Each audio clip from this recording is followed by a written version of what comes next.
You don't know what I'm gonna do. You don't know what is next. And I'm loving the fact, truly it's making me blessed. Cause I work on my team, no snakes in the grass. And we have been twisting the wind because of the work that we did in the past. Because of the work that we did in the past. When we went to hours, you barely got breath. So are you tired of playing online tournaments for no glory and fake online trophies? How about you start playing for a little bit of glory with GLG? Not only do we host real prize pool tournaments, we professionally broadcast them live on Twitch. As Beefcake really can't find anything. Hydro finds two through the flash. Can he find the third? The offset's gonna miss. He finds the three. He finds the fourth. Hydro is on fire. This man is putting his team in the backpack to try to win this tournament. We've got casters, highlight videos, oh! Sweet Pea with the blind shot! Player features, the whole shebang. Are you ready for your little bit of glory?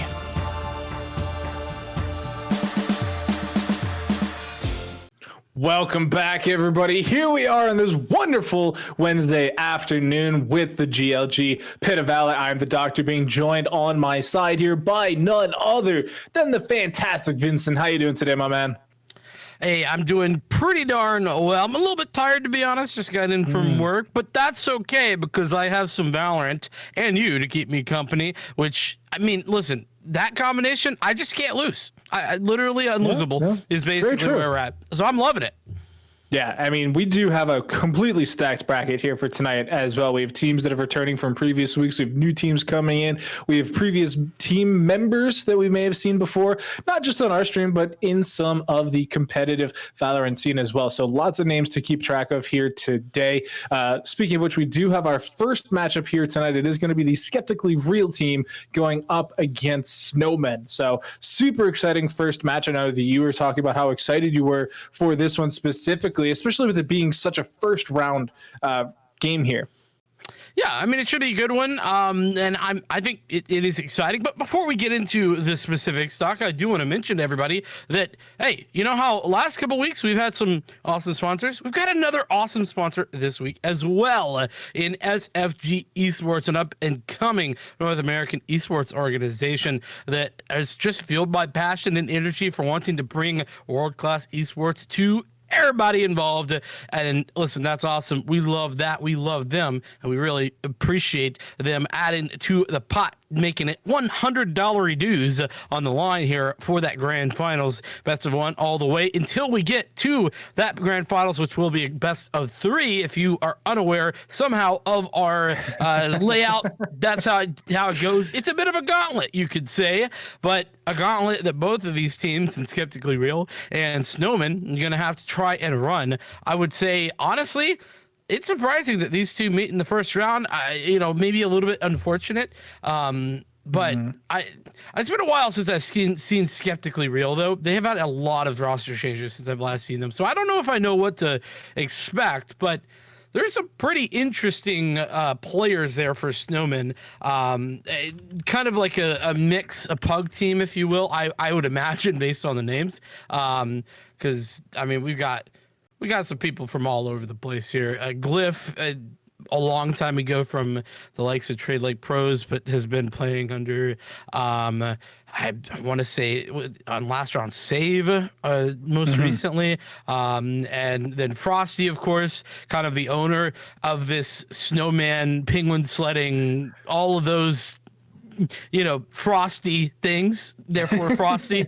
Get it? Okay, he's funny. Moving on. Yeah, moving along. A solid player. So this is interesting for this team. I think that this is probably a bit of a pug going up against a bit of an established roster that I haven't really seen a whole lot from just yet. Yeah, no, and it's interesting that, like you said, it is a bit unfortunate this is a first round matchup, but it's random seeding. So that is a Pit of Valor specialty as well. And with everything being best of one, 9 times out of 10, you're not going to be playing more than these teams in that best of one unless you were to meet in the grand final. So it makes a lot of sense that, being round 1, round 3 doesn't really matter. You just have to play the best Valorant possible ahead of you because you only get the one chance, the one opportunity to move on here in the bracket. And so now we're starting to get some map picks and bans coming on through. SYR gonna go ahead and ban away Icebox, thankfully. And then we do have Snowman banning away Split with SYR, then banning away Haven. So we have Bind Ascent available, and it does look like the Snowmen have gone ahead and chosen everybody's new favorite, Ascent. Is it their new favorite or just... It's been the favorite forever now. Yeah, come on, guys. Listen, we've been over this before. Ascent is great, but there's other maps in the pool, guys. Other maps you could be picking. And there is going to be another one being added soon as well. True. Teasers up on the Twitter. We're heading to the Bahamas. I'm excited. Woo! Going on vacation. I like it. I'm excited. I think that the addition of an extra map has been long overdue. Because now maybe we'll get something else other than Ascent every single time. But we do see, Skeptically Real, they get to start out on defense, which is a little bit of an advantage. Yeah, and I think it's funny you mentioned that we might actually see a new map in the pool. But if you think about it, it kind of makes it an uneven pool as well, because up to now we've had the 5 maps. So our best of 5 scenarios, which we don't have a lot here at GLG. We have had some in the past, but it's not something we do regularly. You play every map. Now you add a 6. Who actually gets a map ban at that point? Do you typically go higher seed? Is it coin flip? It is definitely something for the TOs to go ahead and figure out. So maybe just a little bit of a headache with the 6th map coming in and the 7th being so far away down the horizon. But either way, we're still probably going to be banning Icebox. So we got that to look forward to. But yeah, SYR on the defensive side here of Ascent, being able to get those gun down lanes, hopefully build up that economy, get an operator, get an Odin. We've talked at length realistically about what we're seeing for agent picks these days as well.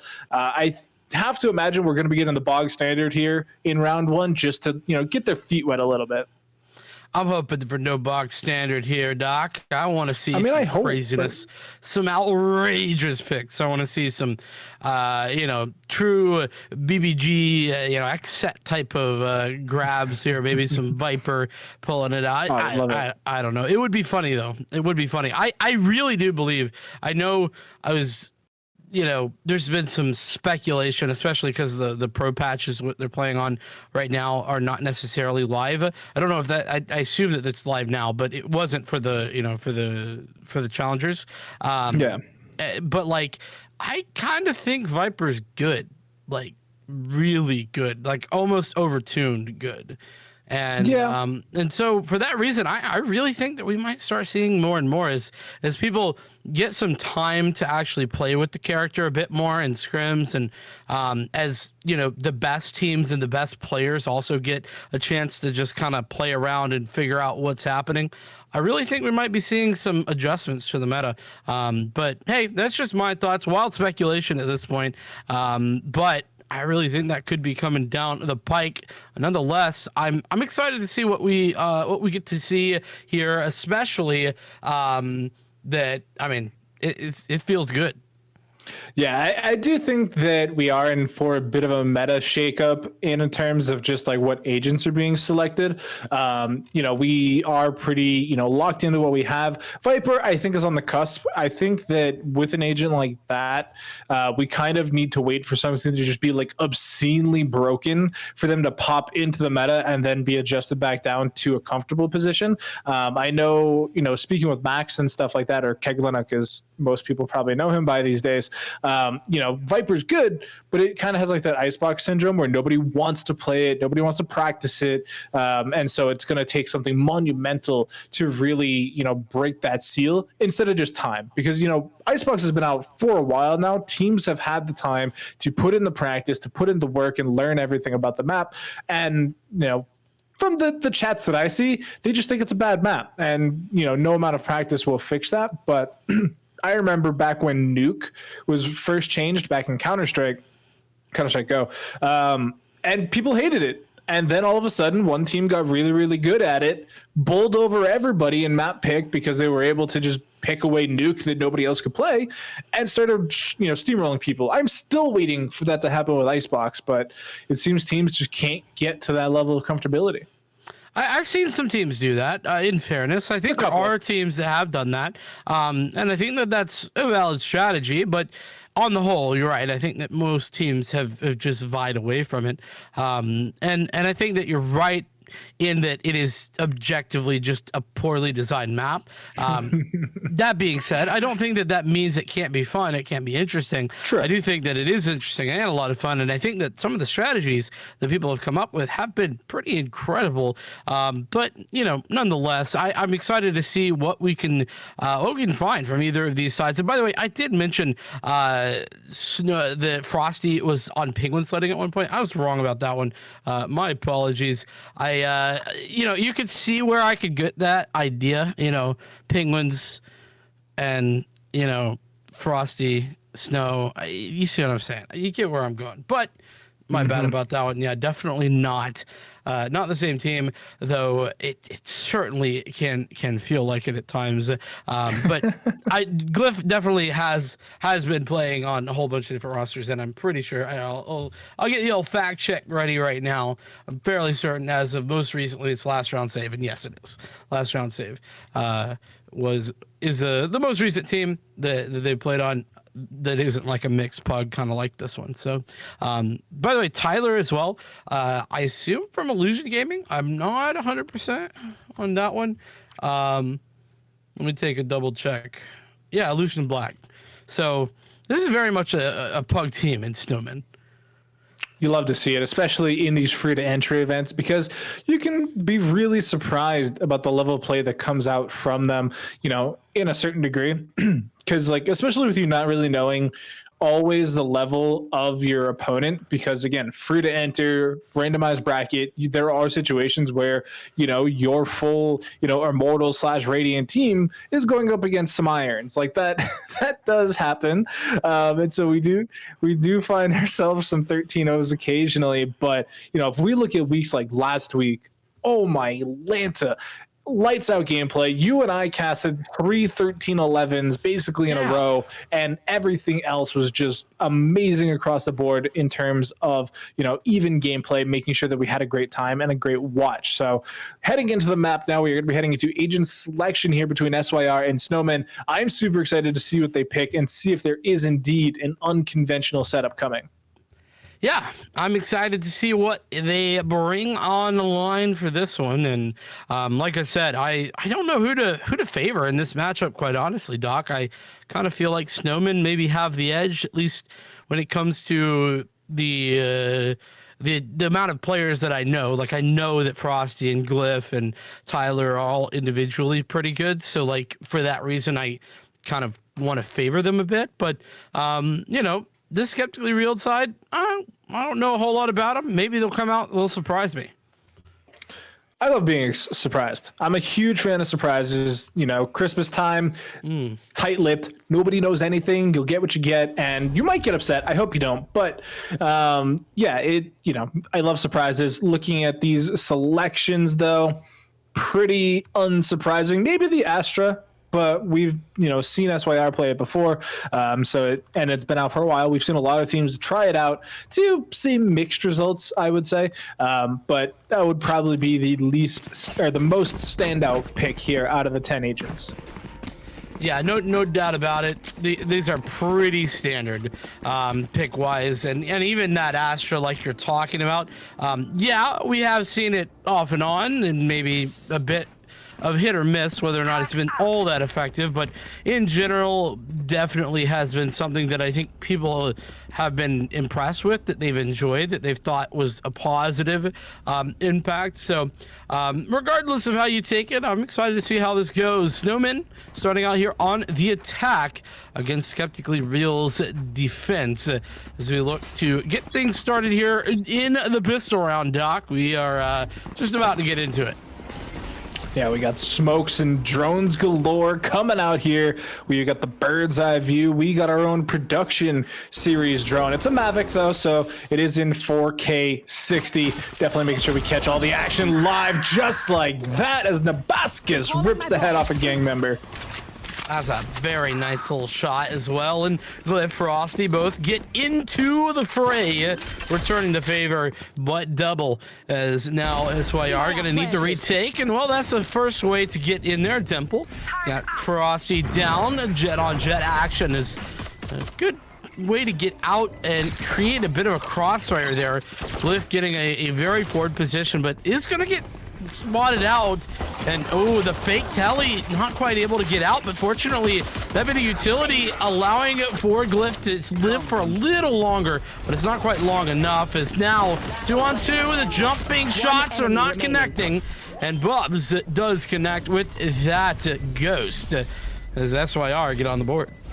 Yeah, should have plenty of time here as well. 7 seconds, just basically eons at that point. It does seem that it's a pretty solid round win there. It was kind of expensive for a pistol, you know, losing 4 members and just keeping the 1. But overall, at that point, a win is a win is a win. You get the credits, you get the upgraded weaponry coming into round 2. And by and large, you should be able to just guarantee yourself the second round. But looking over at the Snowman squad, just sheriffs all over the place. If they're going to win a round with 5 sheriffs, this is certainly the round to do it. Pop, pop, pop, pop. That's what I like to say. That's what the gun goes, right? Sure. I'll go with that one. Nonetheless, a great opening round there for Skeptically Real. I think that they have, you know, put themselves in a good position now to continue moving along in this half. You know, winning that first round, as long as you can connect the second one, your economy gets rolling. You know, everything starts coming up positive for you. Yeah, there is that bonus third round that we have to worry about sometimes, but most teams just kind of take it on the chin. You know, we've seen even defensive teams just full on W key out of A site at that point because they're like, we have, you know, 4 Spectres and like a frenzy. What are we doing against 5 Phantoms? So this round, though, is the main focus of our Spectre. So for right now, it is going to be this hard B rush. All 5 members just rushing forward, 5 sheriffs into a Spectre, and they are just going to get mowed down. Goldman gets 2, and they know the rest of the team is on the site already. Nabascus has the sights on 1, but the spike is going down again. Well done. I mean, 2 just as it gets a push on there, and oh, a couple of key frags. There's now 2 players left alive. Gang member now looking for more and doesn't quite connect, but 2v1. Glyph with the Spectre in a corner and 44 health. Gets the information, plays around the dark cover. Yeah, they're not quite aware. Now lines up the first, but fortunately Nabascus was ready for it. So ultimately that 2-on-1 working out in the way of Skeptically Real as Snowmen fall down 2-0. Yeah, the timing on Nabascus pushing down those stairs is really interesting because I thought, you know, on our side, we could see that there was like a little bit of a split between the boxes and the smoke at like the very top angle there. And so I thought they were going to be able to just barely see the head, you know, in that little dip there. And so I don't know if it was the purple hair of Reyna or if it just, there wasn't actually you know, a hole there, but you know, Glyph wasn't able to get the sight on it, and so you know, he does get a sick shot onto Bubs though. That was insane with the Spectre of all things, but it's just 2-on-1. You gotta trade. Oh, an interesting bit of information. Apparently the gang member is actually Scrounge, who's a long time Valorant player here in tier 2, so that is actually huge, and that gives me a lot, even more faith, I should say, that the Snowmen probably have the advantage here on paper, but that's an advantage not on paper, but on the server, as it's 5-on-4 for Snowmen, as the retake needs to come in. Oh, Did they actually put the door down? I don't know, as Glyph just rips the head off. Bubs is going to trade out nicely, but with that, Tyler puts it into this 2v4 scenario. Demple's able to bring it back a little bit, but there's so many explosives, so much AoE damage coming through on both sides. Oh, the follow-up. Oh, it was so good. But Frankie, good for another frag, and Dimple's left alone. You can't be shooting that many angles at once, unfortunately. Unable to connect, and the double swing is even better. So, I mean, like I was saying, you know, gang member apparently is Scrounge, and, you know, if you're not aware of where Scrounge comes from, lots of rosters, to be honest with you. Has played in a bunch of different teams, but most recently actually was on Penguin Sledding, of course, on Serenity. I don't know if they're still under that banner, or if that's the new team Serenity. I'm not sure, to be honest, but yeah, lots of teams you'll have heard of. Yeah, one thing that I think was actually pretty important at that last round was how expensive SYR had made it. You know, Snowman only surviving with 2 rifles. You know, when we look at their buy, one member's on a Bulldog, and then they have another member just using their ultimate. So Jet is just hanging out with the knives, not a real gun, is going to try and pick one up off of a corpse. But when you look at the side of SYR, they also didn't really buy up. They have a lot of pistols. You do see Demple here with the knives. Frosty's going to take that frag, though. Tyler with the flank should have been able to close that out, but Bubs with the classic wins out. All right, Bubs, you like to see it, and Goldman as well. This is pretty good. There's just 2 players left alive. This is an eco round, and Glyph does stand strong, but gets tagged down for the trouble. Does live, and fortunately, it is gang member to close out yet another frag. Oh, Goldman now caught out in the open with no bullets. And just a a shorty. Yeah, unfortunate, but that got expensive, Doc. Again, by the way, that's 2 in a row. It's been very expensive for Snowmen, so let's take a look at their economy real quick and see what they should be working with. It is going to be mostly rifles again. They do spare no expense, picking, you know, Tyler up one as well. Frank is chilling. He'll have to buy armor eventually, I hope. Unless it's a visual bug, which is, I suppose, entirely possible knowing Riot's spectator client. But somebody should definitely be communicating. No, listen, there's no bugs here. What do you mean? I'm a League of Legends player. I have run the entire gambit of spectator bugs, but Riot Games with a buggy game? No small way. indie company, by the way. I mean, that would be outrageous. Absolutely unheard of. And well, I would say, actually, yeah, spectator. Could we actually, in a second, pan over to Frank to see if he did indeed buy armor, as that did not get the kill. Scrounge is going to get the kill eventually. Production is confirming that Frank did not buy armor this round, so very important. It's 1,000 credits. I get it. It's expensive, but it keeps your $2,900 rifle in your hands. It's insurance. It's literally weapon insurance. Yeah, sure. In life insurance, but whatever. It's fine. We'll see how this insurance works out, and Frosty ensures that there's going to be at least 1 frag. Mask returns the favor, and now Glyph gets in on the action as well. 4 players left alive here for Snowman, make it 3 as Mask gets a 4th position, but once again gets traded out. It's all onto Dimple as this spike is very, very ticked away. Gonna definitely have to just get out of here, but just forcing so many deaths, that's absolutely frustrating for Snowman. You've been talking about the economy. Doc, how does that affect it? It does very poorly, in fact. It's very, very bad. If you were speaking to your financial assistant, they would tell you to file bankruptcy. Although you can at least sell some of your possessions and get 1 more buy up, and it does appear that that is what Snowmen have chosen to do. They do pawn shop. Yeah, they I mean, they're basically. There's got to be a shop here somewhere, right? I mean, yeah, it's a floating city in the sky, and we all know how that worked in, Age of Ultron. But it's, that's different. There was people there too, And there was a grocery store.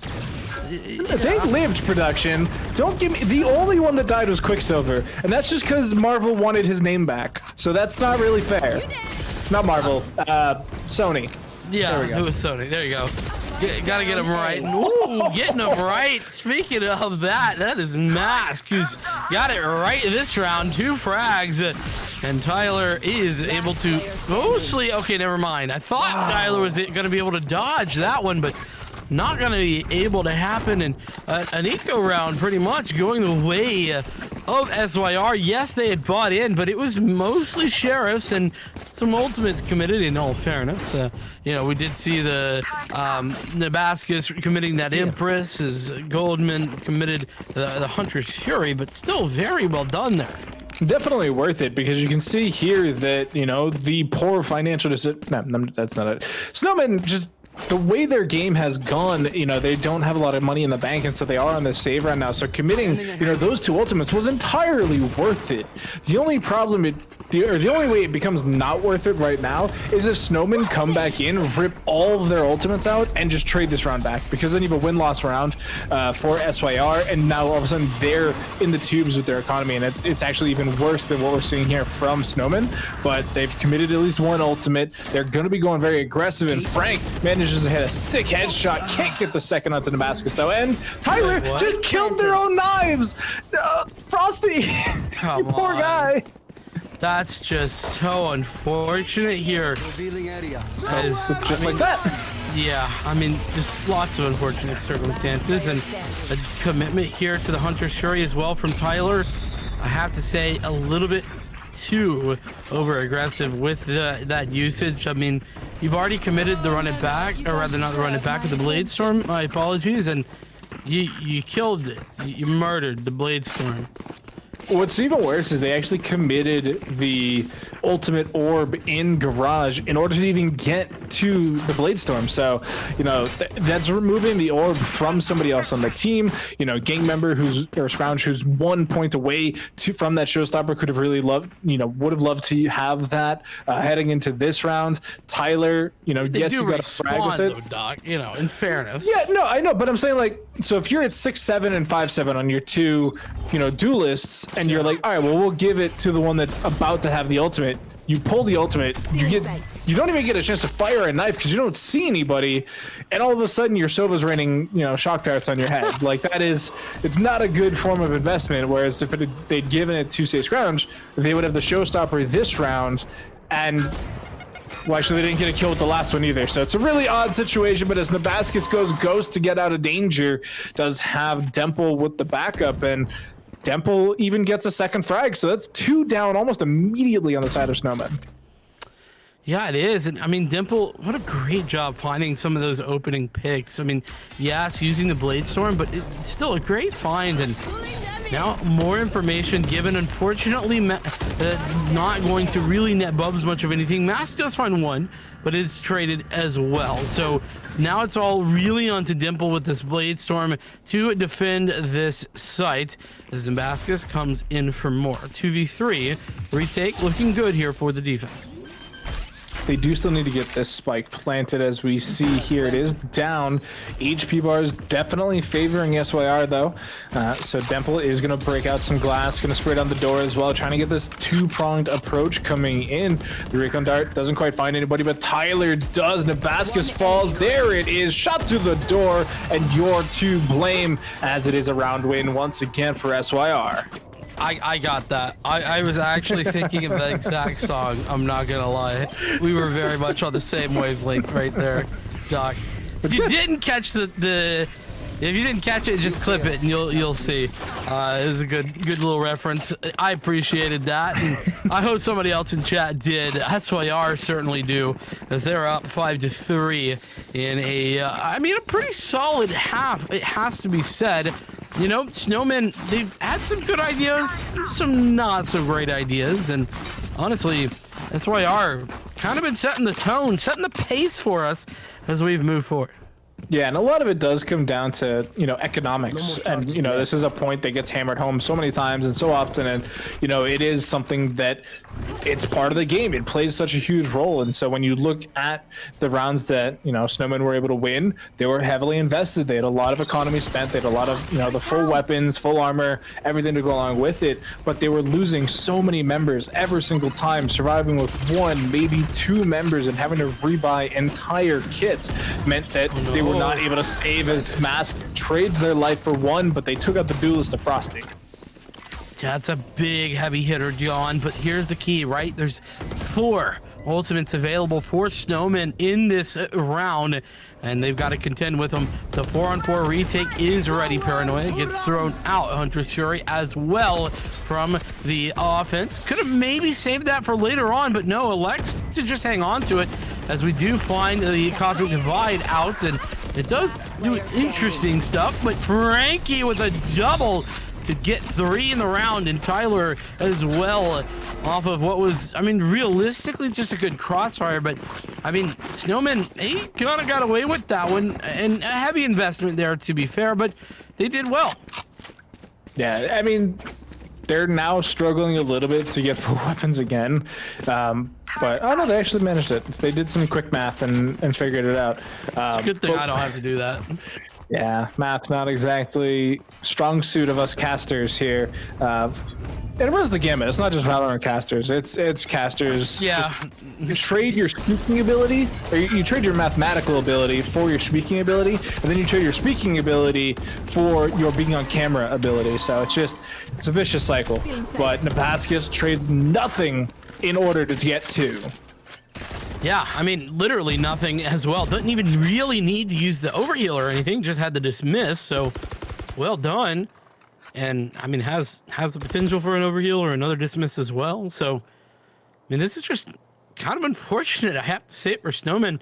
They've multiple rounds now just kind of lost in these opening engagements, and I don't know if it's. I haven't been paying close enough attention to where they're opening up these rounds to know if the real problem is how they're setting up, or if it's just that they are, you know, not playing tradable angles or what. But something's not clicking for sure. Yeah, maybe it is just this offensive side, because you do have to be so much more proactive in order to get onto the sites as the Paranoia comes through. Bub takes a ton of damage, but Mask is there to cover. So it is a 1-for-1 trade, as it is just Tyler with the 14 HP, no spike in hand. All angles are covered, by the way, and they do somehow need to recover the spike. There. And they know where they are. All right, I just did that math, and I know we just talked about not doing that, but I think your ones might have been off a little bit. Maybe 1 or 2, yeah. Yeah, I think that was like a 2-for-1 for 1 for 1. 2. Yeah, true. At the end, it was 2. Listen, you see, this is the point. This is why you shouldn't ever do math on broadcast. I don't know. It's fine. Nonetheless, SYR, they're certainly fine. They're honestly brilliant at the moment. 13 and 8 at the top of the leaderboard there for Mask, and Nabascus as well, very close by. I really love what they're doing, and looks like some adjustments coming through right now for the attackers as they look to get a very fast look at this B site, and we'll see if it works out, Doc. Yeah, we got the Lear ready and waiting. Shock darts are trading back and forth to Nabascus, able to get 1 and go ghost back into the safety of the dark cover. And so for now, it's just another tough entrance onto the site. They have to walk through this catwalk. Oh, Frankie somehow still doesn't get a kill there, even though it's mid reload, but the trades are coming out through. Glyphs able to pick up 2 more frags for themselves. It's a 3-on-2 situation. Spike's not down though, and everybody knows exactly where they need to be. Slowed, vulnerable, dead are the attackers.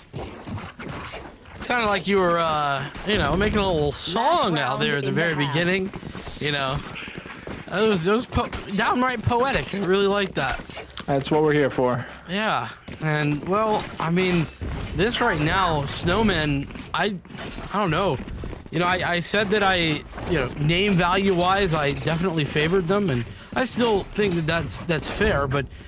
You know, skeptically real, whilst I haven't seen much of them recently, I certainly am impressed with what they're putting on display here on the defensive side. That being said, if we could see a 5th round on the board for Snowmen, I think this is a relatively even half, considering that it's slightly defensive sided, this map.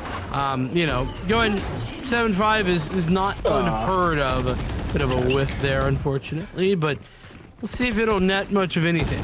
Frosty looking to get up close and personal, and Mask unfortunately looks the wrong direction. Spike gets planted, and now Snowmen, they're up 1 player in this 5v4 retake.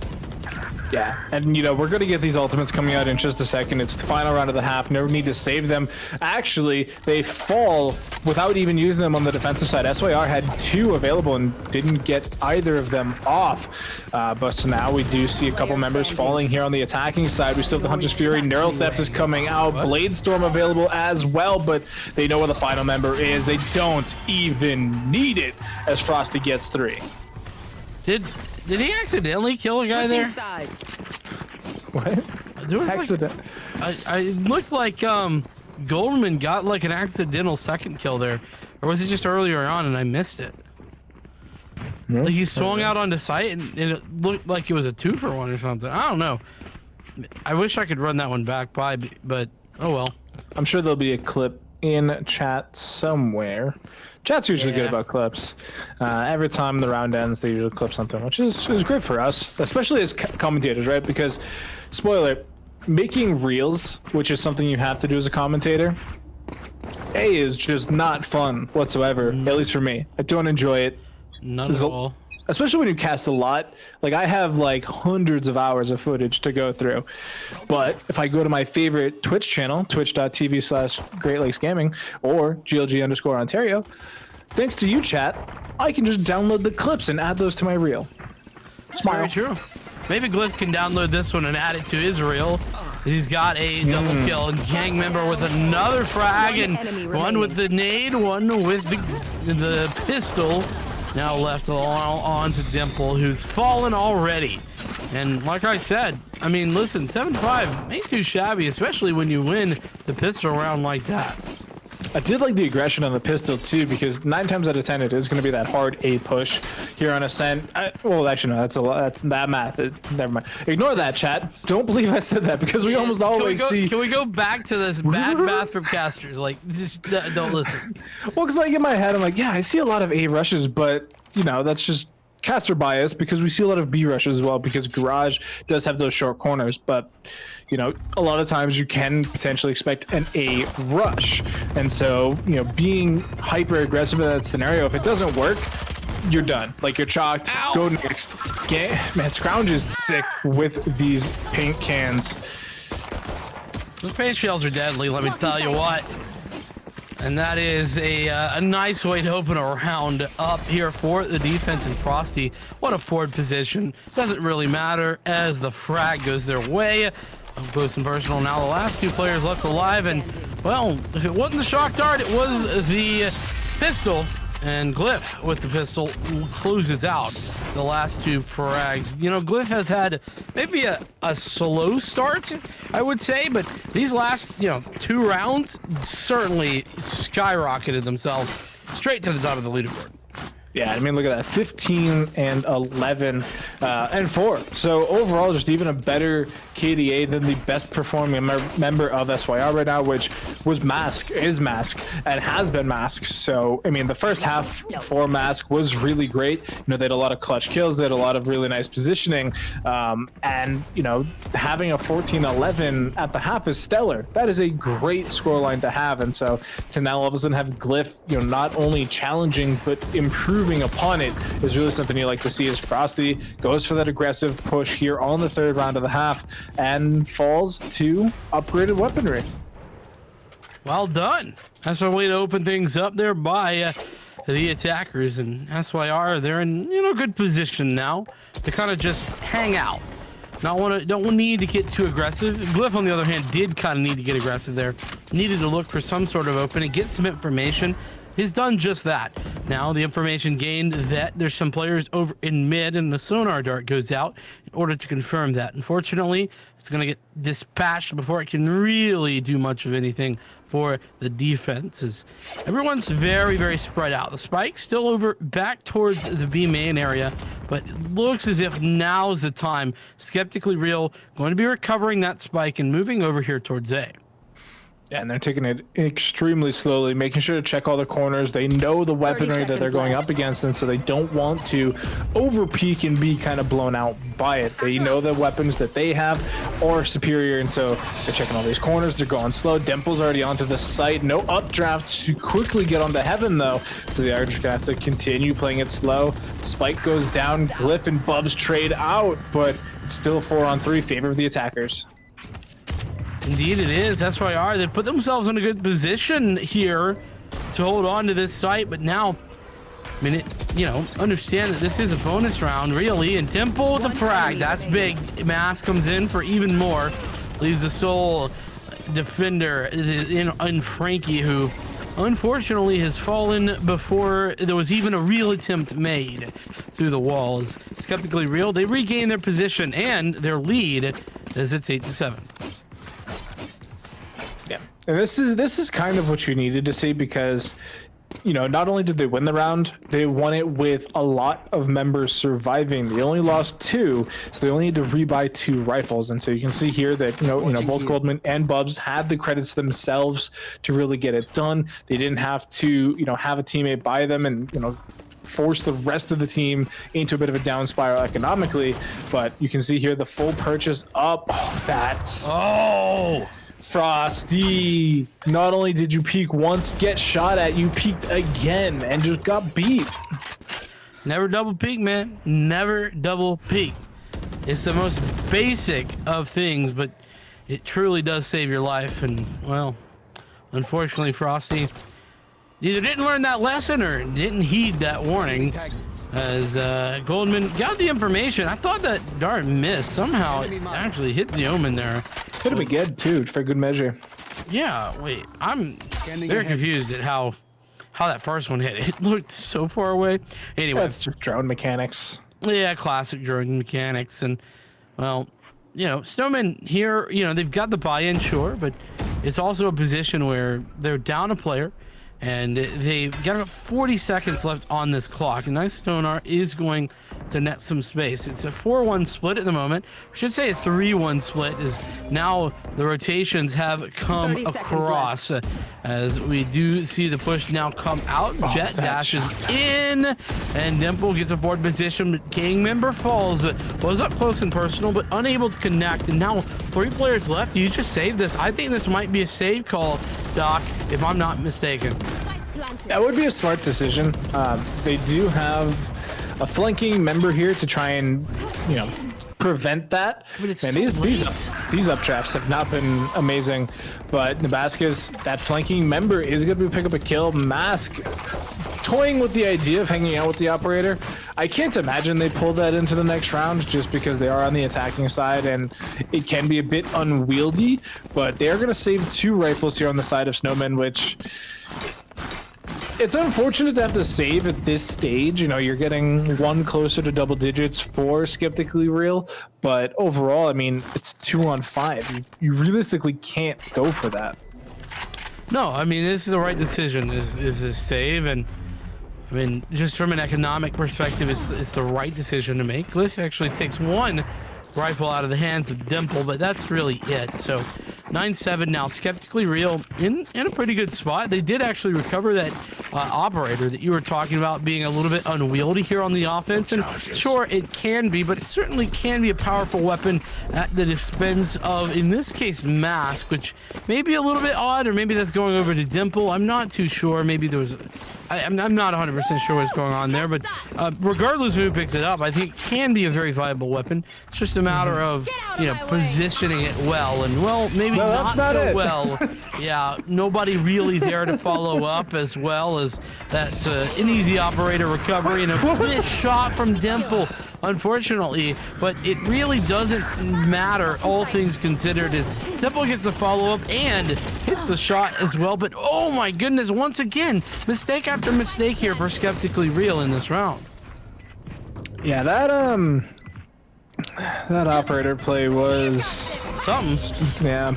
Here we get the showstopper, seeing if they can get a frag with it this time. As Scrounge sends it into hell, doesn't quite find anybody. Tyler with an op now is going to get 1, but Nebraska's popping off here with the Vandal. Just has to contend with this 1 operator, and it's definitely doable in this scenario. Shock darts, 85 HP. They still have to somehow get onto the site. That's a 6 shot. Go for another one. It's a 1-on-1 situation. They airs the Hunter's Fury available, though. And so that is going to buy plenty of space here. And it should actually win the round, now that I think about it, because... Yeah, no Spike's done, and does he survive? No. Oh, he just gift wraps the the operator over. That is... Honestly, do you just run back into the site there to try and keep the operator out of your opponent's hands? I think that's the play. Yeah, that 100% should be the play there, I think. This was such a sick shot. Dude, yeah, it really was. That was so incredible. Just woohoo, quick scope, and that's so inconsistent in this game too. Like, you know, I know the comparisons to Counter-Strike are kind of endless, but in this case, I mean, like, you can hit that with some regularity in Counter-Strike. I feel like in this game, I mean, that's just literally a random spread. Like, there's just, you rarely are going to hit that, and it's somewhat luck, but, you know. But all the more exciting when it does work out. Exactly. As Demple takes a ton of damage here, playing with the members of Snowman's B Garage Defense, and so now they've made the decision to not go that way. So 10 HP in a dream, no longer having the tailwind, does still have everything else going for them, but they're going to get shot in the face as Glyph hits him to the wall. Well done. This is how you open up a site, and ooh, that's the way to defend it. Frankie through the smoke and makes it very, very difficult, despite the fact that there's an attacker lockdown coming through. There's still 5 players left alive here, and nobody gets detained. It's, you know, a 1-for-1 trade, but every 1-for-1 when it's 5v3, I mean, that's just positive for you. Now 1-on-4, and well, now 1-on-none as Frankie takes that last shot, and Snowman, they finally return the favor. They get back on the board. It was a bit of a long spell right there where they kind of struggled, but finally they were able to get those opening picks. They were able to get the kills on the push onto the site and take advantage of some of the sloppiness I feel that SYR has kind of been doing all day. And they survived with more than a single member surviving, which is so huge for their economy, which is even still not looking amazing. You know, Frankie getting that last frag there with the classic coming in this round, just eking out the 2,900 credits needed for a rifle. So it's kind of scatterbrained here on the side of Snowman economically. You know, Tyler having to go for the half armor, even though they saved the Odin too. So that's not really amazing, but Frosty now with the operator in their hands once again, going for another one of these slow peaks. It just gets obliterated, just snapped right in the face. I mean, that's just so tough because, you know, it's on paper a pretty good idea, but you know, it's on paper a good idea until it doesn't work. You know what I'm saying? Like, that's the problem, and whenever it doesn't work, you kind of just look foolish. What do those cloudbursts do? It's selling the fake, Doc. Don't you understand? No, they're just, you know, they're just there to sell the fakes. Well, we're here for sure. But you're just showing off at that point, though. You're like, the irony being that they are going to be going B, or at least it looks that way, as the push comes out here at mid market. The split is in. There's really nobody committed to the site. Or sorry, yes there is. That's Tyler who's committed to the site, and well, Tyler no longer committed to anything but death. This Dimple gets the additional frag onto Scrounge. Now SYR in prime position to go away with this round. It's 2-on-5, man. This is a difficult spot to be in. Yeah, Dempo gonna make it even harder on them as they pick up the final 2 kills there. The true commitment, the true final commitment there for all 5 members of Snowman, as once again it's 11-8 the scoreline between these 2 teams, and some SYR Skeptic Gorilla, they're looking to close out. They are really looking to put their foot down here and just end the map.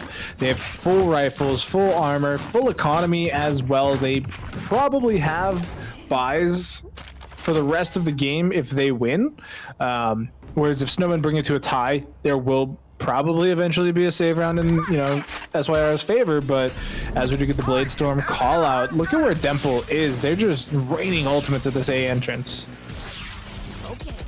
Yeah, I mean, this feels a little bit frustrating from both sides, quite honestly, but we'll see how this goes. Another reaggression there from a gang member who does end up falling, but I mean, it's a 1-for-1 ultimately, and that, but SYR are still up that 1 player. Oh, Tyler in a good position, but flubs the spray as now Snowman in a tough spot on the defense. I mean, they're 2v4, and it's looking like they're right up against what will be match point if we were to see them lose this one. Back to the site there is Frankie. And as a judge, maybe this is the time, maybe this is the moment. Gotta get up close and personal. Does just that for one. Now beat me looking for another one. Misses the first couple of shots, but able to get the second. Might have done just enough because look at the HP. SYR very, very low here. And against Glyph, who's got full health and a dream, as well as 2 dart covers and 2 teleports. This is absolutely doable. Going to be cutting off the information by getting a... well, by putting the dart covers over by the boathouse, and there goes the follow-up. Is going to spot him out, but that's a great pre-fire from Glyph. Now only has to find one. Knows where they're at and gets that kill as well. Snowmen, they survive once again, and man, that was a much-needed round, Doc. Yeah, absolute hero play coming in from Frankie there with the judge. It definitely was not a solid position from them to be in. Being trapped backside with nothing but a judge, they do get the benefit of the rest of us. I was just kind of funneling in and running into the site, 1v1. Damascus just kind of gets blown up by looking to the right, and they had the spike too, which meant that that falls. You have to recover it at that point. It's a whole shebang. It's something you have to do. But then you see Bubs come flying in, and it almost looked like all they had was the classic at that point. It definitely didn't look like they had a rifle, and so you do see the judge coming out ahead there, even with those whiffed shots. So hero play from Frankie. You love to see it. Snowman bringing it back within 2. Let's see if they can do it again. Get out of my way. Well, and who else do you want in that 2v1 or 1v2 other than Glyph? I mean, that's absolutely the player. What a clutch player on this Snowman side. But now, it's going to have to be some more clutch plays right now as you're down 2. And honestly, Skeptically Real, they've just kind of looked a little bit better over the course of time here in this map. And well, there it goes. That's not a way to open things up here, Frankie. You hate to see that. No, I do think they were on a short weapon once again, so they had to be a little bit closer. As Glyph, though, that's a huge loss to be had as Goldman shuts down Tyler as well. That probably signals a save, realistically. What are you supposed to do in this scenario? But Nabascus with the flanking situation once again, just no escape, only forward, only death incoming as Frosty gets peeked out on with this giant purple wall. And it's map point. Indeed it is. Map point and match point as Skeptically Real, they're in the driver's seat right here. They've really put Snowman to the test, and they made it very, very clear that there's really no way that they want to be going home. Not this early, not at this point, not in the opening round. And well, not that Snowman wants to be doing that, but they certainly have not been able to stop the likes of Skeptically Real thus far. It looks as if the push from Skeptically Real might be a change of pace, but right now a bit slow and methodical, as there's really just this look towards B. Ooh, Frosty up close. The double swing might be good. They spot out the boom bot, and now the players fall back there for the defense off the back of the leader. Don't really want to be fighting that one. No, and especially with the weapons the way they are currently for Snowman, just absolute shambles coming in there. They picked apart the couch cushions and maybe found a nickel as, Scrounge is going to fall. The Empress is popped. Mask picks up a second onto Frosty, and now Nabascus is just going to run right through the entire team, even with the reload coming through. Stays alive. One member left with no HP either. And look at where they are on the map, just absolutely trapped between 2 rocks and 2 hard places. Tyler, 30%, gets a kill. Spike's on the other side, though, so they went the wrong way. Yeah, and, 30 health, it's simply a matter of time. And Nabascus, that time is now 13-9 at the eventual score line here. Skeptically Real book their ticket into the next round, and Snowman gonna have to head home, get on the bus, and move along. Yeah, and looking at that scoreline again, 13-9, it sounds pretty even, right? Like when you think about it, but yeah, if I were to go back and actually watch a lot of those rounds, I really don't think it was that even for the large portion of it. There were definitely rounds where, Snowman looked competitive and they looked really strong, but when you're losing 4 members every time you win a round, that's not a confident victory for me. That's not, a solid, W. That is, hey, they eked out a win. They had 20 HP, 1 extra shot, and all of a sudden they lose the round. Like, that is what a lot of Snowmen did that time. Now, if that truly is a pug team, if that was just them having, a cold one with the boys, more power to you. That's 13-9, solid. But we'll see you next week, guys. Hopefully, links down below. Yeah, I mean, what else can you do? I mean, listen, the great news is it's free to enter. So, you didn't take any losses there. What I will say is you have taken a loss here in the opening round, and a tough loss at that. But like you said, when you look at 13-9, you're thinking, that was relatively close. Yeah, not particularly. Mask had a good game. Temple had a good game.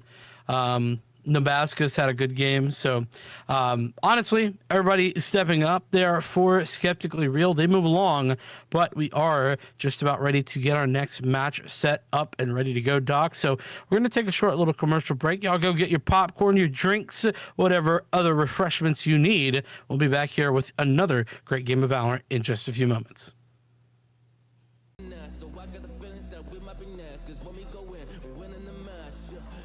When we go in, we winning the match. So that's how we do, cause we be the best. We be the best, best. Yeah, we be the best. Yeah, we be the best, best. We be the best. Hey, yeah, we be the best, best. Hey, we be the best. Yo, you wanna come and test? Well, you want to see we the best. Hey, you don't see that we're the best kid, so I suggest you never really come and test it. But otherwise, I will smack your face like Michael Jordan does with a ball in the basket. Oh damn kid, but you didn't expect it. You never really thought that this could just happen. But now when it come on and we pull out with the action, just people the feed, those they don't get it like.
Welcome back once again, everybody. Here we are with the GLG Pit of Valor, Wednesday afternoon, evening, morning, depending on where you are in the world. I'm the Doctor, being joined by Vincent here on my side, and we just watched a banger of a first matchup here, and we're going to be hopping right into our second here tonight. As you can see down below, it is Bark Bark versus Polarity, and please tell me it's a live production. No. Are we really heading to Icebox? This is not a lie. No lies here, Doc. We will tell the truth. and the truth hurts. Kind of. I mean, yeah, I mean that's debatable. Anytime you and I are on the mic, it's just kind of like, are we really telling you the truth, or are we just, speaking to speak? Who knows? Yeah, anyway. I mean, if we're talking about Viper, it might be snake oil, but you won't find out till you hit solo queue. So good to know. Yeah, well, I mean, listen, probably no snake oil for the Viper here on Icebox in particular. If we see a Viper, usually going to be pretty effective on this map. And I, for one, pretty excited to watch it as we do, I believe, have people ready to go. So our lobby is nearly ready, but we'll be in just a few moments. Another huge shout out, by the way, to SFG Esports for sponsoring this Pit of Valor, as that has allowed us to bump that prize pool straight up to $100 dues, and that definitely makes things a little bit more spicy, and I certainly like the spice. How about you? I am a big fan of spicy food. Every time I order something, it's gotta just get a little bit. But actually, speaking of hot sauce, have you heard of truff? This isn't an ad, by the way, but it's just, I'm genuinely curious if you've heard of the hot sauce truff. So I have not. It is hot sauce with truffles in it. It's pretty good. I'm a pretty big fan of it. Hashtag not an ad, by the way. But no, it's actually fun because I ordered it off Amazon. I ordered like the basic one, and they sent me the white truffle one, which is more expensive and harder to get. So thank you, Amazon, for your mistake. But we should be heading into agent selection, unless this is the agent selection. It is the agent selection. So as you can see here, double Sage, we got a Sky, no Viper. So I'm a little sad because okay, so apparently Sky is Viper, because I remember seeing in our production chat that our lovely owner Benjamin had informed us that we would be seeing a Viper here on this map, and so I was a little disappointed looking at this, but our producer Vermilion Rose has corrected it to say that because Viper's never played, we actually don't have an asset for it, so we used another woman. That's not entirely true, but hopefully as we load in, there it is, it's Viper. Smile. There we go. Yeah, I mean, it's understandable. We do never see Vipers, so that's fair enough. But we do see Bark here on the defensive side. Popularity starting out on the attack is, I mean, listen, you were just talking up the Ben there for a moment, but I thought you were at war with Ben on Twitter a little while ago. Is that no longer? Has there been a ceasefire? Is that what's happened? Well, realistically, I only fired on Twitter because he was misrepresenting the conversation we had about Flame being thrown back and forth. But it's a holy war. Week. It's a holy war. I see. Exactly. It's been a quiet week, though. So, I'm sure after tonight we'll have some more ammo. But for now, it's pissed around on Icebox and let the shenanigans commence. No dink, but they do get a little bit of damage down here. Sir Benicus? It's a hard one. I get confused when there's like a lot of consonants in a row. Is really what throws me. That many C's is just not reasonable.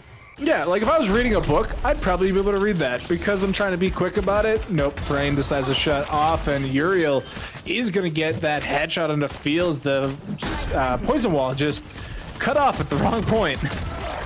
Ooh, nice fort position there by Glide. Does get one, but instantly gets traded out. HGG taking some decay damage. Now that's back as the dark cover comes out to make this a little bit more difficult on the defense. But Dash with a great position, but through the dark cover is K-Dubs, and K-Dubs is one, but not much more, as Uriel takes out Miller, who was really making things difficult with all of that Viper utility.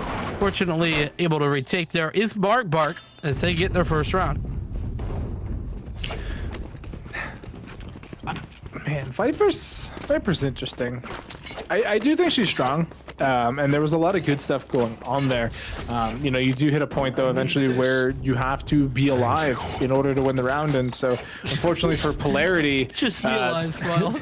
they fell at that hurdle, you know, at the end there, but they had a lot of good things going for them. They had that, you know, the Viper Wall come up. They were just barely off with those snake bites, as well as the Marshall just rips K-Dubs out of the server. That is what happens when you don't buy armor, folks. You get melted by the Marshall, and then in case you did buy armor, just 2 shots. You still die. Yeah, I mean, unfortunate. By the way, is that K-Dub-Dubs? I feel like that's maybe K-Dub-Dubs. That, I don't know. It's KW Dubs. Yeah, but that's way too many syllables to say. I'm not saying that. KW Dubs? That's what it's spelled. I went with what my heart went with, and probably just gonna call them Dubs. Unless Twitch chat gets mad, because as commentators we're actually contractually bound to conform to Twitch chat. No, heck you, Twitch chat. I'm sorry. Now getting flamed in Twitch chat. That's what that's my life at this moment. Oh Dash. Got a forward position. Is he ready for the secondary player though? Oh, I love that. They just, I mean, Fields was ready. Knew the bait, knew what was happening, and did exactly what was necessary. Is K-Dub-Dubs with a nice frag on to the defender sitting at A. Because that's a nice little take here for Polarity. It's going to have to be a 3v4 retake. Yeah, I think this is a pretty solid round, but as I say that, Uriel brings it back into a 3v3, jumps over, gets a second frag, just barely misses out on a third, but he's shot in the back. His glide closes out 2, but Swift with 3 is going to actually win that bonus round in favor of Bark. Yeah, incredible stuff from Swift. I'm very impressed that, I mean, it was able to get away with that one realistically. You know, gotta hit those trades. You know what I'm saying? Like Polarity, they got into the site, they did everything right up till that point, but you gotta continue doing it right. You know what I'm saying? You really gotta take that additional step, and well, this time it is really going to be a full investment of massive proportions for the defense of Bark as they just let it all out. They let it be clear that they've got some weaponry, as the operator is there. A couple of marshals on the other side. I'm curious to see how those work out. So we've already seen the marshals do some work, and there it is. That work being put in. Tornado balls and Polarity with already a player advantage. Right, brings it right back though with that operator. Tries to get a little bit fancy with it, but there's just too many people peeking at the same time. Fields brings it back, and now as they all peek at the same time, turns out Dash Dev cannot get the spray control under control. And so now with the spike down, you can see just out of the corner of your eye that, man, they are loading that spike up. There is the Viper Poison Cloud, 2 Nano Swarms, and I think an Alarmabot even on that, on the spike. So it's going to be impossible to defuse for the longest time. And look at that. They even have the Snake Bite lineup. This is... All right, they're just burning utility for the sake of burning utility right now. Nobody is even near that spike. Yeah, nobody's even close. So... It's debatable. I'm not a big fan of that. And Swift with a nice frag, swats out the second, and now has to commit because Benicus did get that kill, and finally does find it, but I don't think there's enough time. It's awful close, just barely enough there for Swift, as that's the second clutch in a row by Swift. And what was an incredible round on that pistol for Polarity. I mean, they did everything that they needed to, but honestly, I mean, I hate to be that guy, Doc, but, you know, I have to think if you don't just use the Nanoswarm and the Viper's Pit at the same time, right? Like if you actually just, I mean, the Viper Molly's 8 seconds, right? The Nanoswarm's 6.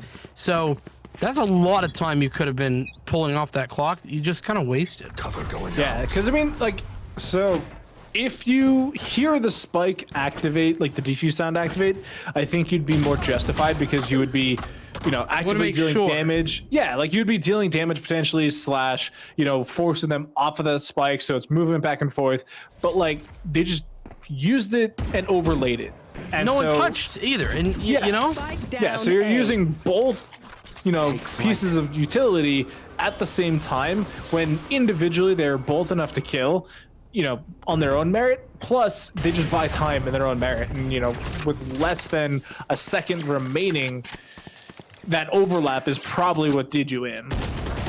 By the way, I was wrong on that. It's 4.5 seconds for the nanostorm, but still, the point still stands. It is 100% 8 for the Viper utility. Snake bite. Yeah, snake bite. That is the right one. But nonetheless, yeah, maybe a bit of a tough spot to be in, as we see a lockdown committed this time from the attackers. HCG and co.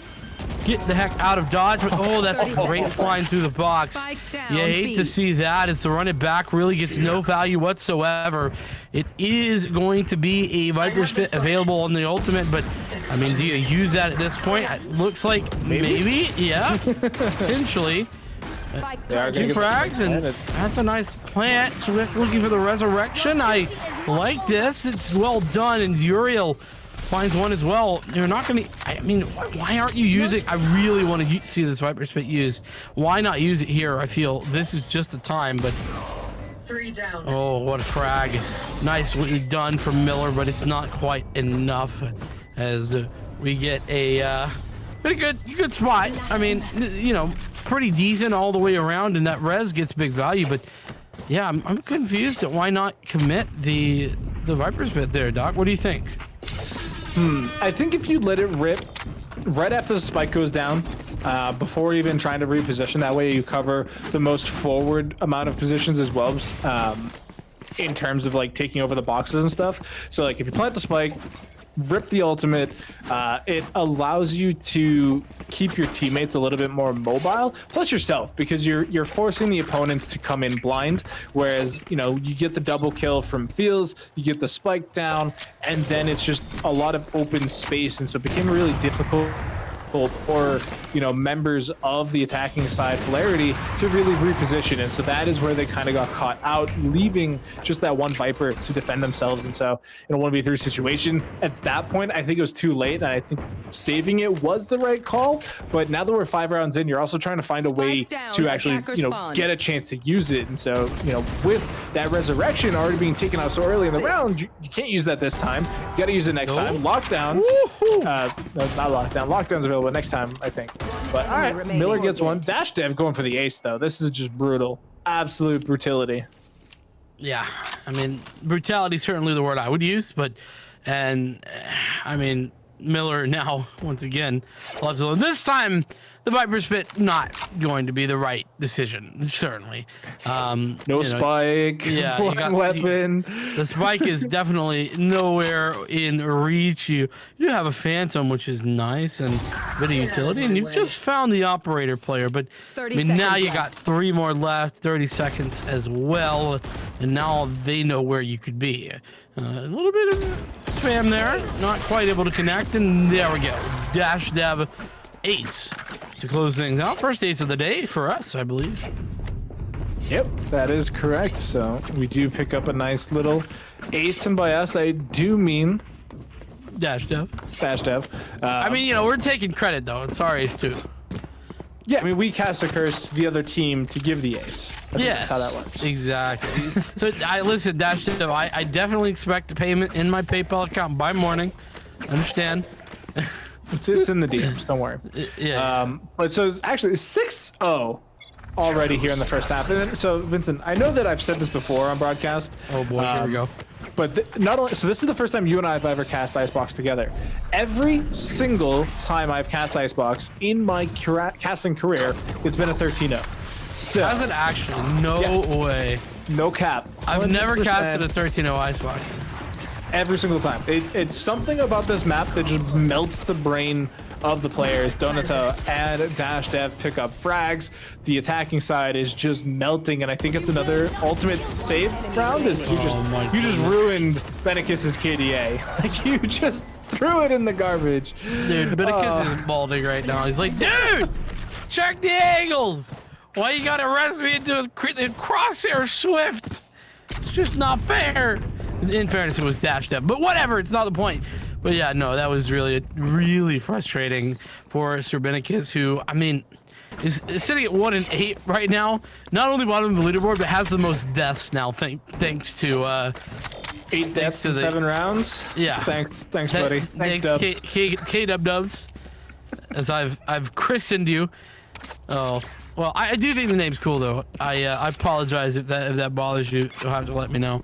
But nonetheless, yeah. I don't know how you're letting me know that, but whatever. Dashed up with a nice frag. Well done. It is traded, but you know, all things considered, nicely done. What a find there.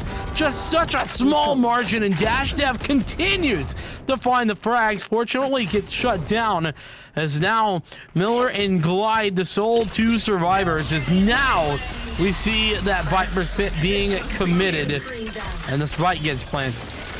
And I do think that's the right call. You are going to get these slow orbs coming through, but you still have to peek into this, and turns out you don't, because Miller went too high. Bit unfortunate there from the side of Polarity, but 8 rounds now here from Bark, no space. Is that really important? Is that very key to the naming convention there? Well, so somebody typed it out in the production chat where they were like, oh, it turns out it's Bark, no space. And it just makes me harken back to the dog face, no space in the very beginning of Twitch chat. Like before emotes were like as, you know, integral to what they are. Because people, like, the way you type out an emote on Twitch is capital letter first word, capital letter second word with no spaces. And so like when emotes first came out, you actually had Twitch chat going, haha, it's dog face, no space. And that was like how you type emotes. I think I'm just like showing my like internet boomer as just the Bark just annihilated that team. Holy God, was there even a round? Well, the number changed on Bark's scoreline, so I think something happened. Yeah, for real. I mean, that round went so fast. You were talking about, you know, boomer memes for internet ages, and I'm like, oh hey, look, they're dead. Smile. What happened? You know, like that's supposedly a buy as well in there for Polarity, but I mean, could have fooled me. That being said, you know. Going back, you know, a couple of rounds ago, by the way, to that 2v2, you know, Polarity just kind of got too forward a position. They just kind of both went for a play, and that's kind of what happened right there. People were just going for a play, and it didn't work out. This time, though, K-Dubs does go for a play, and it does work out. Running back committed as well. Swift in a interesting spot here. Oh, nice dink. Unable to connect with the follow-up, though, is Glide the one to find that frag. Now, it's all onto the retake. We could be seeing this 13-0 curse lifted, potentially, but still going to have to be a... I'll say it. I will curse you continually, Doc. Don't worry.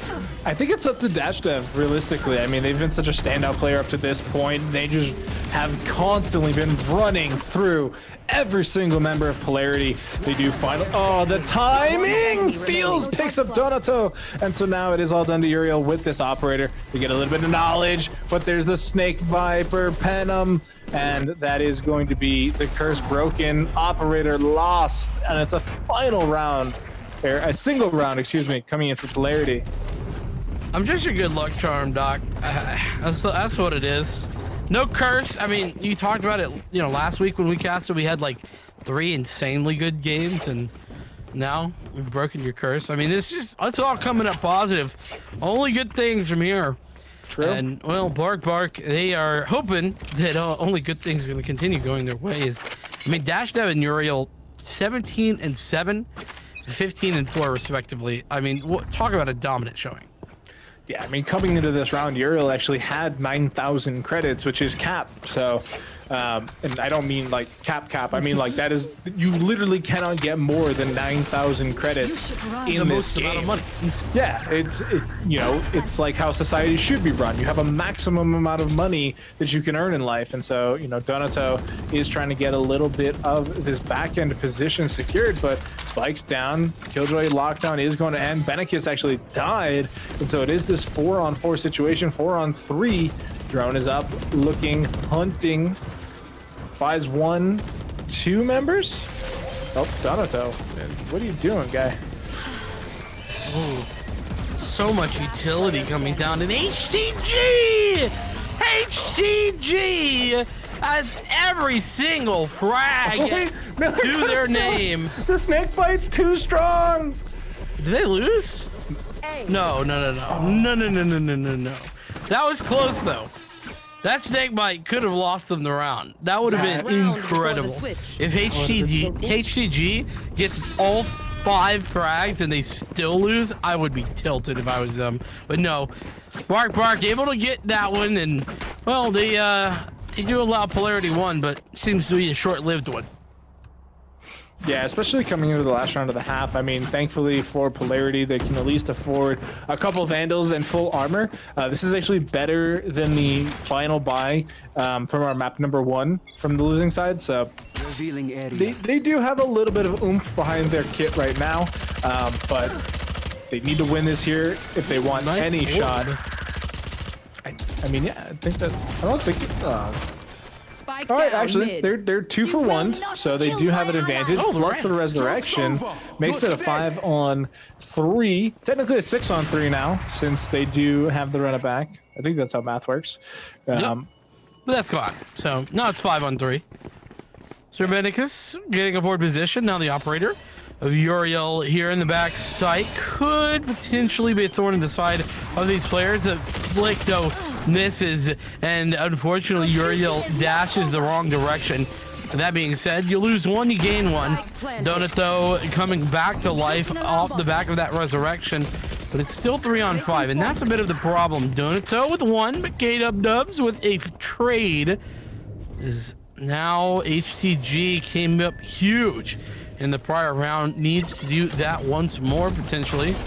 Swift on the low ground, HTG on the high ground. Swift on the low ground does come up big. K-Dubs in a prime position, gets tagged down very heavily, and HTG with another frag. Now 2 players left to find, but that spike has been taken for quite a while, and unfortunately there's still many snake bites available, and don't need a snake bite when you got guns, and so Benegus has a gun trained straight to the head of HTG. That is the half. Polarity do pick up a second, but Bark are in control.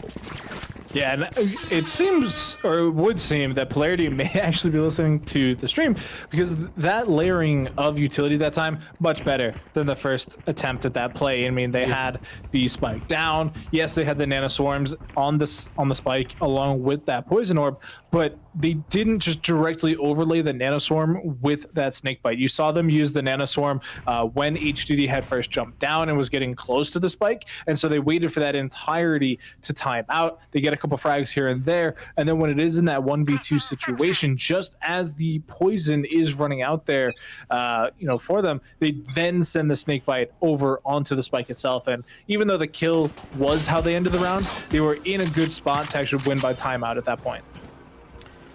Man, that bot is outrageous on pistol round. It takes so many shots to kill. It's so ridiculous.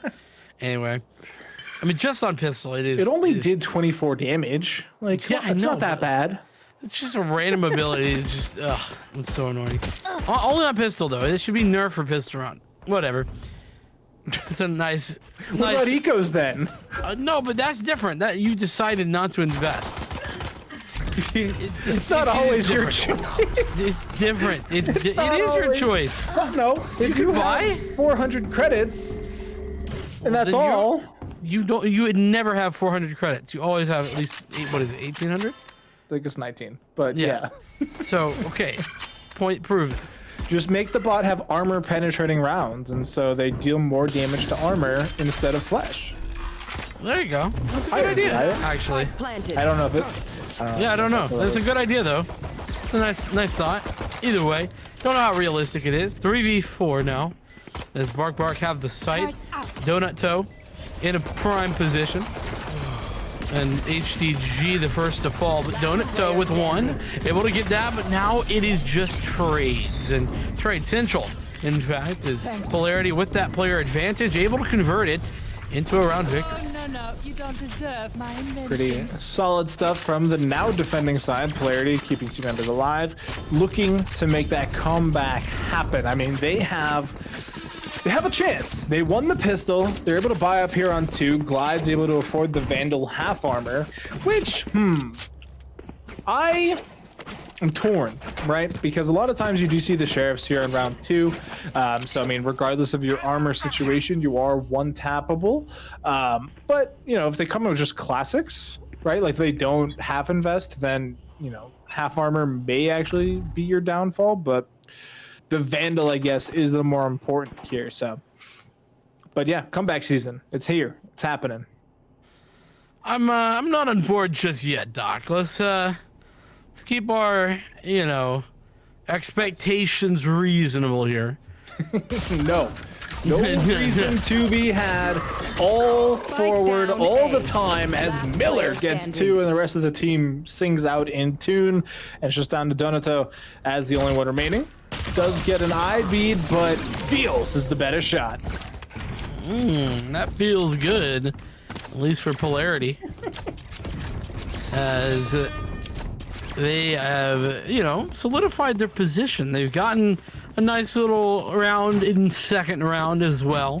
That being said, here's where things get dicey. It could just end right here. Yeah, it really could. I mean, not exactly, considering it's 10 to 4, but it definitely, I mean, the momentum could stop right here. Because, you know, you got full rifles here on the side of Bark, and, well, Polarity in gun rounds, they've had one of them total this game. That's not a large number. No. It's quite a small number, in fact. It's not ideal, put it that way. Less than exceptional. But slow push coming on here. A little bit of aggression as KW Dubs is going to fall. Spikes collected. And look at how forward of a position is happening here on this A site. They are playing spoiler here on B is Dash Dev. Is able to take one. Glide, though, picks up Donato. And here comes the site take. They're ahead of the wall, so no decay, but Miller's still getting frags.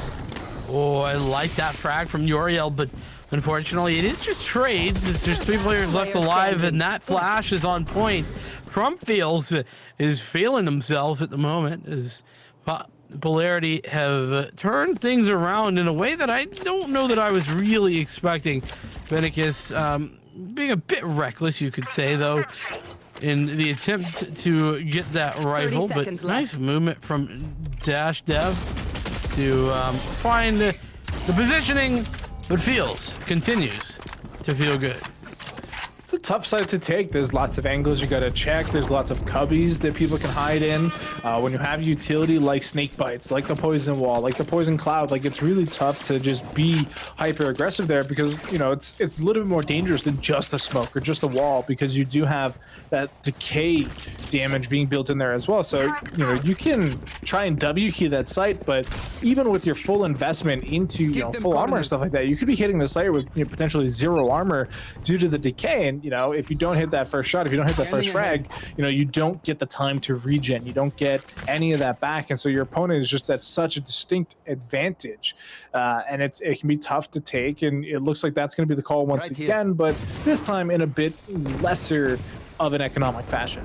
Here. Yeah, not quite the full investment here for Bark, because they do have some weapons, but they're not ideal weapons. And Miller, not an ideal position. Uriel, though, does trade back with that Marshall, which is not too shabby.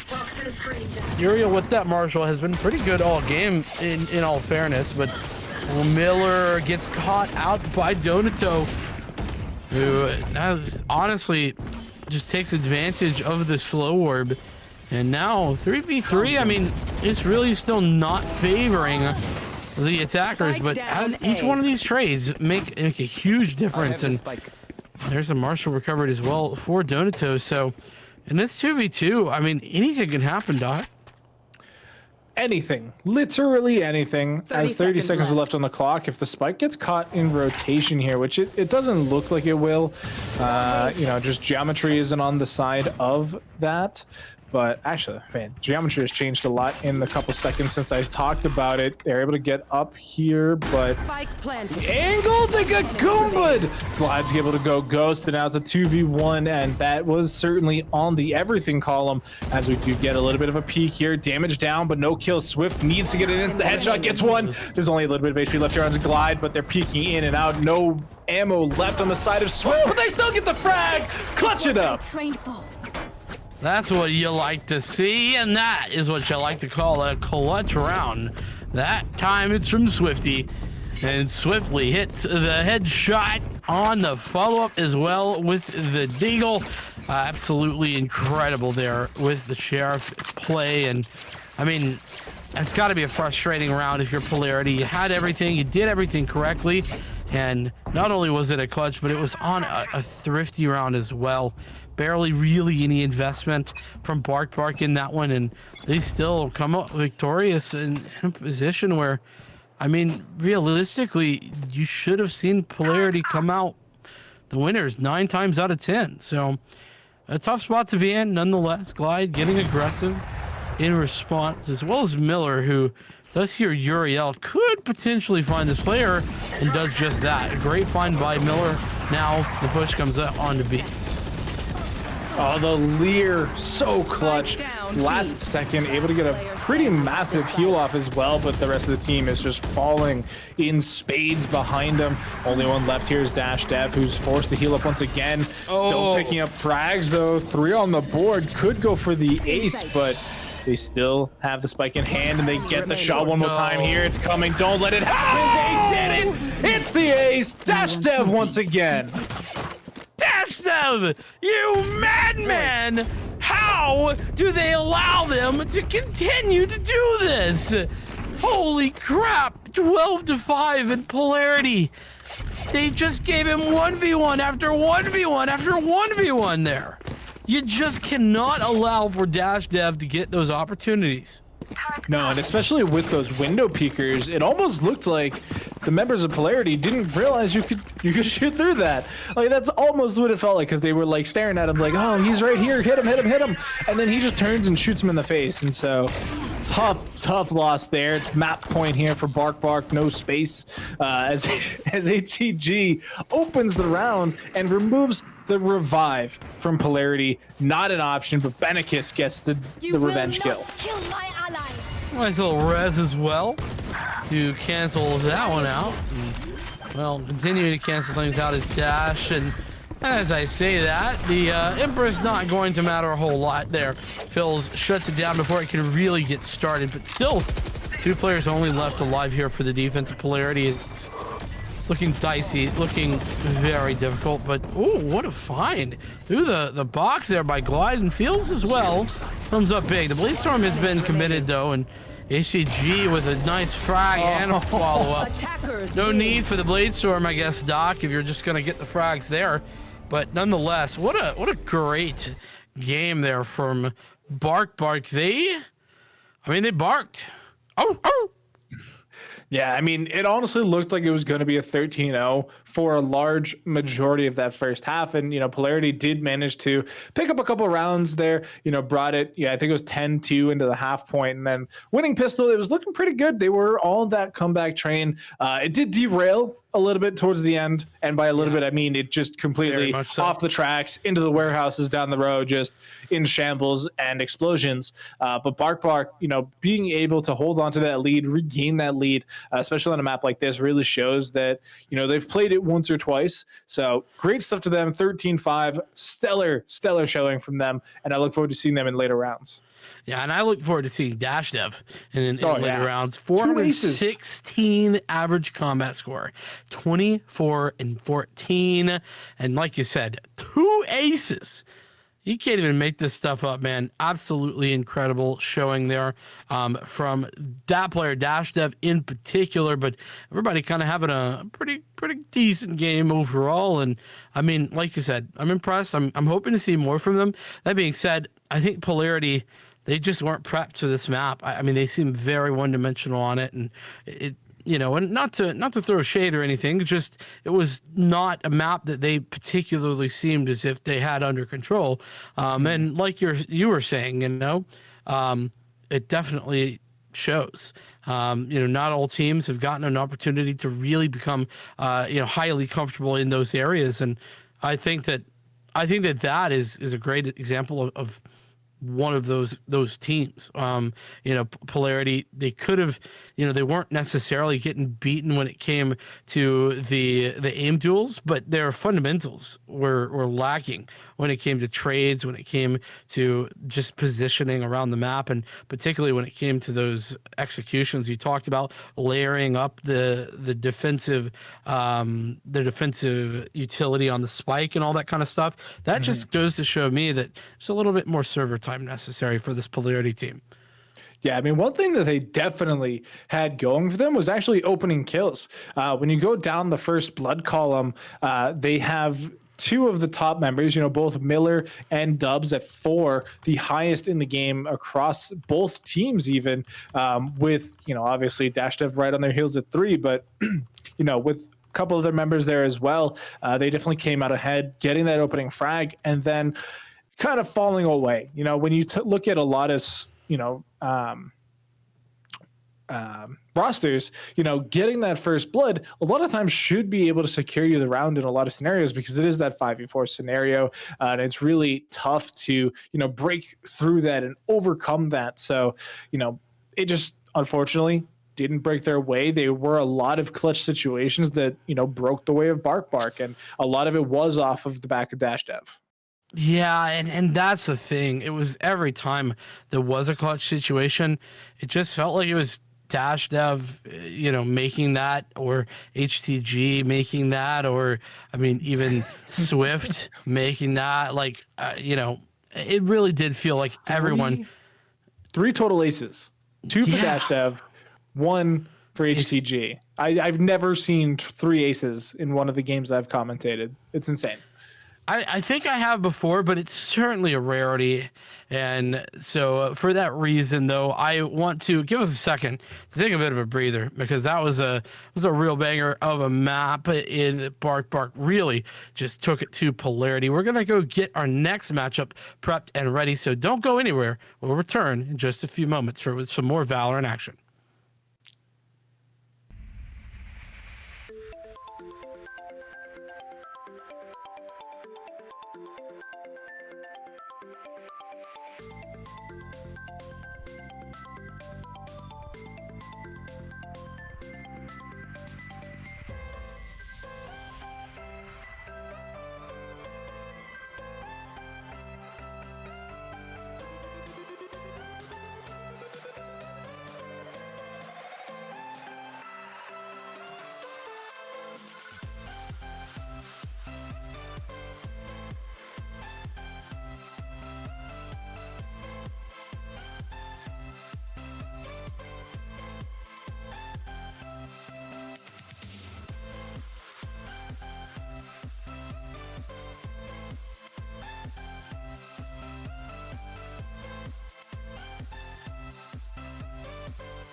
like you.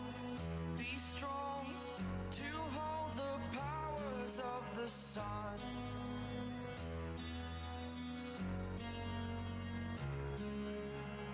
To dream, believe in strength. Now I'm the only one. Only one.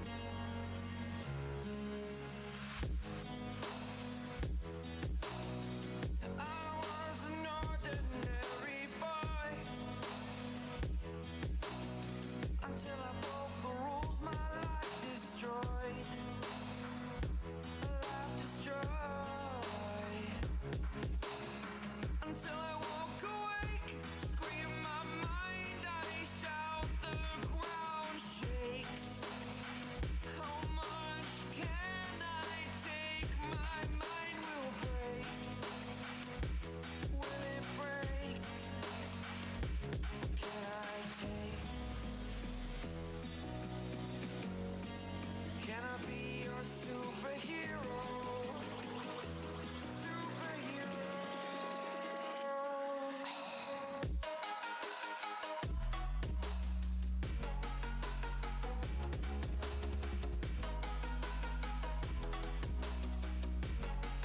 Can I be your superhero?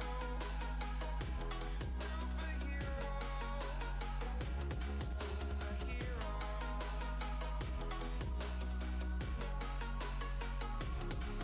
Superhero.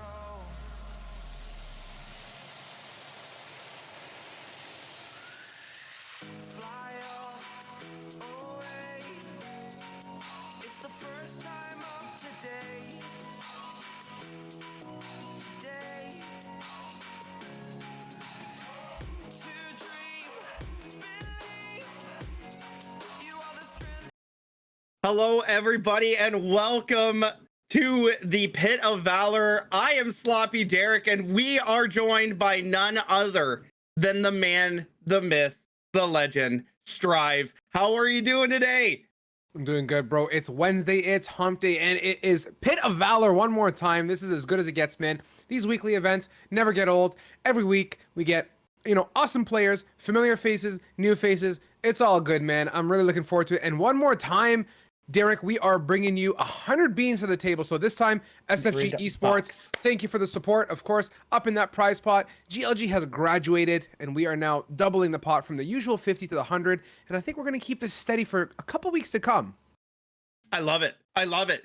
More money, better teams, better Valorant is really all that we want to see. And this tier 2, tier 3 Valorant that we are going to get to see every single Wednesday is only going to get better and better as more people realize, wait, it's free to enter? That's right. Pit of Valor, free to enter. Get here. If you guys think you can beat some of these teams, but there's some big ones, and talk about big teams, it's this game coming up right now. It's Miracle, and it's Hyperspace Dark, and this is a battle of titans. I'm looking forward to it, of course. Hyperspace Dark, a familiar name and face to me. We're going to see some of that love. And Miracle, not so familiar, but hey, they've gotten to this point here so far. So all's good in the hood. And surprise one more time, spoiler, it's going to be on Ascent. So the map, it's okay. I'm vibing, right? Ascent, we've seen some pretty, honestly, even on Monday, we saw some really tight matches on that parent-teacher invitational situation that Endless and I casted. And I'm sure you saw a couple too there with Eric. Yeah. Like Ascent always seems to deliver pretty consistently. So from a map perspective, I'm looking forward to it. And tonight has been full of a couple good games, right? I mean, I think you got the tail of the first one, or most of the first one, and the tail of the second. And I got the tail of the second as well. And we saw, I think it was Dash Dev who kind of popped off there a little bit, right? Man, so we want to just talk real quick. I have a few buddies that were watching as well. I play Reyna all the time. I get these texts from them going, so that Reyna's built different, ? And I was like, yeah, no, really good. They're like, why don't you start taking notes? So here I am, just trying to enjoy my Valorant day, like little time off between games, and I'm still getting chirped by everybody. But Dash, let's just talk about just insane. Just the plays, the awareness, the aggressiveness that the Reyna needed to have, and he did. He pulled them back. I mean, just unreal. But we are going into agent select, so let's get right at it. Loving it. Let's get down to it here, folks, as we're gonna get right on through. Let's see what we end up coming out with here tonight. We've seen that Viper delivery quite often, and of course, guys, familiar faces on Hyperspace Dark. You know it. Lotus, Tryhard, Knave, Who, and Zunga are going to be delivering on that side. On the opposing end, of course, Miracle, Coyote, Ryan, Dawn, Dota, Vintage, and Relentless. So new faces for me, but hey, it is going to be a juicy one, as I think we're going to get the Viper indefinitely. Yes, we are. As Sage afloat. I'm not opposed to the Sage. I dig it. But you know what? You know what, Derek? You get your Reyna. Relentless is going to be sporting We get the Reyna, baby. Let's go. And the Astra. Check out the Astra lock-in over here for Knave. And I mean, like, what a great name for Ryan, eh? Ryan the Great. So he's got some pretty big shoes to fill if he's calling himself great. We have seen him in the past though, and he has played very well. So let's take a look and see if he can live up to that name. But look at the Jet. Try hard on the Jet. And if there's anything that I love, it's a Jet that goes off. So let's see. Map 1 here for us. And we are together for 3, Strive? 3 games, my friend. 3 BO1s. And of course, best of 3 finals, as you guys already know the routine here on Pit of Valor. We've tried to mix it up on you a couple times, giving you some odd situations, more best of 3s, less best of 3s, but we're going to keep it pretty staple today and only give you the finals in that format. So you guys are settled in. You can kind of expect what's to come for the next couple matches. 3 BO1s, and then we're off to that finals, Derek, is this beautiful flyover. Appreciating the gorgeous ceilings and ascent. I truly wish. Kind of reminds me of Europe vibes, my friend. I really wish I could be in Europe right now. Did you see that billboard? I've never noticed there was something on that billboard. I didn't book that. I'm gonna take a look at it after. Yeah. So the flyover here, just over B, there's a giant billboard and there's something on it, which I have never seen. But you know what? You never would notice unless these producers and the observers do fantastic jobs and make everything look so pretty. You know what I mean? Yeah. Just little things that you never would have thought. And we are looking more or less of an A hit here. So you got Hyperspace Dark here going to be on the attack, and Lotus is going to be just kind of floating around over towards B. And this is pretty much what we are going to be familiar to. Strive is just everybody just trying to feel out everybody on the first and second round. For sure, a pistol gives us that opportunity. Both these teams want to work a pick, ideally given the firepower, and that's Ryan the Great, posted up at Wine, has support from Long, gets a nice pick onto Lotus. Impact Viper, which has a massive play on these pistol rounds, as they've managed to push them out of sight here. Tryhard going to go for the chase. Ryan pinned in the corner, as that's Tryhard's crosshair placement on Fleet, and that reaction time on Max here, as they are well onto sight in a 3 versus 3, and that's the plant going down. We'll see, is there a retake in the tank from here? Well, Relentless is already up into heaven, and look at that. Relentless gonna take down Tryhard, and that didn't look very hard at all. Relentless gonna come onto site, and he does get a triple kill happening here. And now Don Dada has cleaned up the last remaining player for Hyperspace. So that 3-on-3 retake happened so quickly and only lost 1 player, Strive. Really, how I feel about Tryhard's decision, right? He picked up that kill towards Long, and decided to get back into sight, if I'm not mistaken. So would I have rather seen Tryhard stick it a little bit more long and give it a new angle to this hold? That would have been, in my opinion, super beneficial. Albeit the defenders came in swinging in a 3 versus 3, so even numbers shows us that they have potential. And off that too, Derek, we're getting on a big fat buy here. Ares Inspectors, Frenzy on. Cutie gonna hold on. I like that Cutie.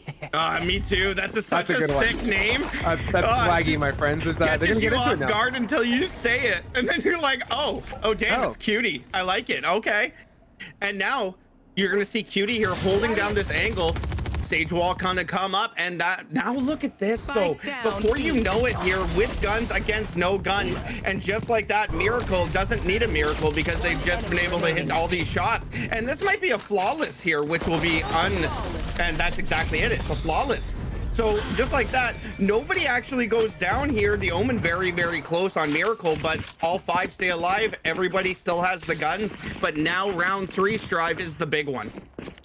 This is it, my friends. The buy opportunity for Hyperspace Dark is they're going to go all in, with the exception of Zunga, who's going to actually still go all in, but half armor, much like counterpart Lotus. And we'll see at this point if Vandals and Phantoms are the answer to the 2-round rally that Miracle has picked up here so far. They're going to hold steady and go for a bonus. Of course, Relentless going to buy back into the round, knowing very well the rest of the team is equipped to make an impact as they're grouped up heavily towards this long A, Derek. Yeah, Relentless already with 5 kills and only 1 death. So let's just keep an eye on that and keep that into our back pocket here. Because if Relentless is going to go off, there's nothing scarier than like I said, an aggressive Reyna. And Tryhard's going to come onto site, but Vintage is going to get that. But the trade's going to happen here is who's going to be able to bring this to a 4-on-4. Who's going to go massive and take down 2 now? And just like that, they're already down 2 people, and that's on the Miracle side. Ryan the Great's going to be holding down over towards the tree area, and Cutie up in heaven.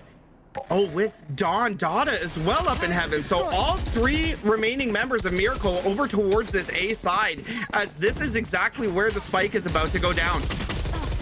And on that note, Zunga is opening it up here onto Cutie in heaven, and with that, the attackers are on site. 2-man advantage respectfully over Miracle. Not choosing to stick it as Nave is going to bounce away to the back corner of Generator in sight with Lotus to connect on Ryan. Leaves it down to Don Dota as the Lonesome Wolf.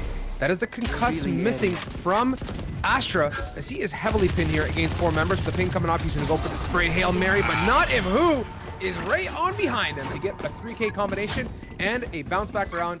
Derek, all it took was some big firepower to get Hyperspace Dark on the board. And that's exactly what we noticed that Hyperspace Dark was going to be able to do. That we, being such a familiar team, we get a chance to watch them quite a bit. If it's not just every week, it's twice a week, you know, if we do host that extra tournament on the weekends. So it is nice to see just such a familiar face over and over again. And we get to kind of watch them grow, honestly, as a roster, which is a fantastic thing.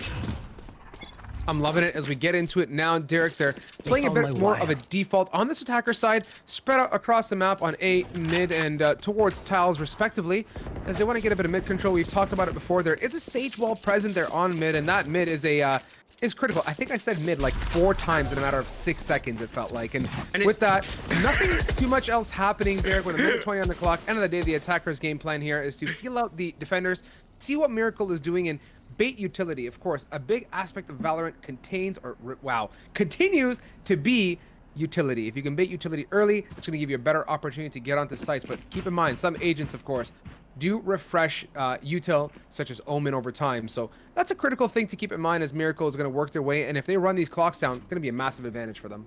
Well, same with the Jet Dash as well. That respawns over time as well. So, I mean, if the Jet is going to dash at you, though, you're probably not going to get away from it. And just like that, Vintage is going to come and take down Lotus. And Zun? I don't even know how to pronounce that name. Zunga.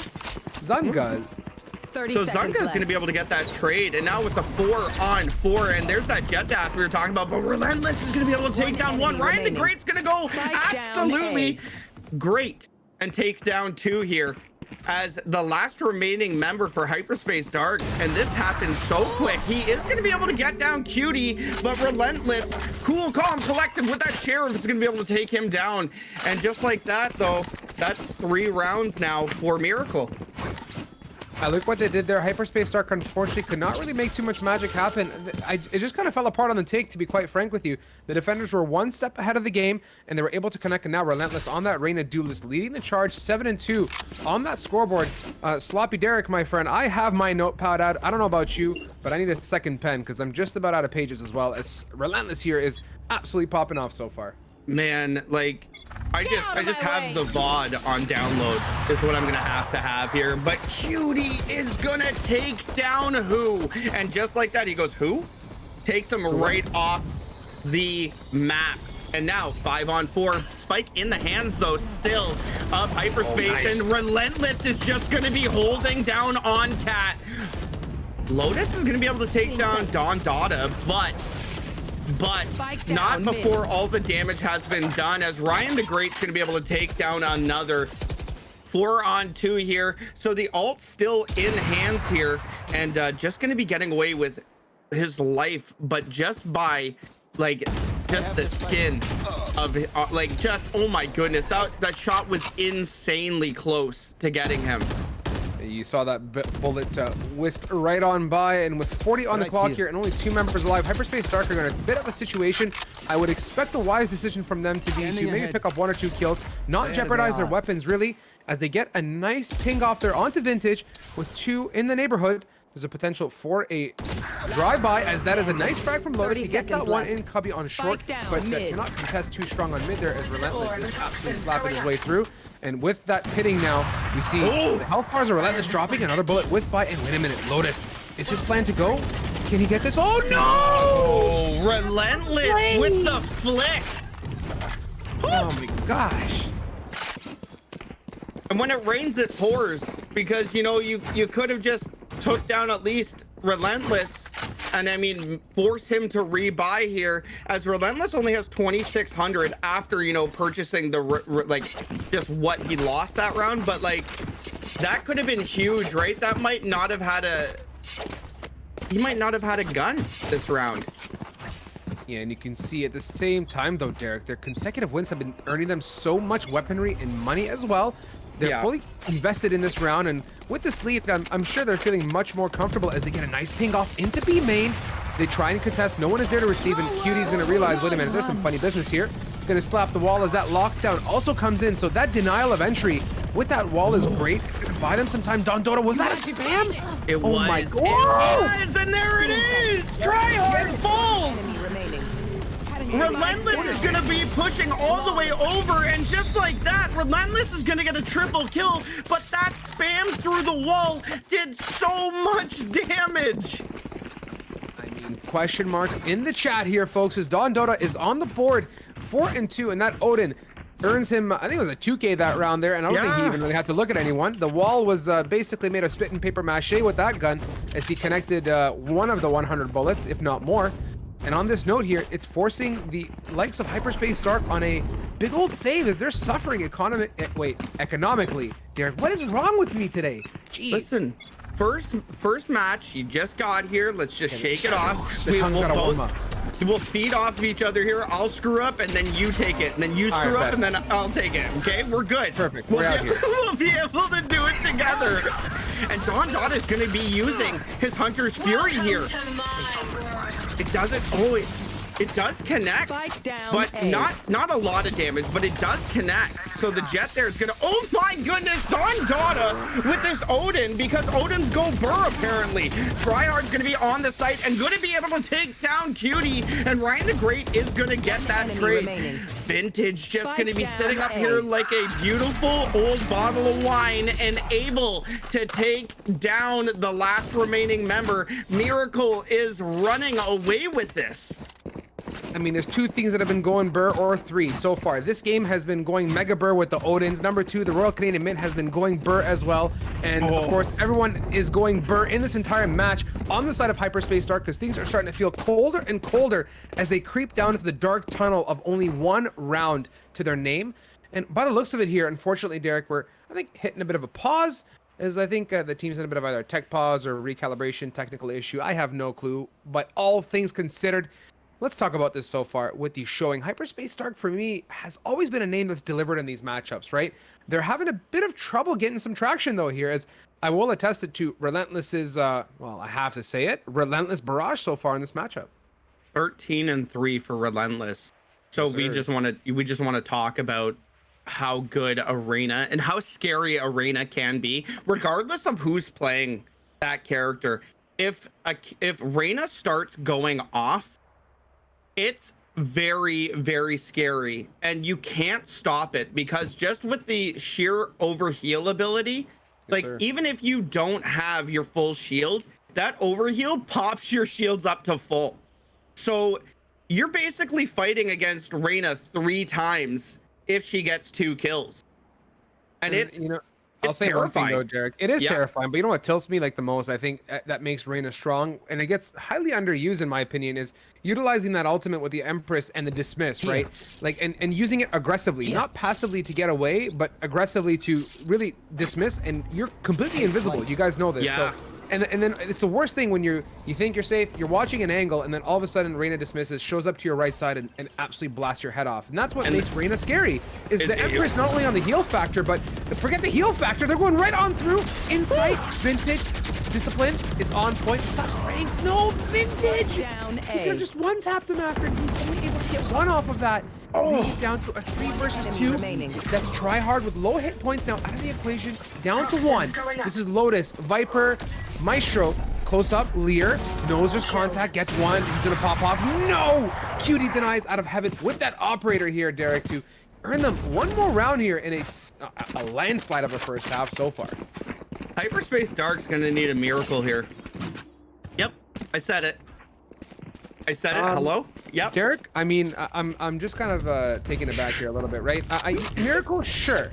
We've seen miracles, right? You know it, I know it. We've seen some slippery comebacks, especially towards the tail end of certain matches, right? All it takes is for the mice and the fingers to toast up a little bit, get nice and warm, much like my tongue is needing right now, and get into it, right? Yep. I have faith. And you know, yeah, that's exactly what they need. Hyperspace Dark almost needs just to kind of just figure this out. I mean, they tried to go slow, it didn't work. They tried to go fast, it didn't work. I mean, maybe just an overload somewhere is maybe what they need to do. And Tryhard, as we are saying all this, going to be holding down towards the cat area, and Relentless not going to be pushing up here. And what an interesting move here. Oh no, now we're gonna see him push up, and this could be astronomical. That bullet went right by his head. Relentless now gonna be throwing down the Lear and just running away with just keep your life here, because that was so close. Unless he has that much confidence that he can out aim an op. But at that point, I mean, that's terrifying. It's a bit of a situation and a half now as we're sitting on a 4 versus 4. We've hit my favorite tipping point of 50 seconds on the clock, approaching the 40s now. If they're gonna have to make a move here, Knave is able to get some information. Underboat House, that's 1. Tryhard from the left is able to connect onto Cutie. And on that note, my dear Derek, they are running straight on into sight with a strong advantage. This is the round they need. I'm loving it. This is what we talked about. If they can get this round and maybe 3 or 4 more after, it would be actually really, really good for them. We'll see if they have a strong post plant as that spike is holding steady. Lotus fearlessly swings. Oh! Yes, sir. Crosshair placement on fleek. Lotus is awake here, Derek. Oh, just like that, the flower has bloomed, and Lotus going absolutely massive there. That was a 3-piece, I'm almost positive. Coming around the corner, going to be able to take down one with the last bullet in his Vandal. Then resets, gonna get that one into market, and then that flick over towards CT was just beautiful. And now 7-2, one more round closer, and Hyperspace Dark might need another, if not 2 more here. I'm with you at this point, and with still 3 on the table, this is great for Hyperspace Dark. Don't knock them, man. You said they need a miracle, but I truly and honestly believe that they're on the right track to have a good half and get some gas back on them as Lotus's toxin is gonna drop here. The wall is gonna disappear, and he's sitting nicely in the corner now. Gonna wait for a bit of an aggressive push as they're doubled up towards long A respectfully, as the rest of the gang is pushing on through mid, denying Sage. That is critical, and you know what? That Sage had a res, so that was a massive pivot point for them as Vintage is able to respond with Tryhard, who, and Tryhard is back in it now with a 3, and they're gonna dash on through, and respectfully so. They have a great push onto the site as who is there to support. And there they go. Bomb, block off sidewalk, and make sure you are secure for the post plant. We'll see if there is a clutchability factor here available for Miracle. And Ryan the Great's gonna have to go great here as he's walking up now. He is gonna be sitting on the B side. Is gonna see one here, and I believe he only thinks one is on site because who didn't show himself? So now Ryan the Great does have it, and he didn't know. Tryhard gonna be able to come around the corner and take down Ryan the Great. He had no idea there was 2 people in the back of B, and they played that very, very well. I just had a moment. You know when you said they need a miracle? Yep. It just hit. You didn't get it? I have actually no shame in admitting it just hit. Like Strive! Like it actually just connected. Like it took a solid like 50 seconds for me to process what you were referring to because I sensed it. Okay, production says it was more than 40 seconds. Honestly, I'll say that was a good one, man. And all things considered, yeah. I paused and I was like, yeah, I said it. And then you're like, well, what? And I was like, oh, okay. Well, you know what? On that note, they got their miracle as they are now sitting on a third round, my friend. They are back into it one more time. 2 on this half with this aggressive push. It's the play. They spot one. Lotus. Cutie doesn't swing off of it, but Ryan the Great on his left is there to support. They're going to wall their way out with the res as well. A drive-by resurrection. Something that you would like to see in real life, but not so possible. That's Tryhard out of the door, getting contested. Nice swing from Relentless, making use of that leer as they are very much situated in a good spot on A, but hey, the attackers have a different agenda. They're gonna lace it up, run right away, and it would be great for them here to intercept on a kill as a drive-by as well, Derek. It would even up the numbers. That door closing, I don't think they're gonna try and do it. They're gonna go right for the plant and let Who deal with the push. So that's exactly what they're doing here. Knave is already on site, and that is spiked down. But as we are saying this, Miracle's already done that fast rotate, and who's not going to be able to take down one? So Don Dot is going to be able to take him down. That, oh my goodness. World divided, and Knave, oh man, Cutie is going to be able to come out and with Relentless. It was a beautiful double peek, making sure they didn't line up. And that was perfectly done. But the world divided going up, man, that was awesome to see an Astra in a 1v3 and almost get out of that. That's the beauty of Cosmic Divide. I mean, I still to this day do not know where Cosmic Divide belongs. I have a very mixed feeling about that bit of kit.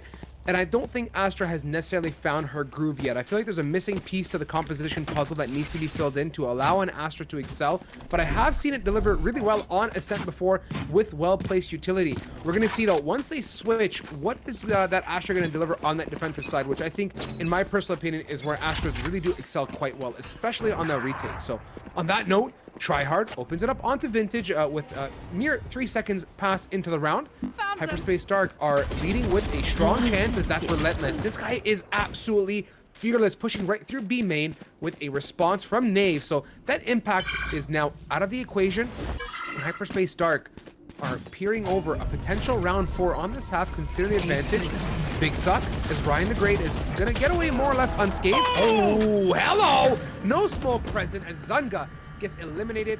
He tries to go for a little tricky spam, but pays the price. And now 3 versus 3 is what Miracle wants. There's a Hunter's Fury though, Derek. Keep your eye on this. You gotta use it or lose it at this point. And that's exactly it. Cutie is going to be sitting up here in the heaven area. And look at this, slow orbed, and now he's vulnerable.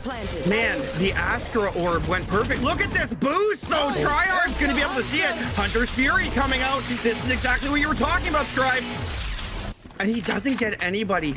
Almost, maybe a bit, I guess, too overzealous on it. Tryhard's going to be holding down the angle. Ryan the Great's going to fall here. And another star is going to be sitting up here. And Knave is already up top. And just like that, Don Dot is not going to take a look to his left. Because what would you be doing up there, Knave? Well, he's going to take that round right from them.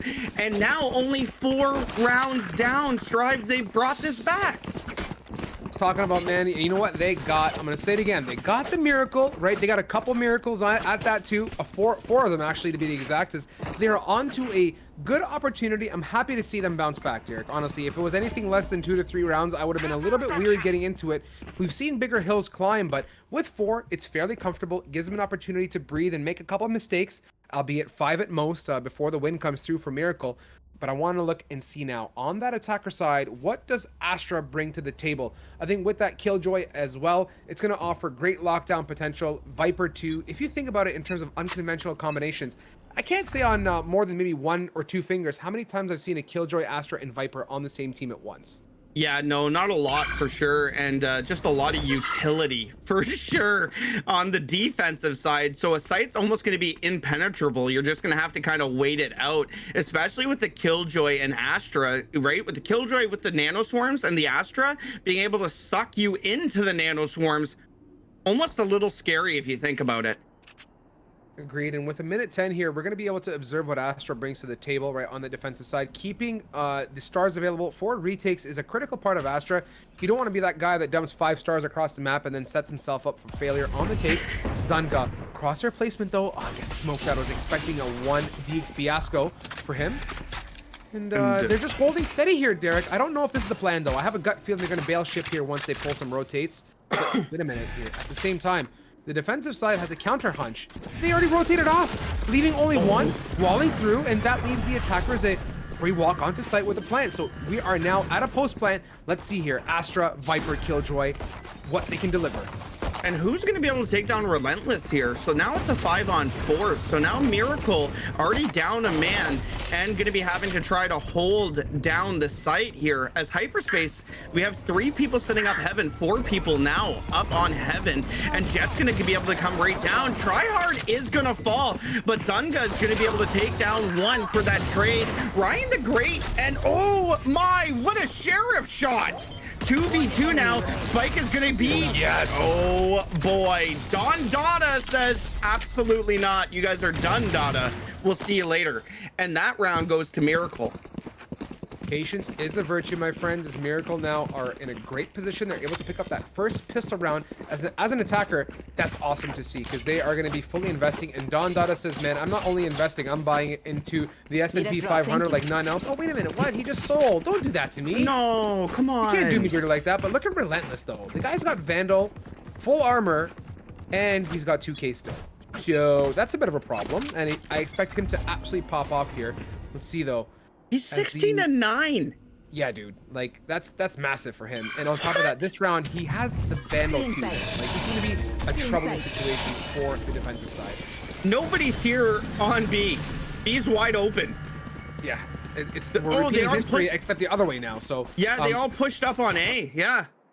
I mean, I'm happy to see it. In all honesty, though, Derek, like let's appreciate the fact that they did something as a team in unity. Yeah. They had to mix it up. We talked about it on that other side when they were attacking, but now on the defensive side, they said, guys, we got to do something. We're going to be down guns. They're going to be nice and fed. Let's push together. They did it. Now, unfortunately, the 50-50 lottery, they got the short end of the stick for sure. I did like the fact that they were just kind of sitting there by Ryan the Great's the trigger. They were all just sitting there like, should we push this or not? And they were waiting. By the time that the bomb got planted, though, then they took it down. That's a flawless. I mean, we already knew that this was going to happen as soon as Miracle got on to B with nobody there to contest. They got spiked down, all had guns. So now this round here is massive for Hyperspace, as now it's a full buy. I mean, yeah, full buy, other than Lotus not having full shields, but he's not going to be the entry regardless. He's just going to kind of hang out back. That's a Viper, right? So now Hyperspace Dark has to try to figure this out. 3 more rounds and your tournament is over.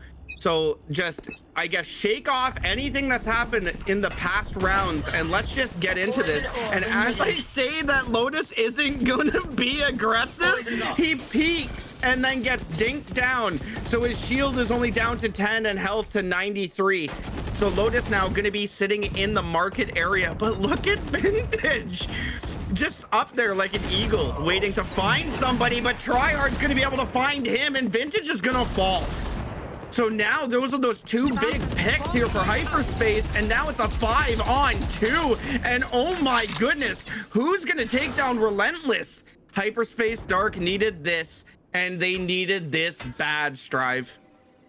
Without a doubt, and this is going to be near flawless for them. We're going to be looking at that mini-map, guys. We have to appreciate the fact that the attackers are still trying to push onto both ends of the site respectfully. They're looking at A, they're looking at B, they're looking for opportunity. With 44, there is still opportunity. Oh, forget that. No opportunity. One way with that owl drone, a troubling combination. And yeah, that's the one thing with Vipers too. It's not just about the health impact, but the Viper activating that one way is so clutch. Left. And you know, kind of gives me some Brimstone, some Cypher vibes as well, as that's Tryhard respectfully at mid.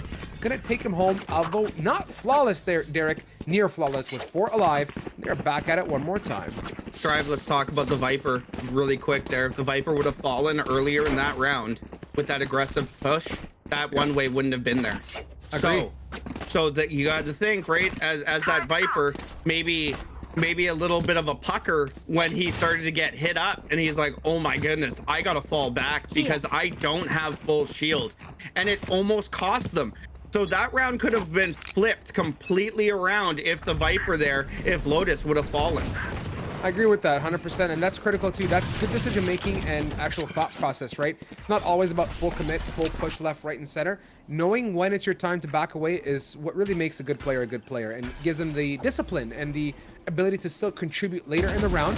Nave spots one up top, gets a second swing. Oh no! That double peek, and that, my friends, is not what you want to do when you're trying to aggress. You should swing together, not peek one by one, as that gives an agent like Nave the opportunity to get a number 2 combo on the board. And one more time, they have the advantage, and they got to remember, they are the ones defending. And like that, Lotus played it so patiently, waiting for people to walk into his crosshair, supported by Zunga. Leaves it down to the lonesome Nave with 25 hit points to try and do a bit of a jump peek situation, but unlikely considering his hit points. On this round, we'll see if the Master Omen can make a way. Oh, he's okay. I'm happy to see Nave didn't die. I thought he was honestly going to get swung on by Vintage and killed, but all things considered, I don't know if this is going to work out for Miracle. They only got 1 against 5. I mean, he's playing peekaboo there, Nave was, so... Oh my goodness, what a shot! That's 5. What Back at it one more time, so... What you know an what, angle! Derek? Oh, it was great. It was such a good angle, good aggression too, and did not get him any opportunity to get some guns on the way out there or make an attempt to save. But now 10-6, man, like take a look at this and appreciate the fact of this matchup so far. We started on a very rough half, only 4 rounds in, and we've already managed to pull over 2 out of 4. So half the rounds in this half have gone over to Hyperspace Dark. If we continue on this trend, I'm expecting a fantastic bounce back from them, and I'm hoping they have more in the tank on this defensive side. Both teams bought up, and they have money for the next as well. As they're grouped up for a long A aggressive push, Derek. Oh, yeah, and Nave was completely blind there. He gets taken down as Ryan the Great's going to come right through, and a beautiful double peek there for Miracle. As they're already on site now, Spike is about to be going down. Should be. Nope, still up in the hands here. Oh, it's Cutie's going to be able to bring back Ryan the Great. And just like that, Don Dot is already holding that rotate, so nobody's going to be able to come up behind them. And now Miracle in a 5-on-2. 2 people left remaining for Hyperspace, and it's not an easy task for sure, as one of them is still up in heaven and one of them has gone towards the tree area. So, I mean, yeah, I don't see this working in Hyperspace's favor, or do I? I don't think so, Derek. Oh, I don't think no? so. We're gonna get You some don't think exits, so? I think, and that's about it. With the spike ticking down now, it's way past push time. They have so many members to take out, and there is also, keep in mind, that Hunter's Fury. They know very well that if they try and get on site and tap that bomb, it's pretty much a game over round for them. But Lotus, from the wings, does he know that there's people there? He hears them. Is he gonna peek it though? I appreciate his patience. He swings. Oh my god. Oh my. That's a free kill and a good peek on his behalf. Nice and swift. Doing some damage before the round comes to an end. But Miracle earns their 11th round on that board. Did Ryan the Great have an op there? I don't think so. Okay. I just thought he was holding that angle with the op right towards mid. But what a shot by Lotus. Just a perfect little peek there to take guns away from Miracle. 11-6 now, though. You know, Hyperspace giving up that round. Just Miracle was just very aggressive, and it seemed to work. And Relentless is going to take down Tryhard, and huge first opening pick here for Miracle. Oh my goodness. One way, one more time, Derek. Dundada, though, is going to be able to take down 2 with the Hunter's Fury. And he's brought this to a 4-on-2 now. Hyperspace Dark, Lotus onto site here, just kind of holding. Spike is about to go down, as who's going to be jumping onto Cat. Vintage is going to be able to take him down. Lotus is going to get 1, but Lotus in a 1-on-3 now. 3 people, the 3 remaining members of Miracle, all on B side. And now, Lotus is just going to be trying to... There's no time. Lotus is just gonna have to try and take down 1 at a time, and then hope there's enough time at the end. But they are doing such a good job of playing cat and mouse, and just like that, Vintage is gonna be able to take him down, and we are at match point, Strive. That's unfortunate. That situation for Lotus next to impossible, but holy cannoli, Derek. 5 ultimates on the side of Hyperspace Dark. So if you want a wombo combo, this is the round, my friends. It's the time to do it. We'll see if they use that. Of course, as you guys know, use it or lose it is the motto. And especially on last round, it's not going to get that much better after this. So we'll see if they can make the magic happen here. If the defensive side has some more gas in the tank, I would expect them, ideal situation, use some of that, open up an early pick, maybe a drone ult to take out a number, followed up by jet knives, and then a killjoy lockdown, especially for that retake, would be pivotal. I'm still up in the air though. So far, the knives activated. With that note, Lotus is gonna sit. Oh no! Denial. Relentless gets the info. Oh, he went a bit too deep. No! He went too deep. He didn't dismiss. I thought he was gonna shoulder in, get some info, and bail ship, but no, he went all the way through, and they're gonna lock out mid with Viper's Pit. Oh, Hunter's Fury! Zanga responding, Derek. Leaves it down to a mere 3 Miracle members. So far, Hyperspace Dark are on track for a potential win as they're pushing on through with who? Lotus, and only one left. This is Ryan the Great to hopefully be the greatest that he can be on a 1-4 clutch against more ultimates as well. He's got Spike too, gets the turret. He's gonna try and plant, but oh my god, it's not gonna work, man. There's swarms, there's people coming, they're just gonna take him out in any moment. And just like that, though, Ryan the Great's going to have to stop the bomb plan. He is going to get one here. Who is just going to show just the tippy top of his head and get taken down. Ryan the Great is going to get another, but Lotus is going to come around the corner and take him down. Triple kill for Lotus. And Lotus on that flank in towards mid from B was huge. That was perfect. And Relentless falling very, very early hurt them for sure. Maybe just a bit of an overconfidence with Relentless there, grabbing the invisibility and pushing towards mid. Lotus just kind of hanging out in mid and saying, hey, I see ya, so I'm gonna take you down. But still 1 round away here for Miracle. Any type of win here is gonna be the win. So Hyperspace Dark is gonna have to try to figure this out still. Being patient as we work our way through. Hyperspace Dark are teetering on the edge of defeat. It's going to be a tough situation for them mentally, of course, to overcome. You don't have much breathing room. There is still 2 ultimates available, and I will say, with Ryan the Great's opening pick onto who, it's going to be a tough predicament for them as he opens a second, and that is, my friend, not the recipe you want to come back with for Hyperspace Dark, as they've lost 2 members, and we're going to see on a post plant on B against 5. That's I'm gonna say it, that's a recipe for disaster. Yeah, it's an uphill climb for sure. And Knave is just gonna be trying to get one. Relentless is gonna go big, take down another. Tryhard is gonna bring it back within 1 player, but just like that, Knave is gonna have to try to secure it. But Cutie, looking very cute, just cool, calm, collective, takes them down. And now that game goes, well, unfortunately, it goes to Miracle if you're Hyperspace Dark. But if you're a Miracle fan, that looked very convincing. So you guys get to fully appreciate my frozen face right now. And you know, those mid-transition, my camera is completely frozen. Production, can we please not make me look at that? I have to restart my webcam after this because we got some technical issues. I look like an absolute baboon right now. Absolutely not. Look at how great the stash is on Strive, everybody. Oh, it's gone. That's sad.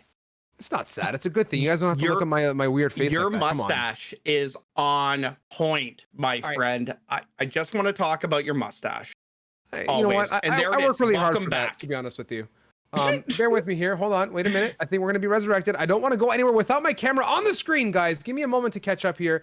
Let me see if I can get myself back on. I need to say goodbye.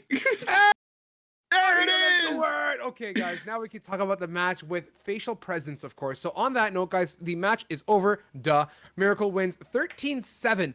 A tough situation. Hyperspace Dark had a very rough half. We saw they started off slow. A bit of momentum built up as they progressed onwards towards the second or the latter end of the first half. They got some juice in the second, but not enough. And I will say, end of the day, man, all things considered, you can look at the scoreboard after, or if you guys remember how that went down. Honestly, Ryan the Great and Relentless. Ryan the Great picked up 22 kills, 22 and 14. Relentless went 21 and 14 on that Reyna. That's basically neck to neck with his teammate. So, and all things considered, I want to kind of talk about this match and, you know, the shortcomings of how this all worked out. I will attest it to, first of all, I still don't have a good, comfortable feeling about that composition. I'll be honest with you, Derek, right? Like, I don't know how I feel about having a Viper Killjoy and an Astra together. It just seems kind of, for lack of better words, discombobulated. It's a lot of utility that doesn't have synergy. Would it have been better to have maybe a Phoenix? Like, I think for this type of map, Phoenix offers good utility. Would a counter Cypher have the better choice? Killjoy does a great job on holding on B, but I still think that Cypher has an edge when it comes to an agent. It always will and always has been for me one of my better or my more favorite picks to go down, right? I don't know if you feel the same about the composition as much as I do. I mean, yeah, I would like to see maybe a Sky. A Sky might have been able to do something for them. I'm with you. You know, have the heals plus, you know, be able to bank with Tryhard on the Jet, right? So you go out with that flash, and then Tryhard would be able to come right at them. Or I mean, maybe even like maybe even a Cypher, right? Like Cypher versus Cypher. Yeah. I'm saying that, man. I think Cypher would have been so viable, such a strong pick. I'm disappointed in how the events kind of panned out. I will say though, all things considered, Relentless was actually fearless on that defender side. How many times did this guy push B main, push mid, get picks? Like everywhere that Relentless was, whether it was attacker side, even attacker side, he contested opposite mid. He went on through. He took some risky decisions. We saw, towards the end of that half with that dismissed right on to meet Lotus. He got punished for it, but it just goes to show you the type of character. I don't want to say character as an agent selection character, but character as in play style that Relentless has been. He's very, very upfront, very direct, and that's what you want to see out of a duelist, right? You pick a duelist for a reason. You want to duel. You want to be the one to open up opportunity, and unfortunately, Tryhard on the other end of the spectrum was not really dueling at the same level, and I think that in itself was critical. And I'll say it again, man. I don't know how I feel about Astra. I don't. Like, we saw one Cosmic Divide, right? Yeah. What is I don't know. It just, to me, that agent is missing that oomph, that damaging ability that can come from some of a pick like a Viper, a pick like I don't know, like a Killjoy, or even a Brimstone who has a Molly, right? Like, you have someone that has those types of skills and they don't necessarily lend themselves to damage. It's missing. Well, and maybe we are not seeing the Astra being utilized to its full potential. I mean, if you look at the pro scene and look at all of the, any of the big matches, there's never an Astra, and that's got to tell, I guess, Riot or Valorant something, right? And maybe if you see the Astra, maybe an aggressive Astra might be a little bit different. Maybe because everybody's just trying to play it so passive. But and that's my point. Like, dude, that's the thing. Like, the stars are a dead giveaway. That's what grinds my gears. Okay, pick anyone else, right? Killjoy is kind of, to me, a bit of the same, right? And you know what? We're gonna use this time to talk about this because I think it's important, right? Yeah. Killjoy is the same, right? That utility, when you walk up to it, until you get close and personal, you don't know that it's there. It's lurking in the midst. You're gonna hear it after. You're gonna see the visual cue on the floor. But Astra, there's a star in front of you. So you can almost guarantee at some point in the round, one of the utilities or something's going to be used with that star. So what do? You play cautiously. You either say, okay, it's put at a choke point, I'm going to sit back. Or it's put at a choke point, I'm going to go and aggress it and get by it, right? And when not used in the correct positions, it just doesn't deliver rounds. Honestly, that's what it boils down to me. It doesn't have the impact that other agents do, right? Skills and utilities that come kind of out of the shadows. You know what I mean? Yep. And I guess another real big thing with the Astra pick is the Cosmic Divide. I feel like it's used too late in most of the times.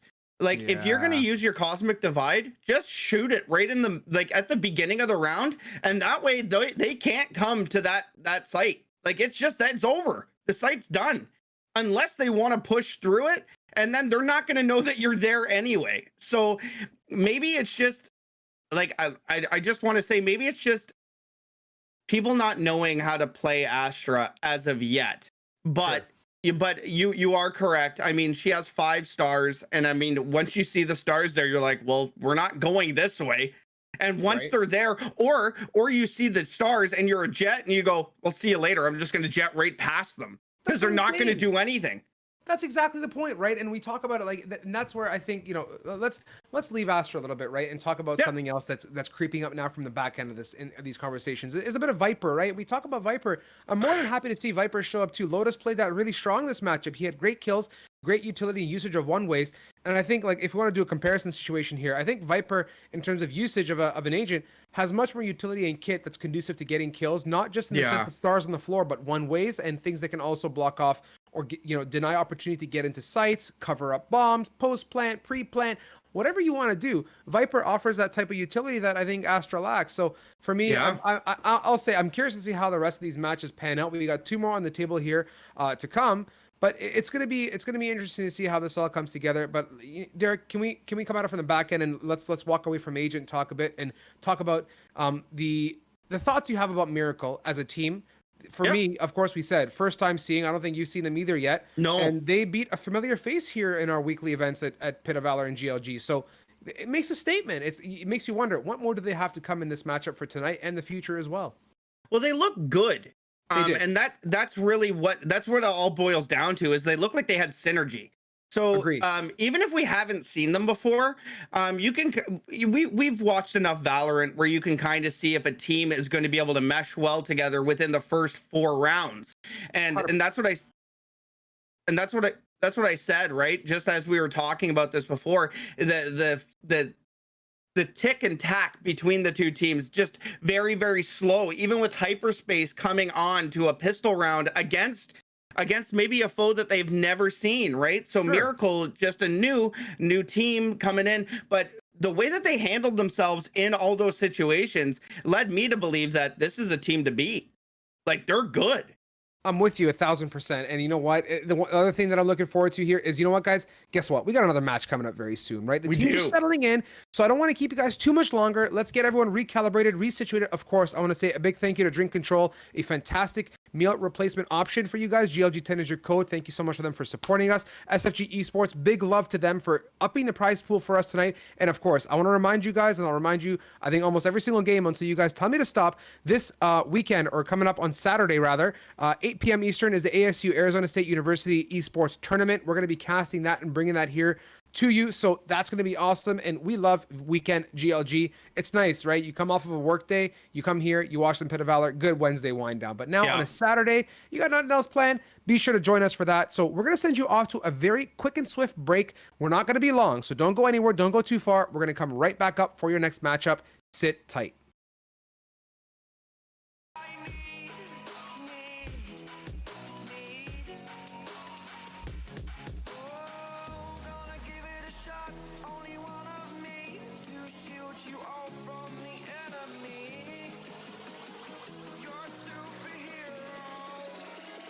You're a superhero.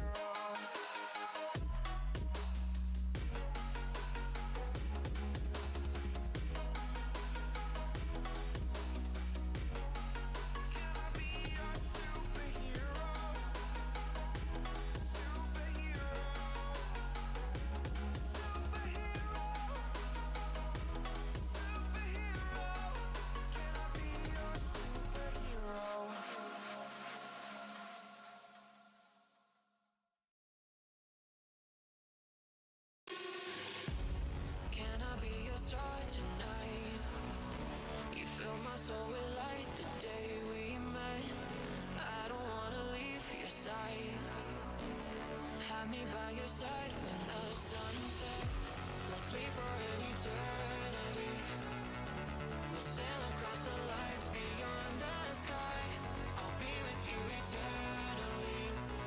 I'm an addict for your love, it keeps me high.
by your side when the sun sets.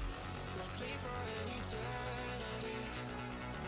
We'll sail across the lights beyond the sky. I'll be with you eternally. I'm an addict for your love, it keeps me high.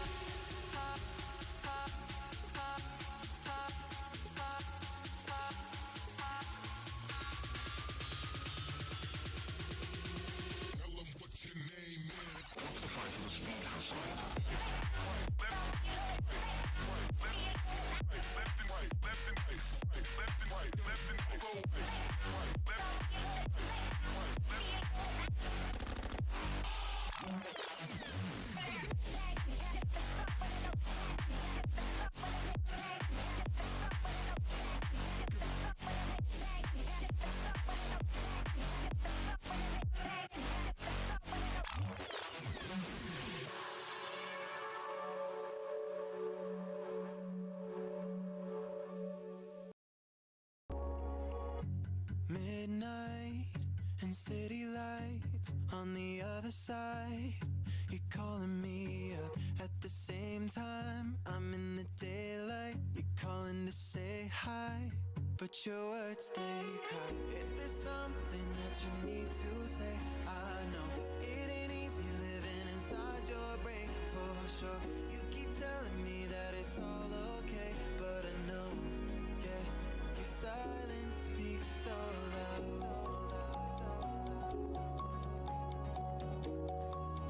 Your silence speaks so loud.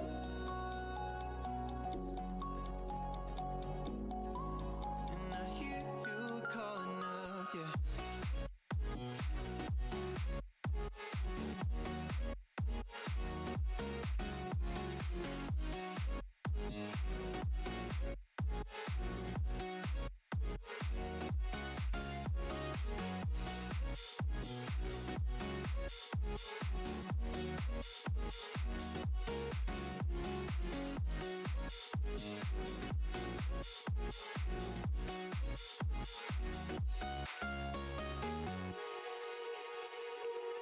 We're talking about nothing.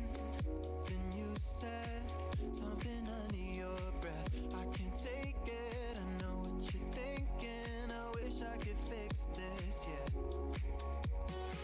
If there's something that you need to say, I know it ain't easy living inside your brain for sure. You keep telling me that it's all okay, but I know, yeah, your silence speaks so loud.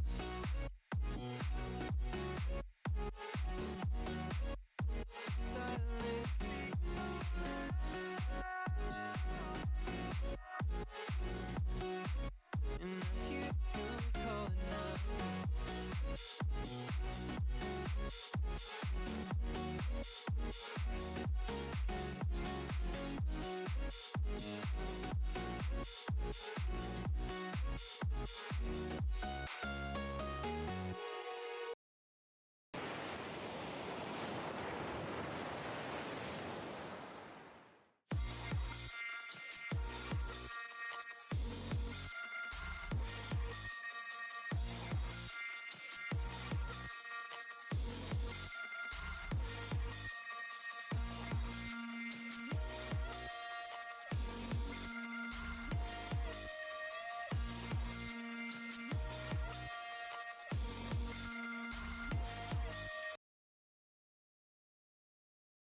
Oh, all right, yeah, bet. All right, hey, how's it going?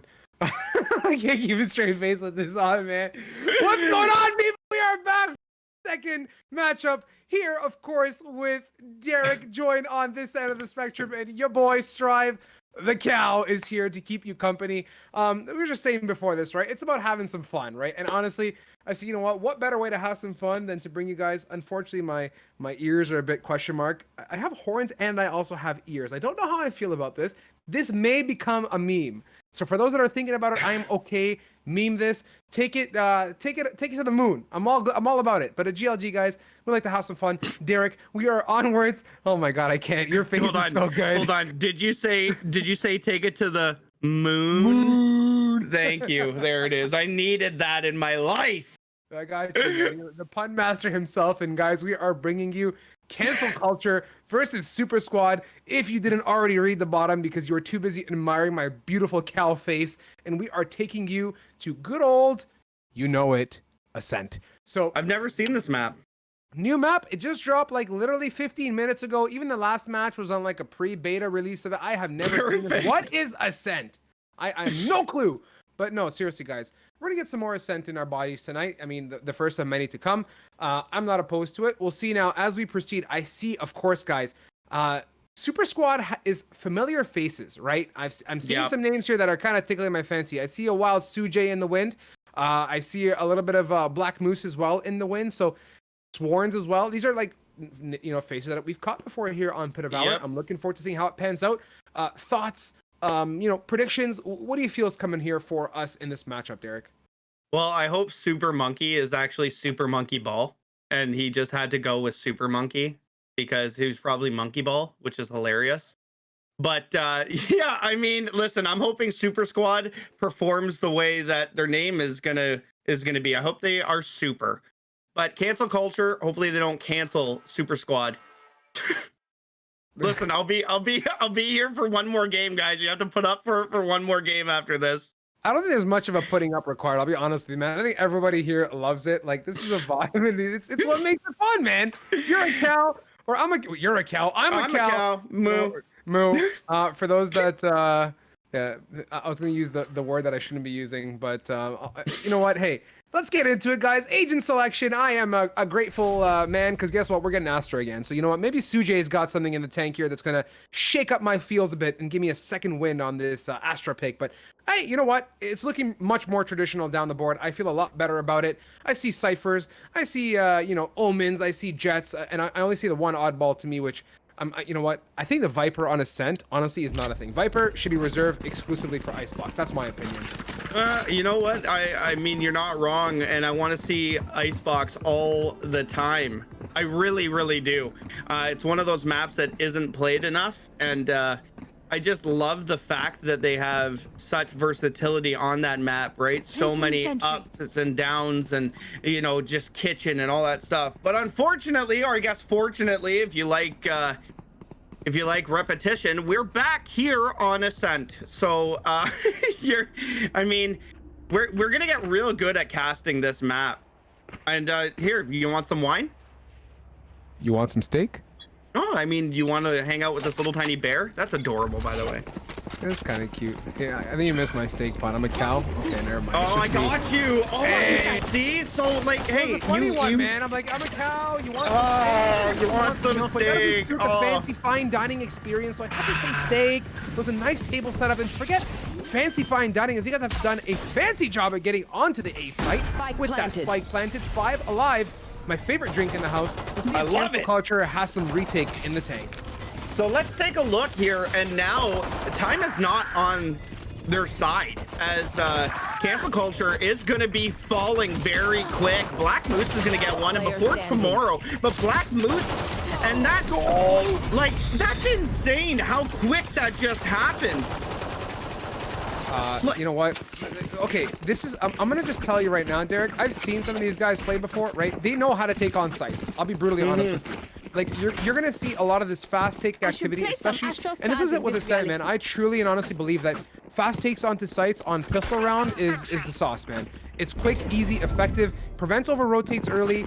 It works. So I'm happy to see them picking up that first round, and respectfully so. They got onto site basically flawlessly, man. There was no contest, and they held it down. I just want to see what Sujay is going to be able to do here with this Astra, because we've had this conversation before on the Astras, and oh my goodness, what a shot! And another. That's a double. Now, before tomorrow's finally going to put him down, but like, that is huge. 2 kills. And Symbiotic is going to be able to take down another. Sujay's finally going to bring this back to a 2-on-2, but pistols have just run havoc on Cancel Culture. I mean, on Super Squad here. Spike is finally down. Sujay with 92 HP, but I mean, his teammate has like 17. So Black Moose now with 17 HP. Here's both of them up on heaven, though. And that's some information for him. And Logan's gonna shoot him through heaven. And what a shot. Now it's a 2-on-1. Sujay's gonna be able to take down one. Now it's a 1-on-1. Sujay and Time on his side, and he does it. Triple kill for Sujay. And that round was way closer than what it should have been. Derek, in my head, and that's why I had my giggle towards the tail end of that round there. Sujay, I've seen the man deliver in tight situations, and he's done it again one more time. He is swift, guys, so keep your eyes peeled on Sujay in this matchup. I've seen him excel time and time again. I love his plays, but this team as a whole are going to be a force to reckon with. But at the same time, don't blink twice, man. Cancel Culture has some pretty familiar faces. That's Caruso, guys. Keep your eyes on him as well with the rest of the team. I'm expecting this to be a marvelous, marvelous match. And on Arena. So let's really keep that in your back pocket here, because if Caruso starts popping off, that's a scary thing. Jazzy B is going to be just hanging out there, and that's what we were talking about before. The Astra thing, he already knew it was there, so he didn't need to worry about it. He just stuck out of it, and look, it's the exact same thing again. But Jazzy B here is going to be playing this very well. Doesn't get pulled into a vulnerability, and he gets pinged out once but takes down the recon. Spike is now going to go down, but Jazzy B still up with 100 HP and 50 shield. So still a 5-on-5 retake now, and Cancel Culture has their work cut out for them for sure. And on that 5-on-5, that is the suction cup, as Doctor's going to call it. Going to deny Jazzy B the opportunity to push on through, albeit I don't think he was thinking too much of that, as there is so much force to reckon with. Oh, Super Monkey, nice one clap onto Caruso with the second and a third. Oh my God, he's doing that! No, denied by Lycos. I thought there was going to be another connection there. He's going to try and swing, but has a response. Unfortunately, full site denial here from Super Squad. They held that down, my friend, like none other, earning them that beautiful third round. They held that site super. Right? They held that site super. I know what you were trying to do there. I know what you were trying to do. Well, Cancel Culture just got to move over. So anyway, back to this. We are sitting in 3-0 here for Super Squad. Cancel Culture is just getting a little bit overwhelmed, I would think, but now it is going to be a big full save for them, and it's just an all-around push out middle here for Cancel Culture, and this could be huge if they get one. But before tomorrow is going to be able to take down one Sujay, and before tomorrow, just trading back and forth between the two of them, and Black Moose is going to be able to take down the last one.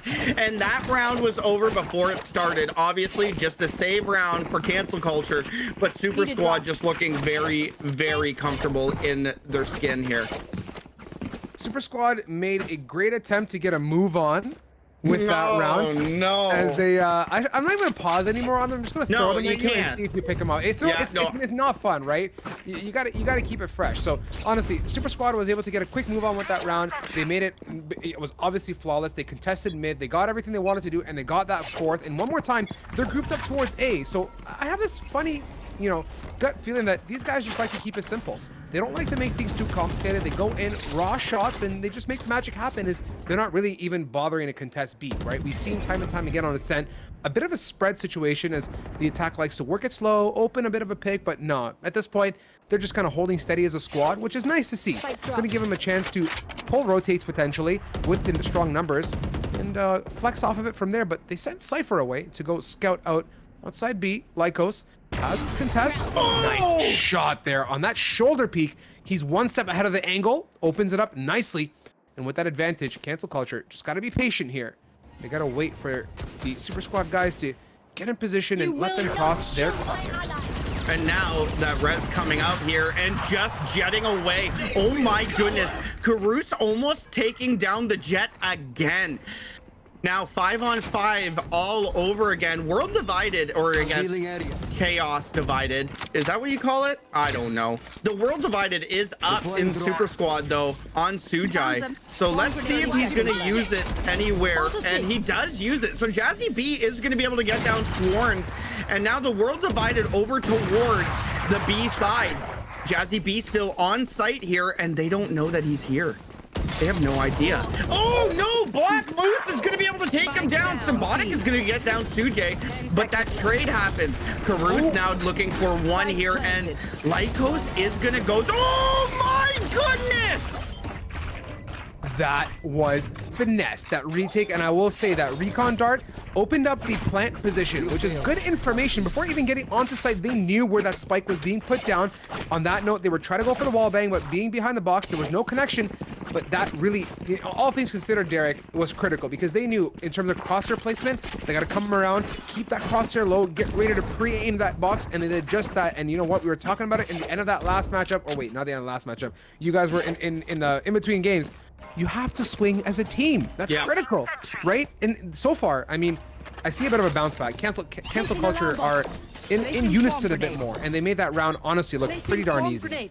Well, you want to talk about that swing as a team? Karus and Lycos did the exact thing that you were just talking about. Yes, sir. I mean, Lycos had the op, and the confidence in just being able to hit an op shot that close, that quick. I mean, it's just a good player hitting a good shot. Jazzy B now going to be sitting here over on the A side. He is going to get pinged out here. Not going to take it off. He's just going to tank that. And he might actually fall down here. Super Monkey's just going to spray through. And Lycos is going to be able to take him down. Oh my, but Lycos almost getting another one here. Is going to have to start doing a little bit of jumping puzzles, and he's done it. So Lycos getting away with 85 HP. No more shield, but does get that pick. We're in a 4-on-4 now, and before tomorrow, sitting on top of his own wall. And on that note, we see Sujay playing in the wings at Tree Room, knows there is a wild Lycos in the wing. Oh, and this timing is impeccable. He's gonna go for the flank. Does Lycos hear him? So far, no. So much action. One spray transfer, two for Sujay. Karus has a response, dismiss, and he is into sight now. Knows there's one hell now. Swarms, gets denied. Karus, last man standing. 1 versus 1. That is a lit Reyna sitting by generator. Sujay, though, is gonna make this. Oh! I wish I saw that from Karus's perspective. His crosshair placement, Derek had to be on point for that connection, and he made it happen. That's cancel culture on the board for another. 10 HP and a dream, and that is a Reyna. Just going with confidence. 10 HP Strive and a 1v1. That round should not have gone to cancel culture. But you know what? When good players are in tough circumstances, they can perform, and we just watched it happen. And oh my goodness, if you're in chat, just gas it up because Karus just went off. Full house there, and he really went big. Oh, Lycos and Karus again, man. That is two beautiful opening picks with a minute 30 left. So in terms of what the defenders are able to deliver here so far, this is ideal for them. They get 2 picks, 3 ultimates now available. I don't see a need for them to even bother activating that. Astro utility works out. Nice with Lycos. Is so quick with that operator. And that is it, man. These two, man, a duo and a force to be reckoned with. One clap from before tomorrow. He's going to run away, and I don't know if he has the self-heal available. Yes, he does. He's going to try and ramp it up, but he's getting pinched. And no, that's it. Gets his number 3 combo, that double mac and cheese with the fries, and he brings it home for the 3rd. And he supersized it. Oh man, super size, ultra size. Man, you know, I could really do some Chick-fil-A. I'm gonna pull the doctor out of my box here. Doctor is the man who gets my saliva. Okay, I'm not gonna go there. Wow, okay, that was well, weird. we're just gonna back we're gonna go up ahead here. Doctor, thank you so much for talking about food. All I gotta say, man, is you keep it interesting, and you help me pick up my dinner choices. So all good in the hood here as we progress ahead on to round number 8. Can we just talk about this? I'm not a big fan. I'm Canadian. We don't have Chick-fil-A. Like we have one. We have one. And it's in Toronto. And I'm not driving 3.5 hours. I am sorry. Nope. But we have one Chick-fil-A. You want to talk about how Canada's not doing so well as a country? It's that. You will not kill my ally. And as we're saying all this, I mean, cancel culture is falling apart here as Super Squad finally getting back into the rhythm of things, going to be able to take down 3 very quickly, and now it's a 5-on-2. Cancel culture now, but they do have 2 ults up, right? So Jazzy B does take down one, bringing it to a 4-on-2. Spike is down though, so yeah, time's really not in their favor. And I believe if you're cancel culture here, you're just gonna try to save this, right? Lycos, just save your op and get away. Yeah, it's a good decision. I mean, it's a $5,000 investment. It would be foolish of him to try and contest against 4, especially with that spike down. You can make miracles happen to a certain extent, but at some point you gotta. Oh! Question marks in the chat, please, for Lycos. This guy is swift as beans. He picks it up there.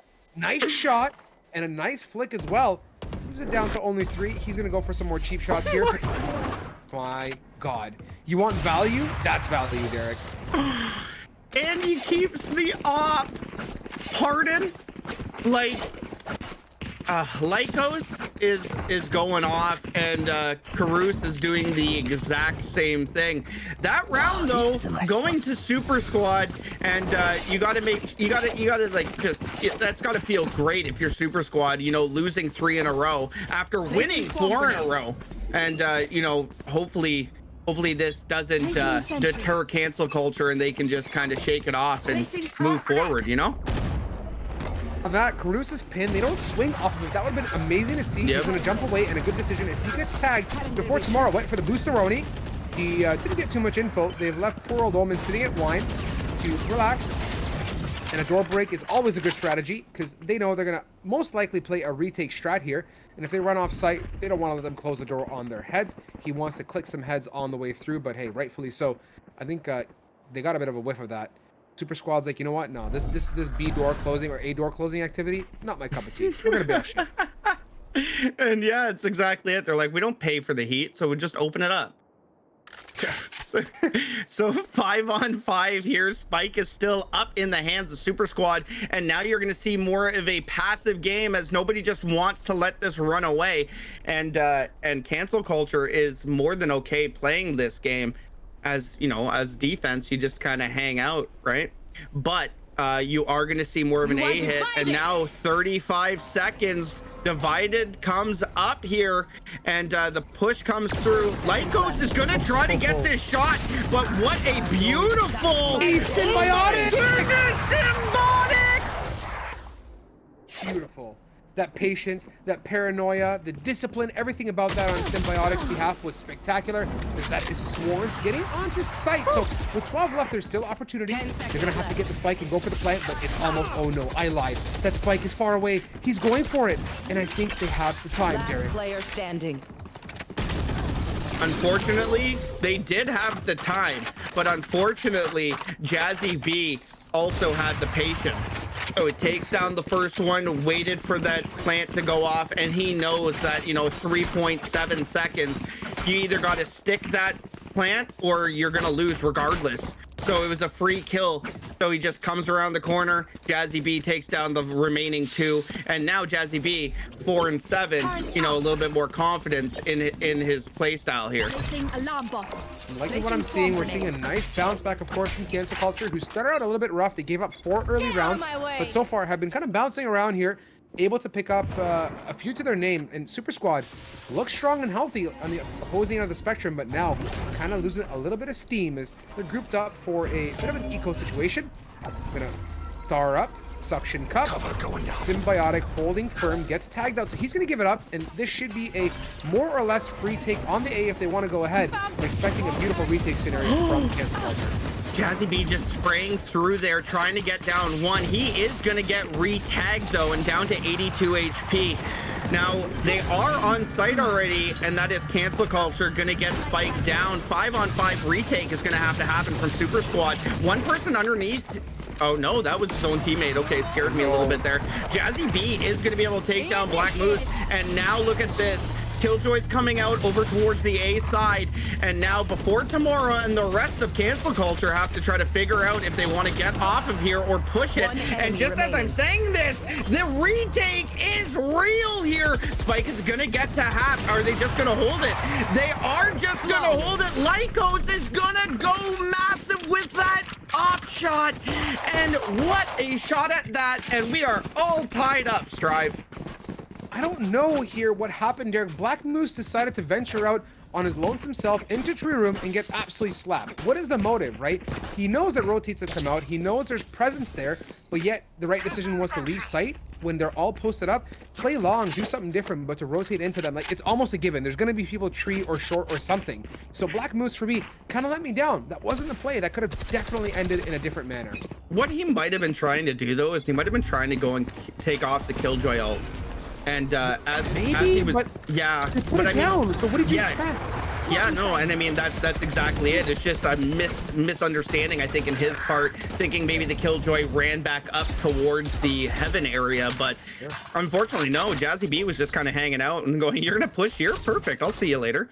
Yeah, no problem, and yeah, and it happened, right? So I mean, get right into this round here, round 11, and we're tied all up at 5-5, and just like that, we are a 3-on-3. Spike is still up in the hands of Super Squad, and that is the Astra, and that is Sujay that has the Spike. Jazzy B in a familiar place here, just kind of hanging out towards the towards tree area, and he's just gonna what is this? Lycos! Clip it, because that's insane. Oh, it's a triple kill for Lycos, looking for the quad, and he sees them and he delivers. Lycos with 4 kills in the round, going massive. Last round before the switch. I have to be missing something about Lycos. This is not low-level gameplay from Lycos. I mean, this guy, he's got some hours under his belt. He's finessing it like none other, and he's delivering amazing kills on that jet. And, you know, we talked about it earlier. This is tight, Derek. It's as tight as it gets, you know. I think chat may have had a hunch too, and I kind of did as well. I'm like, you know what? Familiar faces, but at the same time, we're deeper and deeper into this bracket, and their previous matches have been very strong. We're going to see a good map here. And cancel cultures, Lycos, what they see for sure. So Jazzy B now going to be holding down again in familiar territory over on the A site, just waiting for that push to happen. Spike is in the hands of Super Squad. You know, not one of those plays where they just place it down. Symbiotic is going to get one, but Black Moose is going to get that trade. So there is the trade that you wanted to see with the double peak. It could have been way worse than what it ended up as. Jazzy B still holding down the angle on the A side, just waiting for somebody to push. But as we're saying this, it does look like we might have a rotate out, as only one player for Super Squad is very close. As I believe that's it's Super Monkey, and he's over in Wine Spot. So Spike does look like it is still over towards the A side, and all 4 remaining members are very close to one another here, so it's not going to be a pull out off of A to B. And now they are going to go and hit the A site, and Jazzy B just holding down the angle, going to be able to take down one. Logan's going to get another, and Super Monkey's finally going to get that trade.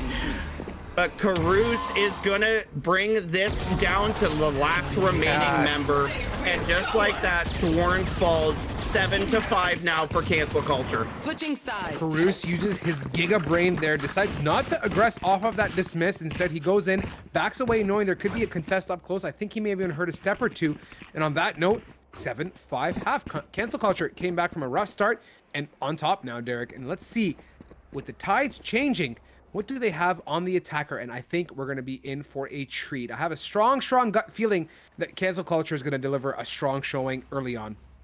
I agree, actually. The pistol round is such a pivotal round, regardless of first or second half, because you get that pistol and then you get the money buy right after, right? So the bonus round is what some people call it. So if cancel culture can get the first round, you got to think that this is going to be a 9-5. But Super Squad might have something to say about that, as they are being very aggressive here and now falling back a little bit. And Super Squad's got to be very careful here, because like I said, cancel culture is going to be very aggressive.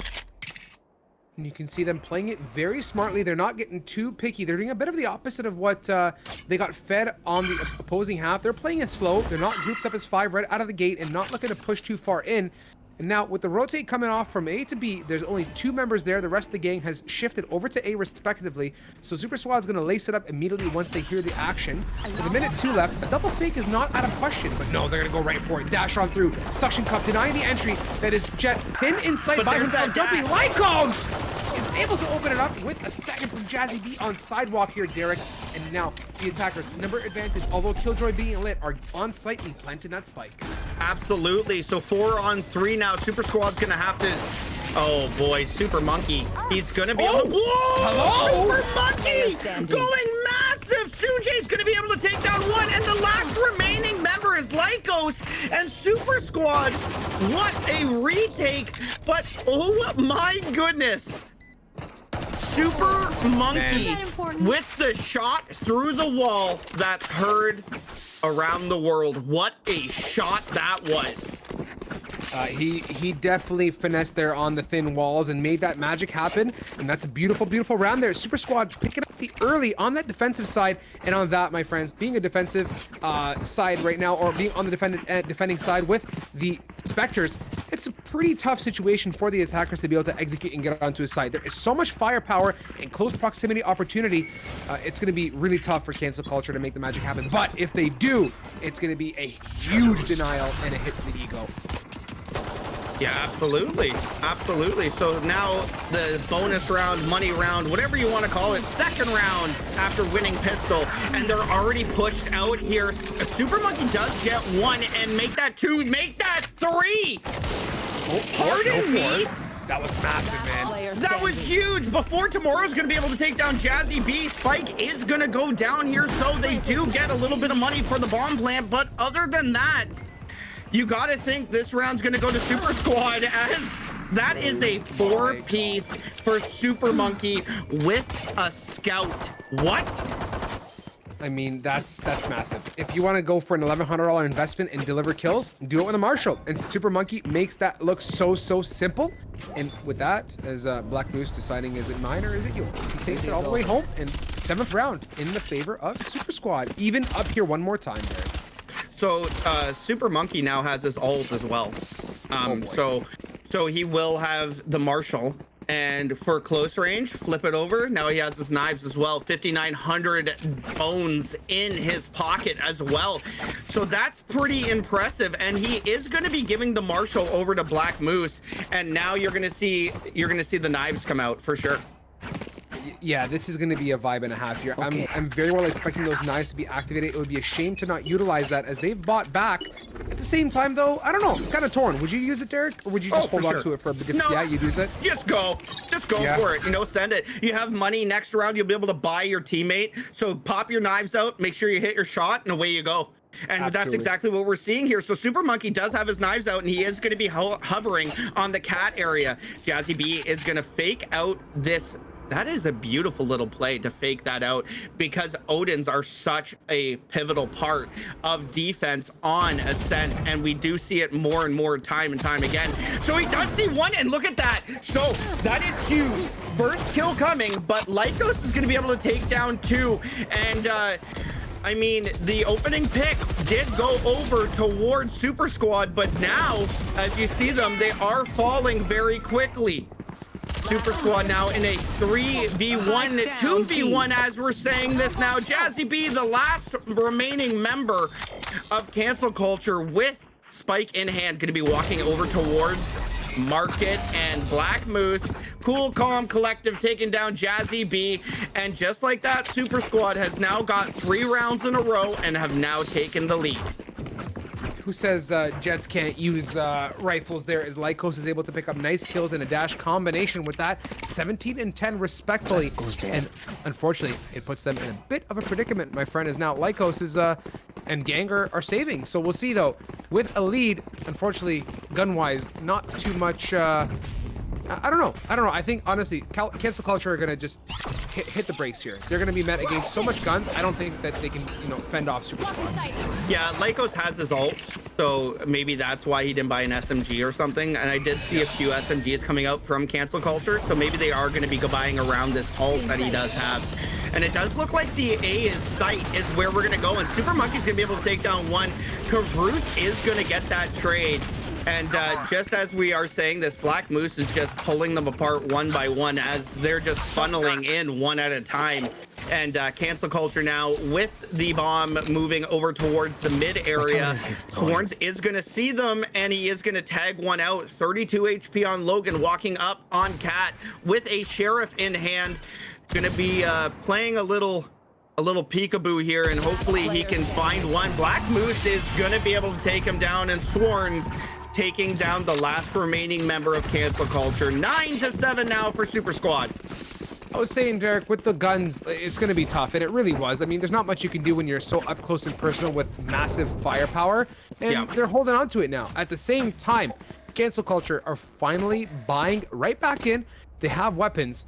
On our way to a 1-0 scoreline, or 10-7 scoreline for Super Squad, respectfully. If they can pick this one up, we'll see how this works out in their favor. I'm liking what Cancel Culture's been doing. They're putting up a good battle, but I think with guns, they're going to have a much better chance now. Absolutely, and I'm interested. I was just about to say I'm interested to see what Super Monkey's going to do with this op, and boy, did he find one. Make that two. That is two. Looking for the third here. Symbiotic is going to be able to take him down, but not before Sujay, and before Tomorrow is going to be able to pick up the last remaining two that were sitting towards mid. Jazzy B in a familiar territory by himself again with Spike. So let's see if he can at least get one here and then maybe try to work off of that. But as I'm saying all of this, before Tomorrow is going to be sitting here in the mid area waiting for Jazzy B to walk right into his crosshair. And that looks like exactly what's about to happen. Oh, Jazzy B is going to be able to come around, and Tomorrow is going to fall. And Jazzy B has now brought this to a 2v1. 26 HP and a dream. And I mean, or a nightmare, depending on how you're really thinking about this. But Jazzy B is now going to be out of the B site and hightailing it over towards A. And they are going to hear him run directly past him, as one of them is in a tree, and the other remaining member is, oh boy, Sworns is already holding and taking down Jazzy B. And Jazzy B brought that in very close. But unfortunately, it was just not close enough. No siree, Bob. And now 10-7. This is Super Squad peering a mere 3 away from a win on this best of 1 tonight. And on that note, unfortunately, Lycos and Gang are kind of in a bit of a situation, right? They're down to only a few $100 a piece, leaving, unfortunately, Logan on basically a Spectre and armor. So they lose this one, man. It's going to be a tough couple rounds after, really and honestly speaking. Yeah, it's going to be pretty rough. Before Tomorrow is going to be using this wall and pulling himself up here. What a great little angle he has. You should run. And Carouse has got to watch himself here without peeking this angle, as Lycos is actually going to be pushing over towards the A site here with the attack of Killjoy. So so it has been destroyed, and that was because of Hunter's Fury. So great use of his ult there to stop it. Lycos is going to fall, as Before Tomorrow is still sitting up on that wall. Now drops down, and that is not something that you would think. You would not think that the Sage is going to be sitting on his wall on Cat. So unfortunately falling there. Spike is down though over on the B side, and now a retake is gonna have to happen for Super Squad. Here they go one more time now. Location revealed. That's the Hunter's Fury they were holding onto one.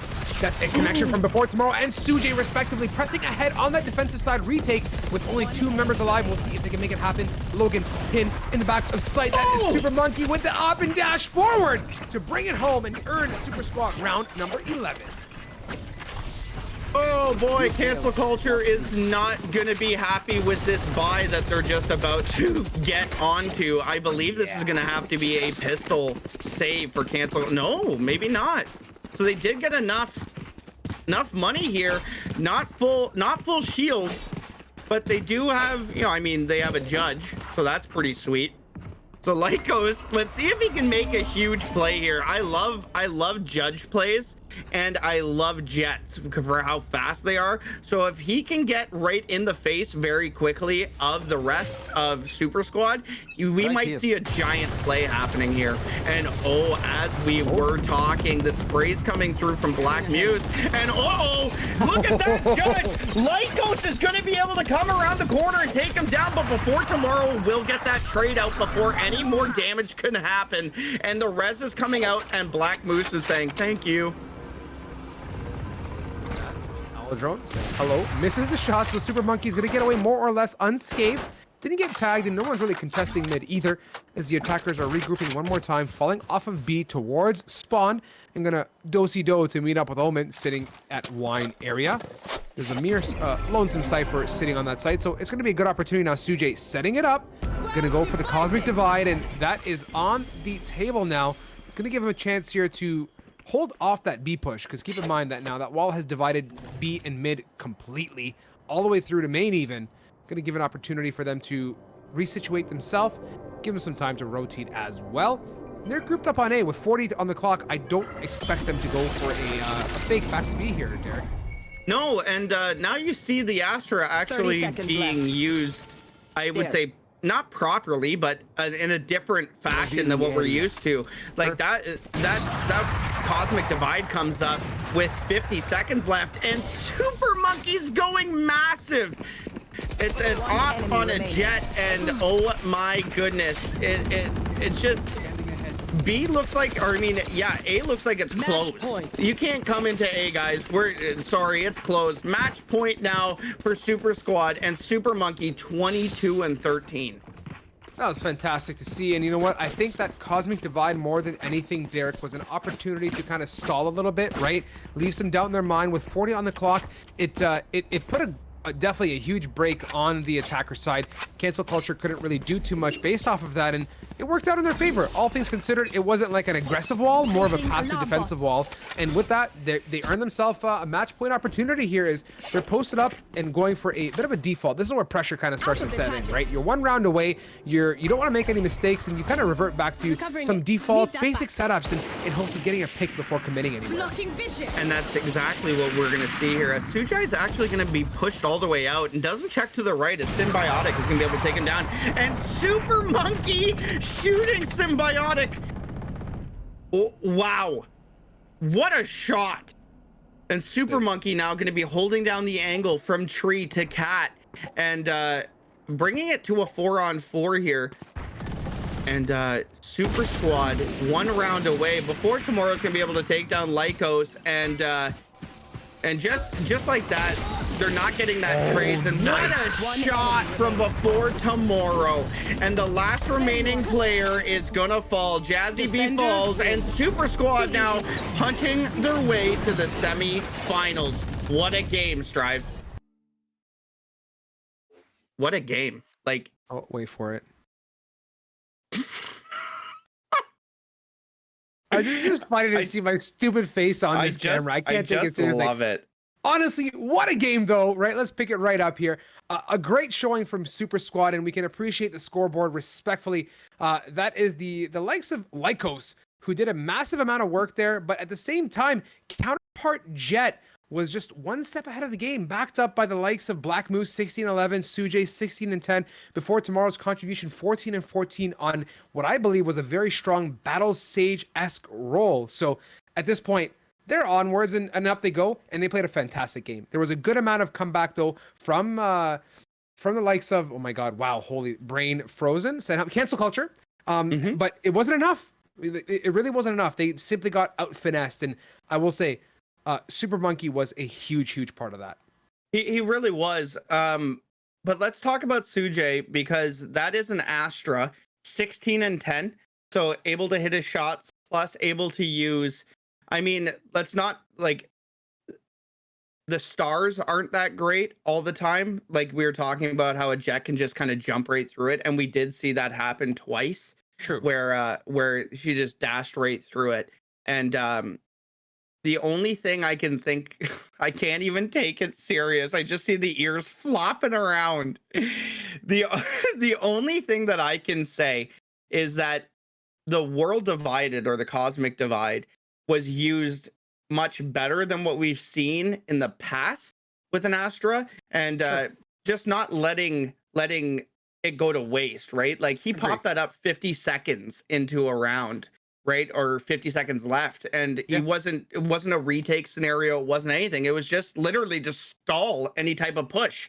So that's pretty much what I think we're going to start seeing more with an Astra. But you are correct that there really is no like viable way to I guess, take a sight with Astra. Like as soon as you pop down those stars, like you know that that's where we're going, right?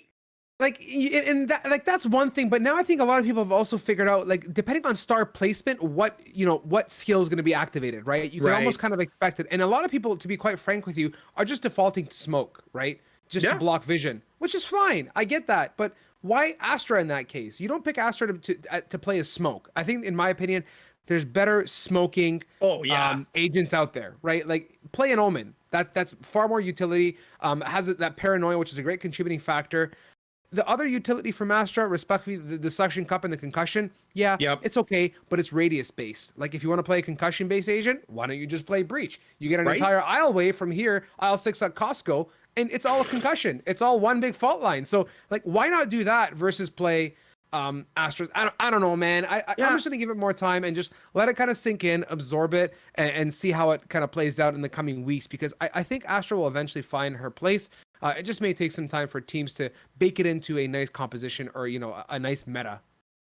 Yeah, and I mean, we can't really pull away from this though, but Super Monkey with most of those op shots was insane.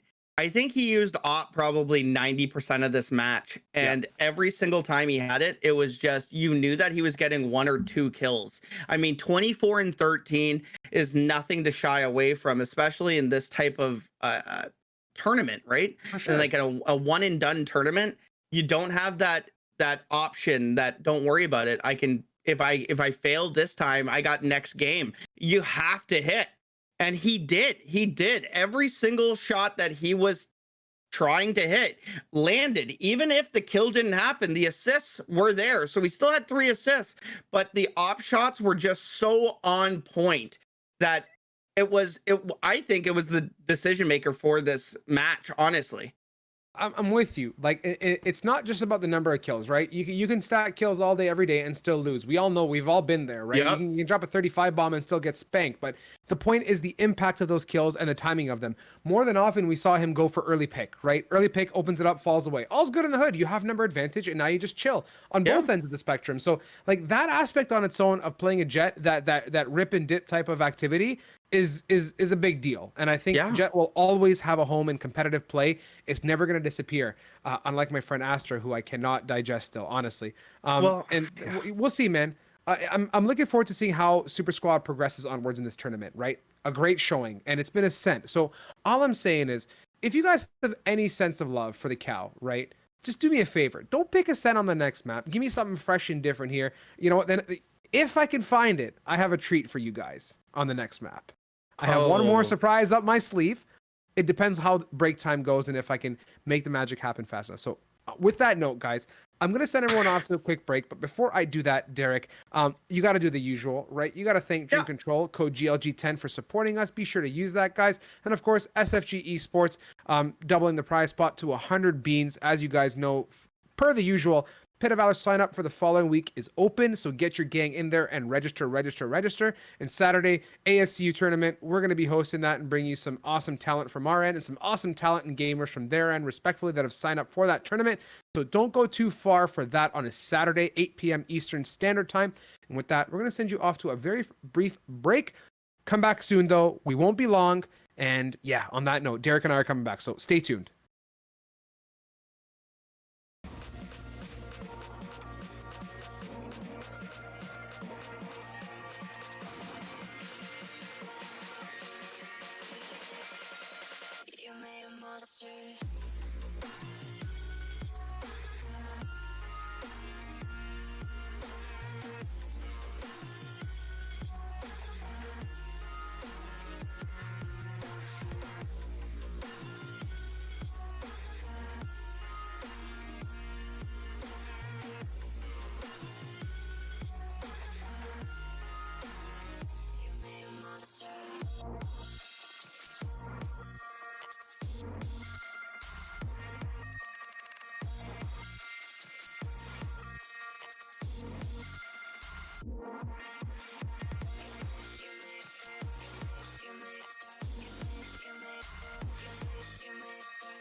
empty, still so far from home.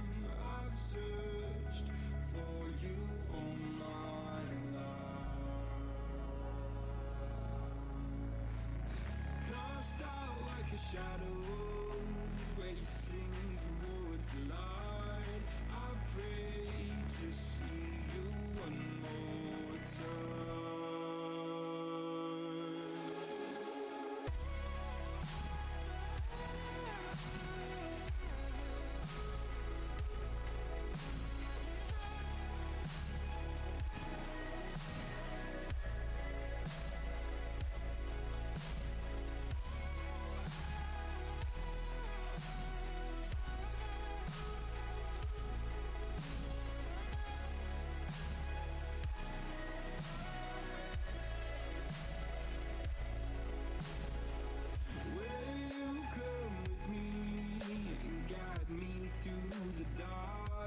Stand by, watch me fall apart. I've always loved you more than you know. Father, don't you let me go.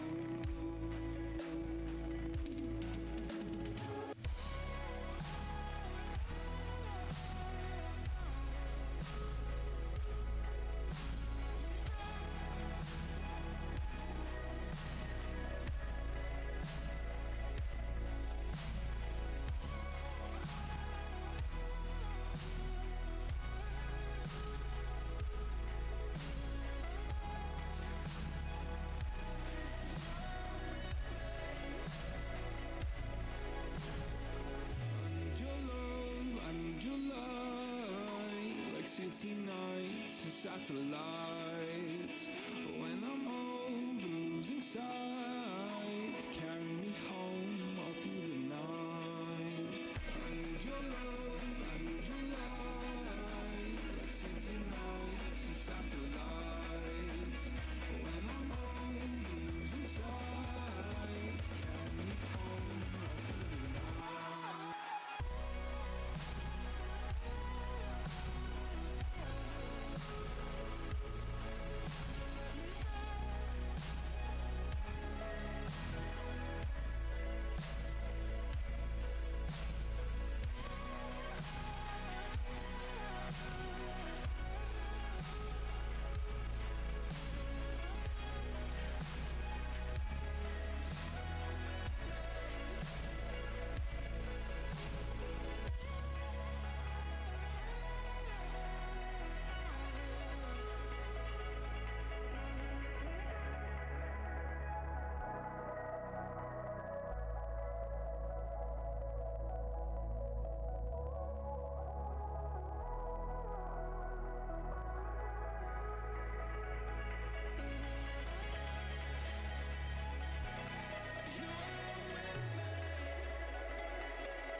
One look, the heat is rising, and I've been cold for so long.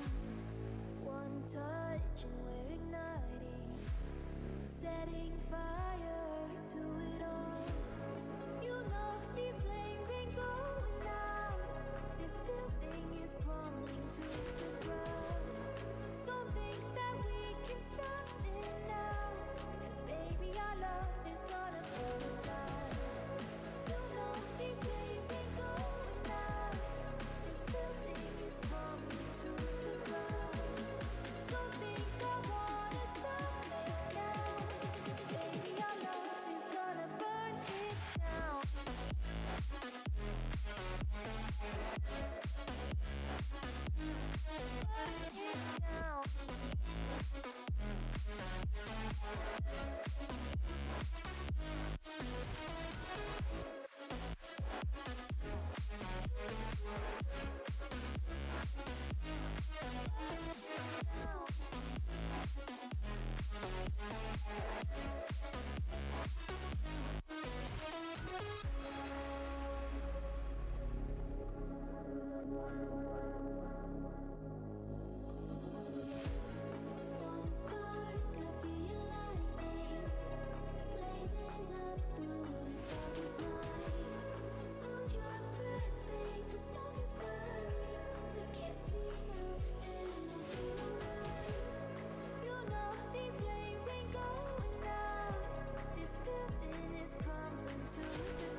Here we go.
All right, guys, welcome back to your final best of one. The dog is alive, by the way. Yeah, the dog is fully alive, I swear. Like, this is not a statue. See, she's good. Let me give her a treat so she's compliant for the time being. I'm joined by Charity Doggo, who is now Pit of Valor Doggo. We're going to be bringing you this matchup, and it is going to be Uda Loopers versus NorCal Esports. And shocker here, Derek, you can guess the map. You guys have already seen it below on the spoiler. It's Ascent. It's Ascent. The dog says Ascent. So just a little bit of information about these two teams here. NorCal and Uda Loopers have played against each other in the past. Pit of Valor, actually, they NorCal beat Uda Loopers 2 weeks ago, 13-8. So this may be a little bit of a grudge match here for Uda Loopers, is going to be able to try to come back here. And the dog is fired up and ready to go. Like, look at him. I don't think I've ever seen such an energetic dog. Just fired up. This is your definition of fired up? This is like, look at him. Look at this. This is just like a vegetable. There's nothing fired up about this except being, like sitting by a campfire is what this is equivalent to. She's honestly just being a vegetable, having a great time.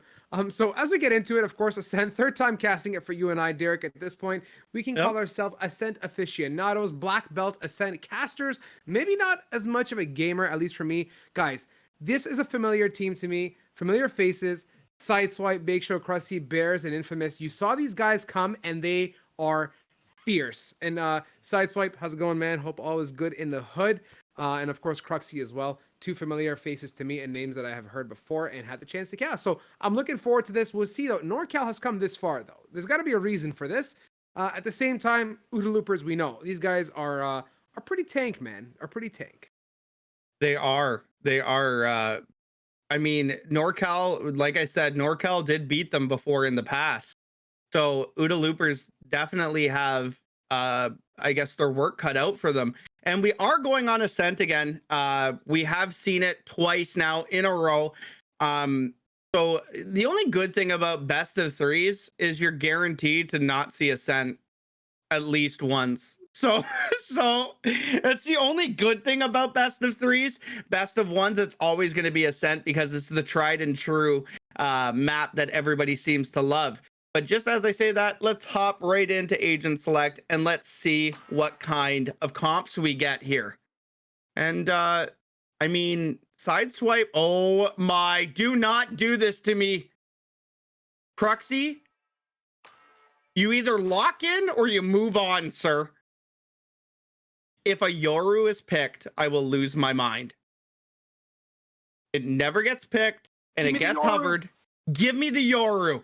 If you're gonna do it tonight. It's the time. We need a Yoru. Listen, we need a bit of a change up. On we need the Ascent, gift. we need a Yoru. Please. And look at over on the defender side here. Ziggy going with a Killjoy. So, and a Breach instantly locked in here. Cruxy, do it. Listen, production said it's not going to happen. He's going to change. Do not bait us and just select it. It's gonna happen, man. Just have faith. It's Wednesday. There's a fiend. Oh no, Cruxy, boo. Hold on, he hasn't locked in yet though. Select your agent. I'm a believer. I really am. Igor still hasn't selected yet either, and he's hovering an Astra.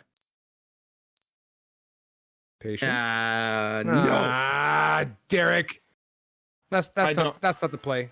This isn't what we wanted at all. We're on Ascent and we have a normal pick. Well, that's fine. I guess we'll just have a normal game then. I feel like if they were to have heard us just losing our mind, that would have went differently. They would have been like, fine, you know what? I'll do a Yoru for the guys.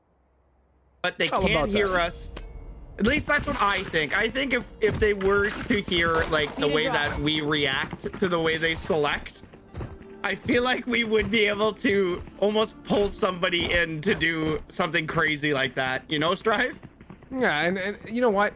Dude, this is semis. Like, if it's gonna happen, it would happen in this matchup. But yeah, like, I'm kind of sad that I don't get the Yoru. I'm still holding on to that, but it's okay. It's the third Ascent match of the day, and one more time we get to go for a beautiful dinner at this stunning table. I love this view, man. This is the beauty of this matchup, and that bear too. Oh, the penguin is the best. That's the same penguin is the waiter. I don't know how useful a waiter that would be. The squirrel though, he's got a grenade. Well, I mean, it's you know, steak and a grenade. You know what they say? The steak is bombed. All hey! Right, so now we are gonna see an A hit all coming out already, and this is NorCal being pushed all the way out onto A, and now the spike should be going down very quickly as Bears is going to get that plan off. Effect is going to be just trying to hit some shots and roll back, and Lazzy is also up in heaven. Ziggy's going to be able to take down that wall. Flash going to come out, and now Lazzy and the rest of NorCal are going to be sitting up here. This is a plant situation for them. They have full numbers, albeit Sova heavily lit. That is a swing coming out from Forest Trade Room. Oh no, Cruxy inside swipe. Along with Infamous make that easy, and they deny any opportunity for them to pick that one up. And all's good in the hood for them. And man, that's just really well done. Yeah, it is. I feel like we just have a few things wrong on the scoreboard. I think it's fixed now. It's fixed now. I think the attack and defense was a little bit mixed up there. Yeah, That's what you saw. Yeah. So well, NorCal's defending. Got it. Yep. So now there we go. I think we're in the right neighborhood from what I can see. There we go. Yeah, because I was like, why is he sitting up in heaven? How did he get up there so quick if he's attacking? Yeah, and all of a sudden I'm like, no, he's defending. Perfect. All's good. We're aligned. We're okay. We figured it out. We're okay. We're using our divided. brains. The world was divided for a second, but now we're back together. Yeah, Astro will tell you that one more than once. And on that note, here we go. This is a planting situation here for OODA Loopers. They are situated on site with 5. Phoenix now eliminated, brings it down to a 4 versus 3. A little bit of Astro Util, a little bit of Killjoy Util in market to keep everyone at bay. This is now Takey to support with that fault line, and no one's really swinging off of it, so a bit of a wasted utility there. And they're, oh my god, the firepower, that Ares blasting away from sight. It's gonna be a tough situation for NorCal to retake here. Yeah, you just got to run away here. 1 HP and 30 HP. Cruxy is going to be able to get down one of them and make that 2 of them, as now you are all by yourself, Mr. Effect. And just try to get a gun out of the hands. Maybe try to get one and take it home with you. Little souvenir, maybe? Oh boy, there's contact though. Nope. Cruxy is just going to be holding it there and living. Wow. OODA Loopers, strong showing so far. 2 rounds to their name. On that attacker side, I'm kind of expecting it, right? You get first, you get second. All is okay at this point for them. But finally, this is NorCal coming into this with a bye on round number 3. Fully invested and equipped. We'll see if guns one more time on Ascent is a differentiating factor between a win and a loss round. Yeah, and I mean, this is a huge round, especially for NorCal. Going down 3 rounds in a row and having to save again if you lose this, probably not going to be great. So let's just see if we can figure something out here on the NorCal side. And as we're saying that, though, all moving up towards B is OODA Loopers. And shock dart! It is going to hit, and sideswipe is going to sideswipe Ziggy. Ziggy falls, and now it's a 5 on 4. Spike still up in the hands, but no push out here for OODA Loopers. Just kind of taking their time. And the trade just happened there. Cruxy is going to be able to get up Bake Show here, and now bringing the numbers back to the side of OODA Loopers in a 5 on 3. Sideswipe already on to B side here and holding down an angle very close to CT. Flash gonna come out, but Igor's gonna be able to take him down. And now bringing it back within 1 player in a 2v3. Down to 2 members now. NorCal defending have to somehow retake against 3 other members respectively. Already posted up, and Cruxy makes it quick and easy on main, denies, lays that opportunity. And with a contest coming on through to Igor, down to 36 hit points and an Ares. Mouse wanting ahead. He's going to try and dip, but not before Bake Show goes for the swing and taking him out. So round number 3 here, OODA Loopers using those guns to their advantage, and they deny NorCal on that buy round. So that's a statement, Derek. Expect some more of those in the very near future for them. No money now for NorCal. Gonna have to just kind of do a force buy if you don't want to have this run away here. You are gonna see some sheriffs on a few of the players, a Spectre, and I think just a full save here on the last remaining 2. Effect and Lazzy are gonna be a full save here. I wonder how close Lazzy is to his ult though. But round 4 coming right at you now, and I mean, if you're NorCal, you gotta not die like that. Cruxy's gonna be able to take down 2 very quickly, and now Lazzy's gonna be trying to do something, but Sideswipe is gonna be able to take him down. And now 5 on 2 here. This round is looking like it is gonna be another OODA Loopers round. I think so. I mean, given the number advantage, there is a Rolling Thunder for the side of NorCal, but against 5 members, it's not the wisest move to use that. As you can see, Bake Show is so well positioned. OODA Loopers have every potential opening locked down, and I mean, rightfully so. They have so many members up. Make that 5, of course. They're going to get flashed out, but not before Bears is there to swing in support and gets Takey out of the picture. And this is a strong showing. OODA Loopers commanding their way, as Endless would say, on a 4-0 streak. Yeah, 4-0 here. NorCal, they're not out of this yet. Just gotta basically reset here mentally and grab some guns and get that first pick. Don't overextend here, and don't get picked off too early. You are on defense, right? So just kind of hang out. And as we are saying that, Lazzy's gonna be buying an op here, full shield and an op. So and we are going to get a tactical timeout here called by NorCal. So this is a huge round, Strive. Basically putting all of your cards on the table here. This is it. And I mean, if NorCal can't pick up this round, really and honestly, we are going to be in for a world of pain on their side. They're going to have an immense time bouncing back. So far, Cruxy 9-1 on Sage, was able to pop a res on round number 3. So Yeah. you got to appreciate that, right? Rushing Sage ult, I mean, whether intentional or not, Cruxy was a massive contributor to the win so far, bringing back a body. If you think about that in the grand scheme of how this pans into the game, you try and get an early pick on the defensive side, you get some intel, you open up the map, and then just like that, you get a res. So that's what makes Sage unique. And ever since day one, for me, Sage, I think, is also one of those agents that's always going to have a place in competitive play. Oh, 100%. And if you look, he's already 4 out of 7 on another res here. So just any type of kill, you're only down within 1. Cruxy, talk about any type of kill. There it is. Spraying through the wall, going to be able to take down 1. And now he's only two kills away from getting another res out here, Strive. And that's huge, honestly. That's 2 reses within 5 rounds.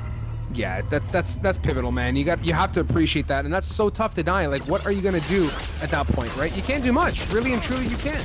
No, and just as you're seeing this, finally, Ziggy's gonna take down 1, and Lassy's gonna get 1 here, but 4 on 3 and 3 on 3 as Infamous is gonna be able to take down Lassie, and that is a off out of the hands now, and Ziggy and the rest of NorCal in another retake situation. You can see Ziggy takes his eyes on the crosshair to the right, knows Cruxy. Oh, Cruxy's swing is so good. He connects the headshot before Ziggy can even put his finger down onto mouse number 1. And in a 3 versus 2 opportunity now, Uda Loopers leading the barrage, heavily posted up on site. I like that they're grouped and united. Effect, Dart, spamming through Infamous, lit heavily. Shock Dart, seal it up. Is it there? Yes, sir! It is. Good, sir. Leaving it down to only 2. Generator and Heaven is the play for the attackers, as Effect is pinged out, and they're going to swing rightfully so. Cruxy, the monster, is able to pick up that kill. Is he going to get a charity res? No, not needed. They have so much money here, Derek, and they're going ahead on to round 6. So far, flawless. Cruxy got 3 kills that round, allowing himself to get another res for his team here. He has $8,500 and he's 12-1. I mean, dude, like, it's round 6, Strive.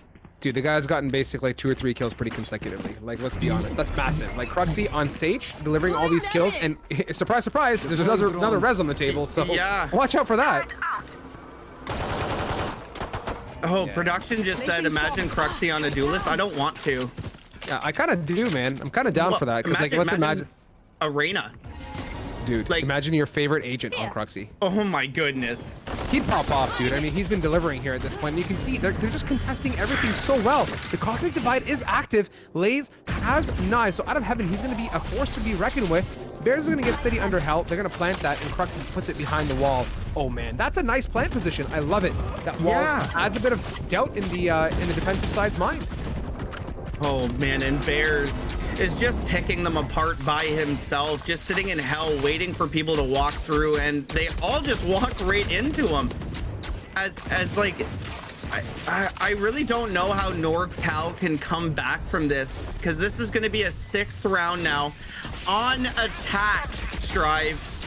On attack. On ascent. And Bears with 3 kills. And do you think Cruxy's just not killing people now because he doesn't need to? I don't think so, man. I think, like, it could be. Honestly, it could be. I mean, he's leading the charge for himself quite well here, and at the same time, it's kind of becoming a bit frustrating for NorCal, I think. He's been sitting on that ult 2 since the last round. Perhaps he wants to donate some kills away, give his teammates a chance to kind of stock up on ult points, but yeah, 12-1, 6-0. NorCal is having a near impossible time digging into the ground here to get any sort of traction, as they're just getting rushed everywhere and completely annihilated. And that Cosmic Divide was used so well in conjunction with that wall plant too. Yeah, it was. It was perfect. Yeah, and that's what a good team does. They work and play together, and that's why a good team will be able to swing, and a good team will be able to use your utilities together. As long as you have 2 agents that can play, I guess, coincide with one another, you're gonna have it, and that's just unbelievable, right? And we do see that Ock come out though, and Cruxy's just like, no, come back. Pulling them in. And just like this, 5 on 4 now. Spike still up in the hands of Oodaloopas, and Igor and the rest of NorCal gonna have to try to figure out how to get one round. And Lazzy's here, just I mean, he's sitting here with an op again in the hand. So I mean, it is gonna be a B hit now for the rest of Oodaloopas, and yeah, they just run right on to B, and now Spike is gonna go down here and strive. This is it. 4-man retake. There's 3 ultimates available: Causing Divide, Rolling Thunder, and the Lockdown. We'll see though if NorCal is going to use it. I mean, it would be unwise of them to not do that, as Takey finally trades out, but Bake Show, the flank master himself, who's always seems to be watching the behind, is able to trade that out himself. Cruxy, reaction time is there, but no connection, as Ziggy's going to send that Lockdown. He doesn't want to swing too early off of this. If he does, there is Cruxy, who is completely baiting this pick, and he's gonna have to give away now. As oh no, they swung off of it. You know what it was too? I mean, the Lockdown had not made it all the way through CT, so regardless of what was gonna happen, they were kind of doomed. Oh my goodness. And like what, like, okay, so I've been in this circumstance before, and if you're NorCal, you've already used your tack. But if you're NorCal, you have to just say, guys, hug it out, because everything that we're doing isn't working. Every type of plan that we have isn't working. We have to just pug this now, because 7-0, that's exactly what Oodaloopas is already doing. They're playing this like it's just a for fun pug. And if you're NorCal, you have to try to counteract that with just another fun way to play. Yeah, at this point, they're going to have to make the best of the last 5 rounds and string together a little bit of wizardry, dare I say. It's going to be very much uphill. Like, you said about pulling out a miracle. This is one of those moments where it's going to be very hard comp-wise. Like, let's just take this in. You have a Sage Res. You have a Run It Back. You have Killjoy. You have, like, this composition as a whole is pretty slippery, man. And look, they have pyramid control. They're up market, uncontested. They wall it, and here they go. Cruxy whiffs the slow, but that's okay. Ain't nobody complaining about a little bit of breaks. Oh my God. Sideswipe just swings, dude. And with 5 HP and a fireball, he's going to heal. Ziggy on the flank. I like that. Doing a little bit of anti-Killjoy work. And Bake Show. Man, like, NorCal just can't get any traction, dude. There's not even a point of taking to a play-by-play. They're just getting finessed. And NorCal, everything is going south so fast. Honestly, they're I mean, I don't, you know what? I'm going to say it because I don't want it to happen. I think Oodaloopas are going to 13-0 this. And I'm hoping I just cast or curse this, and NorCal can at least start bringing this back a little bit, because at this point Oodaloopas are just taking this to the hoop, I guess, if you wanted to use a basketball analogy there. Slam dunk, my guy. I mean, forget taking it to the hoop. Like, alley-oop, slam dunk, windmill, everything combined here as they're leading on an 8-0 charge. And we'll see at the same time, NorCal, what's going to be the deciding factor? They try and push, they get denied. They go for the flank, they get denied. They rotate, they get denied. They rotate, they get denied. Everything's just pure denial. And Oodaloopas is just straight up, honestly, out-shooting them and outclassing them with utility. And here it is, that slippery run it back. They're going to get onto site, denying entry, and knowing he's invincible. Oh my God, sight swipe. Like, placing crosshair, dude. He makes it look so easy, dude. Like, what? He just did a run it back through through the nano swarm. He's like, I don't care. It's gonna happen. If I die, I die. And he gets there and then gets the kill. Like, it's a beautiful thing. It's just literally. Oh my goodness! Standing. Hunter's Fury gonna take down 2, and literally when it rains it pours, Strive, because NorCal can't get anything going.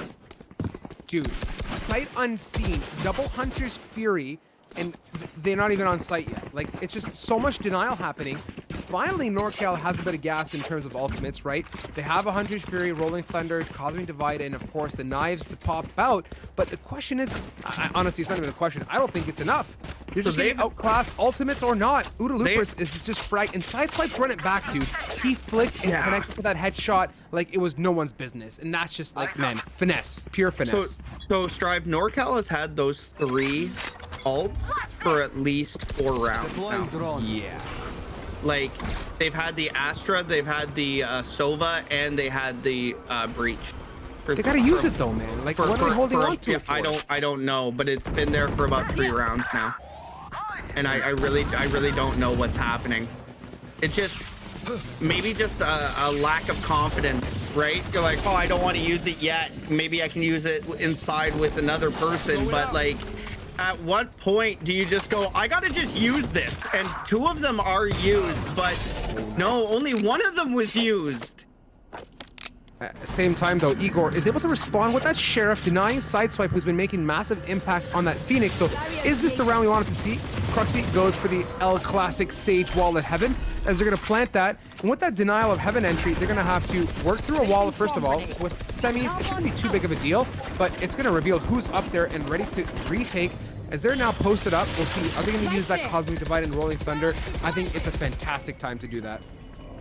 And yeah, they gotta, I mean, finally the two ults coming out, World Divided, and there's the Rolling Thunder, but it's really not gonna do a lot as yeah, like Infamous is just gonna be sitting there, gonna be able to take down 1, but just as we say this, it's now a 1-on-2, and NorCal fine.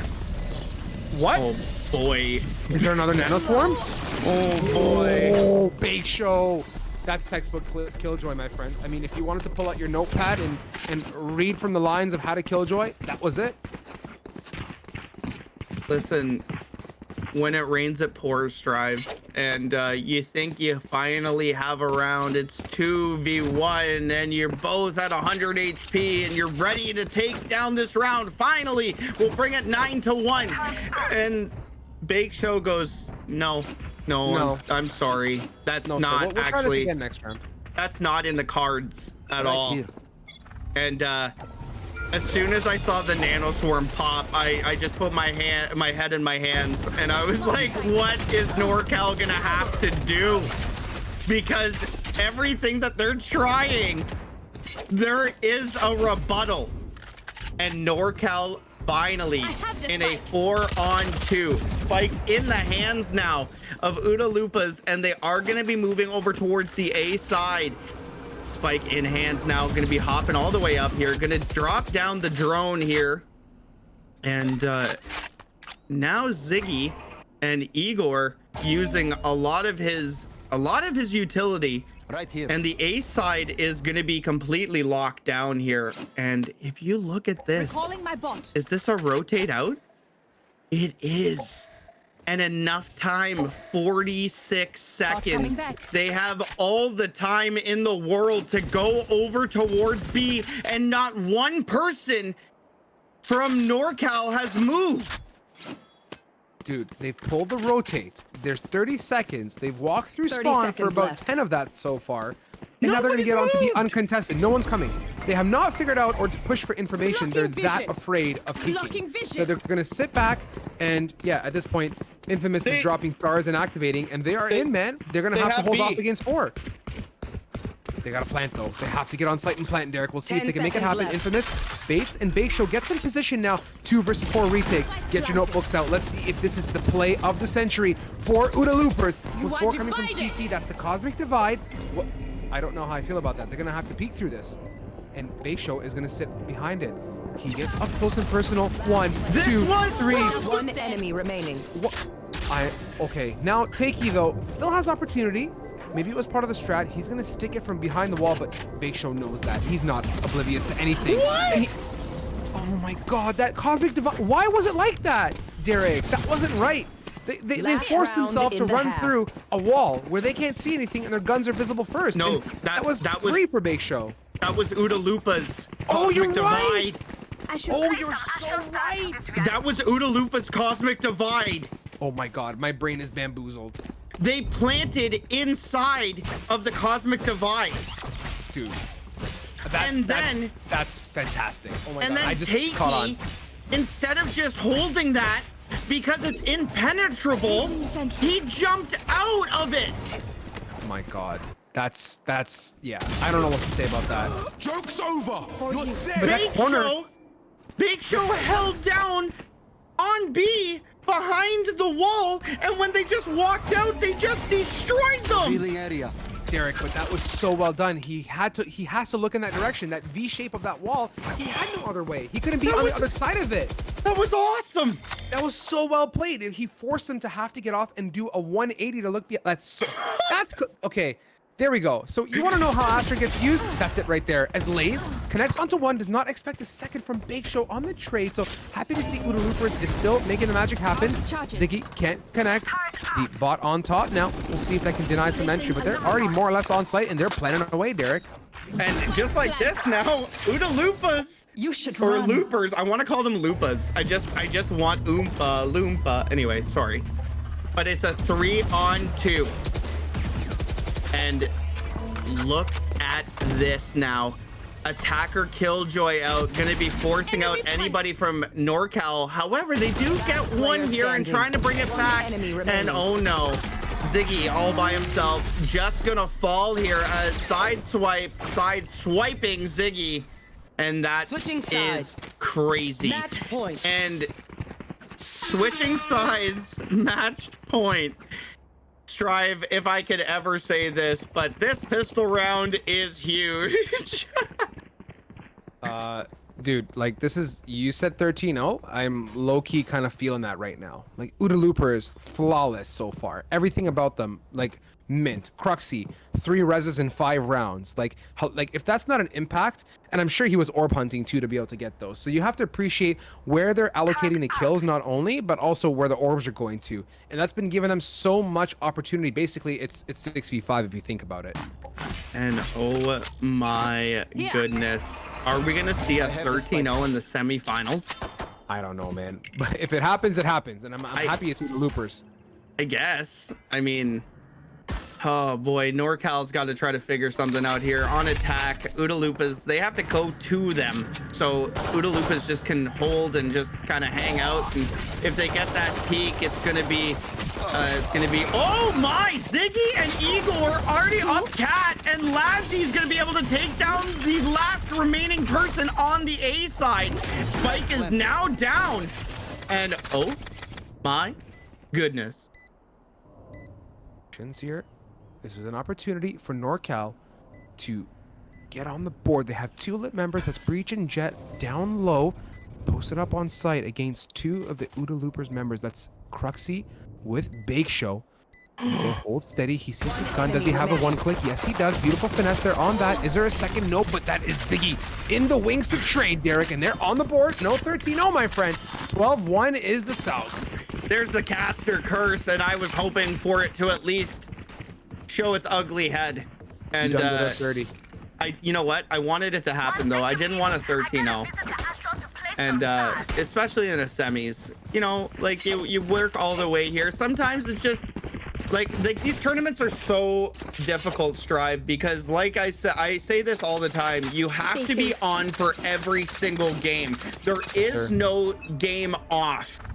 And if you are off for one game, and as we see at NorCal right now, it just spirals so quickly. And Valorant is one of those momentum-based games, I think. Anyway, you start getting that momentum, and then you start feeling it, and then you're not so uptight every single time.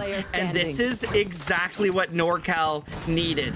So they have guns, so now they can just start pulling it back. And Uda Loompas, Bear, the last remaining player here, just gonna allow himself to get tapped there. So guys, come and find me, is what he's saying. Planted. Yeah, they found Bears, unfortunately, as he gets taken out. So that's the second round towards NorCal. But let's be honest, with guns now in their hand, by the looks of it, they're going to invest into this round. Is there going to be a response from NorCal, or is Uda just going to flex on the firepower? Oh my god, 2 Odins. Here we go, dude. Brace yourself. 200 bullets of doom are going to be coming through, and I bet you marbles it's going to be at B, and yup, minimap shows it. Infamous and Bears are at the paper mache wall. If anyone chooses to walk against B main and enter, it's going to be a bit of a painful situation. Look at where everybody is for NorCal. They're just outside of it. And that's got to be enough for them to go, let's get the hell out of here, because there's no way that they're going to be hanging out towards B when they hear just the Odin go burr of doom. The two Odins go burr indeed. But you know what? With ample time on the clock, this is good. I like NorCal's patience, right? They know that they're bought up against. They don't want to get too, peaky and get eliminated. Best case scenario for them is they go for a pick, bling together. Oh my God, Igor. There's so many people there. Does he know that they're pushed around the bend? One. Does he know that? No, he doesn't. He picks out Cruxy, who got the one at mid. He did not expect the second. So sideswipe trades. Oh, Takey. Beautiful patience. Amazing job waiting. Aisha, why aren't you clearing your corners, man? I just and on that love note, 3 versus 3. Oh no.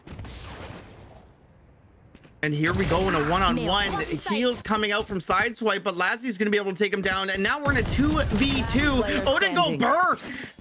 Infamous is gonna have an Odin, and he takes down one here.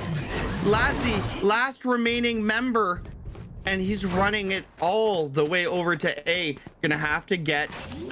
Yes, here we go. So he's gonna have to get this down, and Spike is now down in a 1v2. Lassie, basic tournament life on the line here. Gonna be walking up towards the cat area, and oh no, Bears is gonna say, Lassie, sorry bud, but Odin go burr. Odin Gerber, and you go bye-bye, and that is Buddha Loopers, my friends, 13-2. They started with a flawless half number one, and guess what? They only gave up 2 on this second half to wrap up semis. Derek, let's talk about it, man. Tell me the overall thoughts, all things considered, minus Cruxy's impact, the reses early on, the incredible pushes and run it back from sideswipe, the usage of that cosmic divided, the big brain play that came out from Infamous on that one. Of course, Bears opened up a mint Hunter's Fury from the back of B when it's able to pick up 2 kills. Like all this in first round, you kind of saw it come in, and it was just the plays and the utility usage was bar none, like top quality stuff. I mean, Cruxy's was 16-7 on a stage. Right, like and orbs and like 3 or 4 reses I think you got there. So like that's crazy, man. That's crazy. Yeah, and I mean that's insane. And let's talk real quick though about Infamous's World Divided or Cosmic Divide. Yes. On B was flawless in a 4-on-2. Dude. They had numbers against them. They had time against them. Planting the bomb, putting up the wall, and then Bake Show just hiding in the corner, destroying them as they walked through. It was awesome to see finally somebody play Astra and using the ults and actually making plays with it. Timed ults, right? Critically well-placed ultimates. Like that's the important thing to point out, right? Is not hastily dropping it without, any kind of reason or rhyme, but to use it in that case to hold off the push. And when you block off B like that, think of it as a smoke, right? No different. When you walk in to swing through and not get spotted, you have to do basically a sideways entry. But even then your arm is visible and you're not looking. So to get through a wall like that, it's tough, man. It's really, really hard to make that kind of stuff happen. But that usage, I mean, that I think for me, 3 maps on Astra, or 3 maps on Ascent, 3 Astras seen, easily the best played Astra so far. And that's really it though. And that was the Astra that we wanted to see this whole time.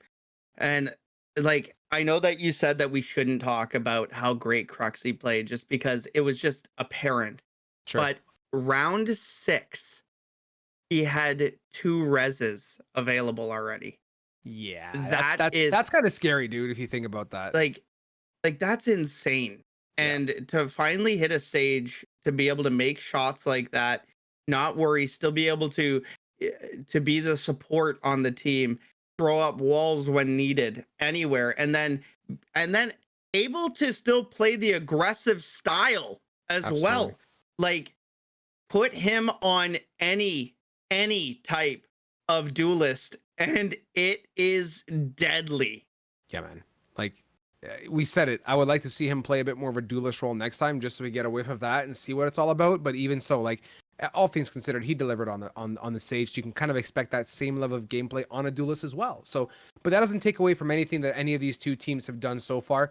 Like comp wise, and the way they all fit together and melded together as a unit, the unity was there, right? As individuals, they shine, but as a team, they were an absolute galaxy, an absolute star together. So Yeah. I'm going to commend them on that. It was such a great game to watch, although it was a bit of a slide and it was a big deficit. It still taught us a thing or two about some of these agents and, of course, how some quality Ascent is played, right? Yeah, and honestly, that just looked fantastic for Uda Lupa's loopers. And if this is what we are going to see going forward, it's going to be awesome, and they're going to be a force to be reckoned with in the finals for sure. 100%. So with that, guys, we're going to send you off to a quick break, but of course, you know it. Saturday, we're going to have our ASU event, 8 p.m. Eastern time. Be sure to tune in for that. Do not miss it. Next week, Pit of Valor signups are open. So please be sure that you sign up. You have some fun on Pit of Valor. You join us for the Saturday. Big thank you to Drink Control. GLG10 is your code for 10% off on that. And big thank you to SFG Esports one more time, keeping it live with 100 bones on the table here tonight. So is it going to be an Uda Loopers all the way to the end? We don't know. That is TBD. But on that note, folks, we're going to send you guys to a quick break. So as always, we've been on point with the breaks today, by the way. They're snappy. And we're getting more and more games in. Get yourself a beverage and a snack. Come right back here. We're going to bring you some more games. Casters, faces, TBD, might be me, might be Derek, might be someone you've never seen before, might be production. Who knows? I'm kidding. It's going to be one of the group here that you guys are used to seeing. So don't go too far. On that note, talk to you guys very, very soon.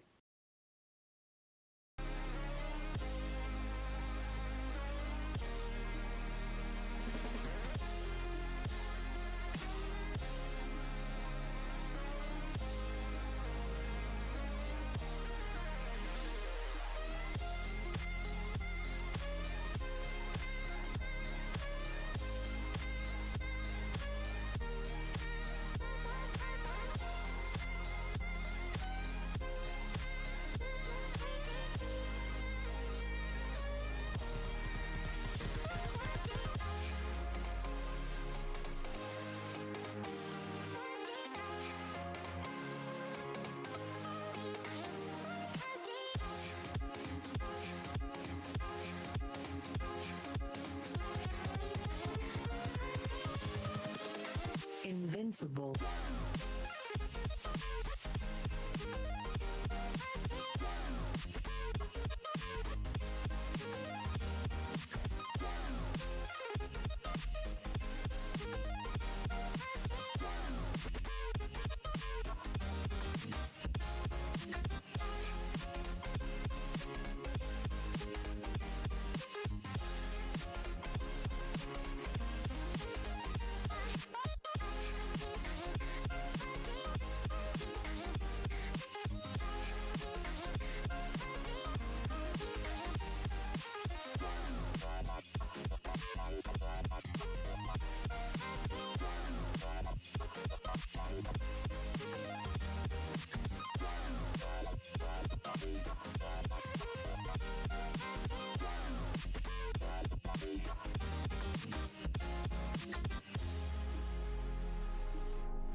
I just wanna feel free, and I just wanna be me. Yeah, I just wanna go so crazy. I just wanna be a freak. Yeah, I just wanna rise to the top.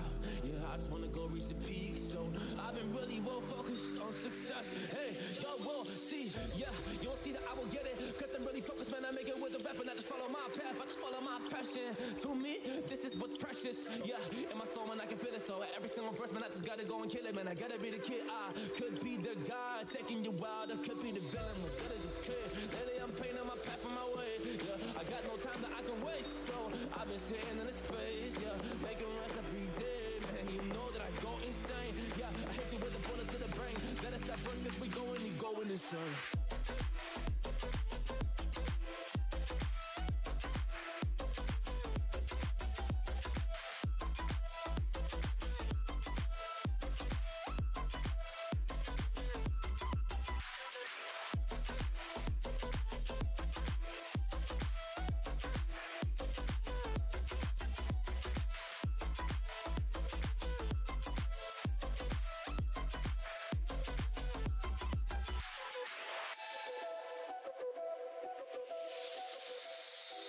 You don't know what I'm gonna do. You don't know what is next. And I'm loving the fact, truly it's making me blessed. Cause I work on my team, no snakes in the grass. And we have a trust in the wind because of the work that we did in the past. Because of the work that we did in the past. When we went to hours, we barely got breath. So I get the realm and we didn't finesse. So I got the feelings that we might be next. Cause when we go in, we win in the match. When we go in, we win in the match. So that's how we do, cause we be the best. We be the best, best. Yeah, we be the best. Yeah, we be the best, best. We be the best. Hey, yeah, we be the best, best. Hey, we be the best. Yo, you wanna come on my test? Well, you want to see we the best. Hey, you don't see that we're the best kid, so I suggest you never really come and test it. But otherwise, I will smack your face like Michael Jordan does with a ball on the basket. Oh damn kid, but you didn't expect it. You never really thought that this could just happen, but now really come on and we pull out with the action. Just keep on the feed, don't say don't get it like.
Welcome back, everybody. Here we are on the Pit of Valor desk once again.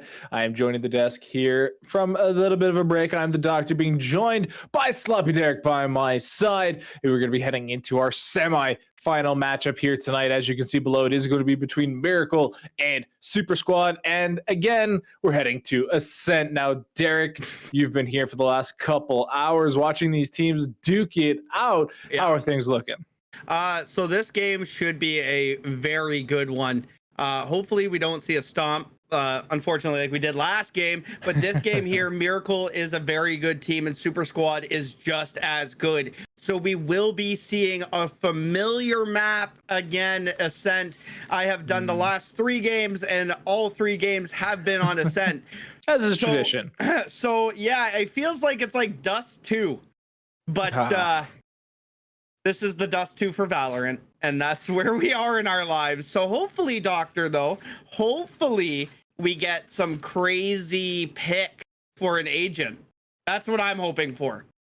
Yeah, I mean, I'm always hoping for some crazy picks. I know that Keglonic and I were going back and forth about Yoru a couple of weeks ago before his buffs even, and you know we were waiting for it to be busted out, but sadly it never happened. Now he's been buffed. Still haven't really seen a whole lot of them though.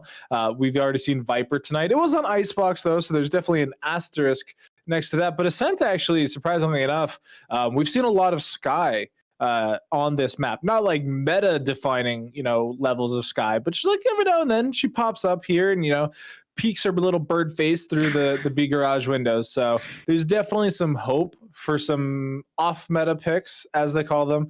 I'm super excited though, because this is the semifinal matchup here. Winner will be finding themselves a spot in the grand final best of 3 for that $100 prize pool tonight.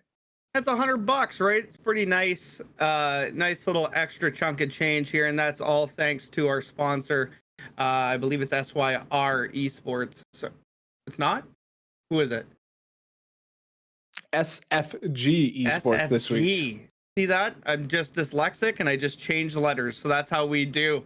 But nice that it's $100 this week, and a little bit better than, you know, 50 bones. And I will tell you this, though, these 2 teams, so Sujay, familiar face for myself, Super Monkey was going off on the Jet when I saw them. So let's just see if that's going to be the type of picks that we're going to be going with, just the familiar faces. And I believe Sujay played an Astra last game that I watched. So we might see another Astra come out, and we almost guaranteed to be seeing a Jet for sure. Yeah, I was gonna say, if you pop into any random Ascent game, you're probably gonna have both teams having a Jet, a Sova, an Omen, probably a Reyna. That one's, competitively here at GLG, we really mostly see Reyna's paired with the Jet for the duelist of choice. And then that fifth pick can be a bit of a flex. We've seen Killjoy, we've seen Cypher. Every now and then we get a Breach, but typically you can almost 100% of the time risk money on there being Jet, Sova, and Omen on almost both teams unilaterally. Yeah, the Omen's always a great pick for sure. Just the smokes and just the ability just to have the paranoia as well, right? Just a very, very good character to be picking. So I'm just very interested to see what kind of match we're going to get. Is it going to be a more defensive match for Miracle here, or are they going to just start running and gunning, right? And that's really what I'm looking forward to more than anything, Doctor. Yeah, and especially with them being so late here in the tournament, this is the semifinals. It's been many, many rounds to even get to this point of best of ones, having to be at the top of your game, for every single matchup, lest you go home early. So, now that we're heading into these final stages of the tournament, they are going to have to even prove themselves further. So it's definitely a grueling tournament all in one day. So the teams, from an outsider's perspective, it may seem sloppy in some scenarios where maybe they miss a smoke or something like that. But these are fatiguing times, and so to get to this stage of the tournament, you have to be mentally tough. You have to be ready to just rely on the practice momentum, the practice movements, and just instincts in general when it comes to the game. So that is also why a lot of the times we see Ascent in the later stages with some more fun maps in the earlier stages, right? Because eventually you are going to have to break it down to my muscle memory for Ascent is just the strongest. It's the map I play 30 times a day. I just have to know what I'm doing here. And that's really it, honestly. And we are going to see Sujay going to be going with the Astra, has already been locked in here, and Super Monkey going with the Jet. So there's your Omen though on Vintage, so there's at least one. Yeah, I mean, it definitely makes a lot of sense. I can even see them hovering Yoru. I don't believe you. I don't believe in you. Yeah, fake news. But surprisingly enough, actually, we're actually getting Sages on both sides now. It's not unwholly uncommon. We've been seeing more and more Sage, but I just don't. Just pick Breach, please. Yeah, I mean, I just wanted a Yoru. That's all I want in my life, guys. I just want a guy in maybe a tier 2 or tier 3 Valorant match to just go hard with a Yoru. I think Yoru is nice because it has I think the flash is actually gentler on my eyes personally. Even though it is the bright blue that studies show keep you awake at night. But, at these later stages, maybe that's actually beneficial to your opponent, right? Like you pick that bright blue flash and it just wakes your opponent right up and you're like, all right, I'm ready to game now. So right now, we are heading into this pistol phase. It is the Astra who, Vincent and I talked earlier, the smoke game and what she can bring to the table. It's kind of been a topic of conversation just across the board when it comes to these smokers, because we've seen the nerfs come through for the Jet, the Omen buffs for the Brimstone, and then just Astra existing. It's such an interesting meta to see it play out. I love the fact that the Astra existing was how you ended on that. It's just fantastic. And that's exactly it, right? And just as we're saying this, Sujay is going to be able to come on site and take down one. That's Cutie falling very quickly. And now the spike is going to go down. And it's a 4-on-4 retake now. Vintage is going to be able to trade out one. And Don Dot is just going to be doing a lot of damage on the remaining player that was just kind of hanging out towards B middle. Black Moose now up on the wall, and he does fall here. Ryan the Great and Relentless going massive, and that's a 4-on-2 now. But before tomorrow, and Swarns bringing this to a 2-on-1.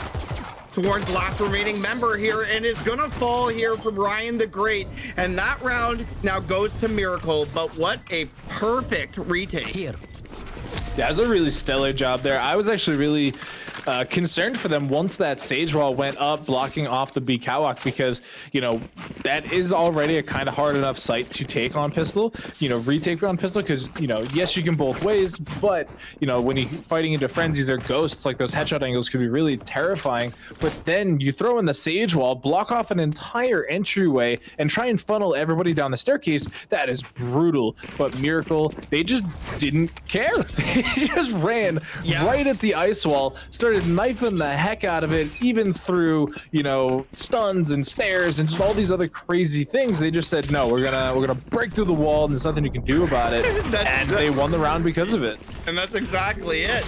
But now you look, there's guns in the hands here of Miracle, and they're just making this look easy, as Ryan the Great looking very, very great and taking down 2 here. And now it's a 4-on-2. And Sujay now, oh my goodness, what a shot. Ryan the Great falls, and Sujay looking fantastic with that shot. Things are looking pretty scary here for the defenders. You know, only one additional person, but fighting into these sheriffs, and they are lightning quick to take you down. You know, single shot, headshot, just really causing a problem. The benefit that Miracle currently is running with, though, is that they have the spike. They have full control. They don't have direct eyes on it right now, since they are aware of this flank coming through. But largely, how do you get that spike back right now if you're Super Squad? I mean, carefully. I mean, they might be able to just sneak it right here, since nobody's, again, looking at it, and Sworns takes up another member, steals away the weapon, sees where people are, and the spike is now in full control of Super Squad, and they may yet get a plant, but this is looking interesting to say the least. And now it's a 2v2, and now Spike is down. So Sujay getting Spike down. Cutie is going to be able to take down Sujay, and they know exactly where the last remaining member was. And unfortunate for Sworns, as I mean, you're just kind of a sitting duck in hell there. As soon as anybody from the Miracle Squad comes around, 2v1. So just a beautifully done and executed retake again for Miracle. You know, this is a very simple skin here for the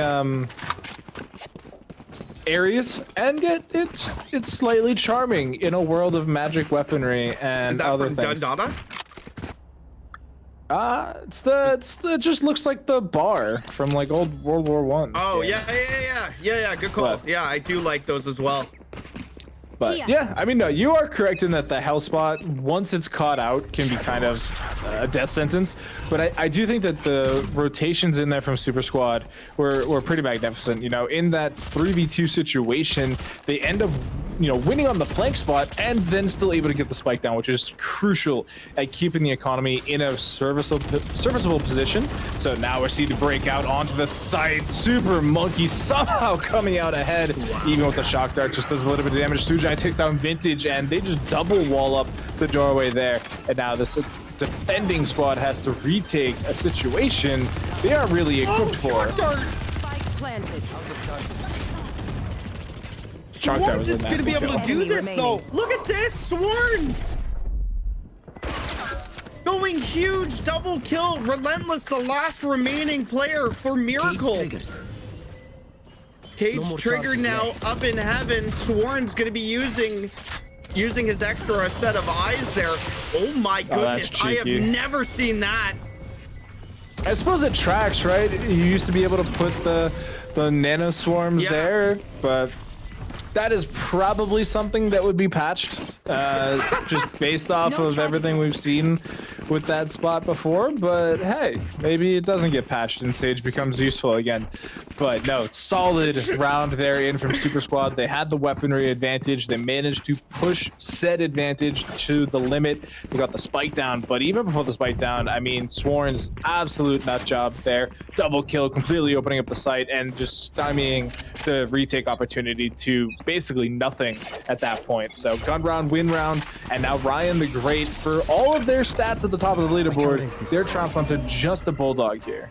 And yeah, that's exactly it. But 2-1 here. Super Squad just kind of getting themselves ready and going here, you know, getting that oil, you know, on the bearings, and let's see if they can make something happen. It's happening. Just as this though, Miracle's gonna be dropping down 2 of them very quick, and 1 is gonna fall though on the Miracle side. Spike is about to go down here. Black Moose and the rest of Super Squad now all on site on A here. And Ryan the Great's gonna be able to take down 1. Black Moose though going huge, and that trade is gigantic. 2-on-2 now. Cutie's gonna be able to take down Black Moose and get the res off. Oh! Cutie getting the res, and as soon as that happens, Sworns flips around, looks up into heaven, and Cutie was already there waiting for that peak and just takes him down, and that round goes to Miracle. And they're able to actually pick up a second rifle off the ground as well, so saving the economy just every which way they can. But I mean, Swords just had a nasty shot onto Vintage, who was coming through the main doorway there, you know, popped out of the smoke, and Swords just ripped his head clean off. Yeah. Just like point, click, boom, and just put him in the grave. Unfortunately, not able to stay strong enough into Cutie. You know, only has 7 HP after the fight with Vintage, so yeah, not a whole lot you can do here, but fully kitted out 2 Guardians here on the side of Super Squad. Not exactly what you want to be seeing right now, but we'll see if they can hold it strong into this attacking side, as we do get that Ice Wall insta break, but here comes the Astro Wall as well. Woo, World Divided comes up, and now Sworns is already on site with the wall getting destroyed. And like, look at this, Ryan the Great with some patience, and Don Donna is going to be able to pick up 2. So now bringing this back to a 3-on-3 as the rest comes up. Super Monkey now going to be jumping over top of the Hunter's Fury, and Vintage is going to come around and take down 2. Super Monkey, the last remaining player from Super Squad, is gonna fall as Vintage just, I mean, that was perfect for Vintage. And what a round. What a round for him. Yeah, just an absolute washing there from the side of Miracle. Everything working out in their favor, even with that Astro Wall coming up and, you know, seemingly splitting the site into a favorable position for Super Squad. It just didn't matter. You saw the hard push coming in from Vintage through Market, you know, into the wall, into Secret, just getting the first kill and then a dink afterwards. Did so much damage, just lined up the rest of the team to be put down. And it's a tough look because now you're seeing, you know, pistols a lot coming in again. That's not what you need to be seeing this late into the half here, because it's already 4-1. Super Monkey does get 2 kills. Holy, how does that happen? Just precision, and that's exactly what happened. Ryan the Great's going to be able to take down Sujay and bringing this back to within 1 player. But what an absolute masterpiece of a play from Super Monkey there, using the jet ult and jetting through Cat and taking down 2 very quickly. And now it's a 4-on-3. Spike is down now, and Miracle is going to have to try to do another retake without time being on their side. And this, look at this. Ryan's going to be able to take down Super Monkey, but the trade is there, and now Super Squad's going to grab that round. Yeah, the Thrifty pop up as well. I mean, they came in with sheriffs, they got a couple kills, and by they got a couple kills, I mean, Super Monkey got 2 kills, just gifting rifles over to the rest of the squad. And with that stolen weaponry, they turned just such a hard disadvantage into their favor. You know, they got onto the site explosively, they got the spike down, and with those stolen weapons, there wasn't a whole lot of space for Miracle to work into. And so even the 1 kill they got, you know, eventually taking down Jet, they just didn't have enough. And so here comes, you know, the Suck Orb, and they're actually gonna lose to it as Ryan picks up Sujay. Yeah, Ryan's already pushed through that Suck Orb and just made it happen and destroyed him.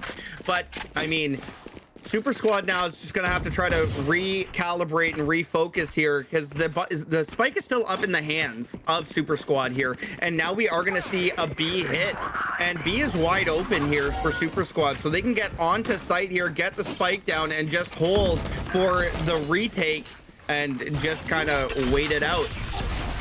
Yep, they're gonna dodge out the shock darts as well, but it's just the one due to Super Monkey's aggression. So now that they have some stolen weaponry here, we're gonna have to see if Miracle can actually retake. Vintage is super far forward before tomorrow, and Super Monkey pop off once again as Ryan falls, and the stinger just not gonna work out as Super Monkey picks up a third, looking for a fourth, and they will secure it. Ooh, and that's a 4-piece for Super Monkey, and we talked about this last round with just the aggressive play, and this is exactly how he's gonna have to play for the rest of this game in order to keep this momentum happening. But Super Monkey there just being super aggressive on Cat, and now even over towards the B side, even though they were down a player, still being very aggressive, making it happen. And Super Monkey and Sworns now are going to have to be those guys that their team is going to have to rely on. Wow, this is a nice spot. It's definitely something that they can work with. I mean, Sworns is obviously 10-4 right now with 6K credits in the bank, but I mean, you need a little bit more help from the rest of the squad, and it'll be interesting to see how things change once the half flips. You know, and they and Super Squad are going to be given the opportunity to, you know, be on the defensive side. But for right now, no, you're right. It's not looking great, and Super Monkey being the first one down, that's a huge stumbling block to be had. Yeah, and I mean, just unlucky, more or less spraying through the smoke, and Super Monkey just walking out of it, just in the wrong place, wrong time. But you know what? That's how Valorant goes.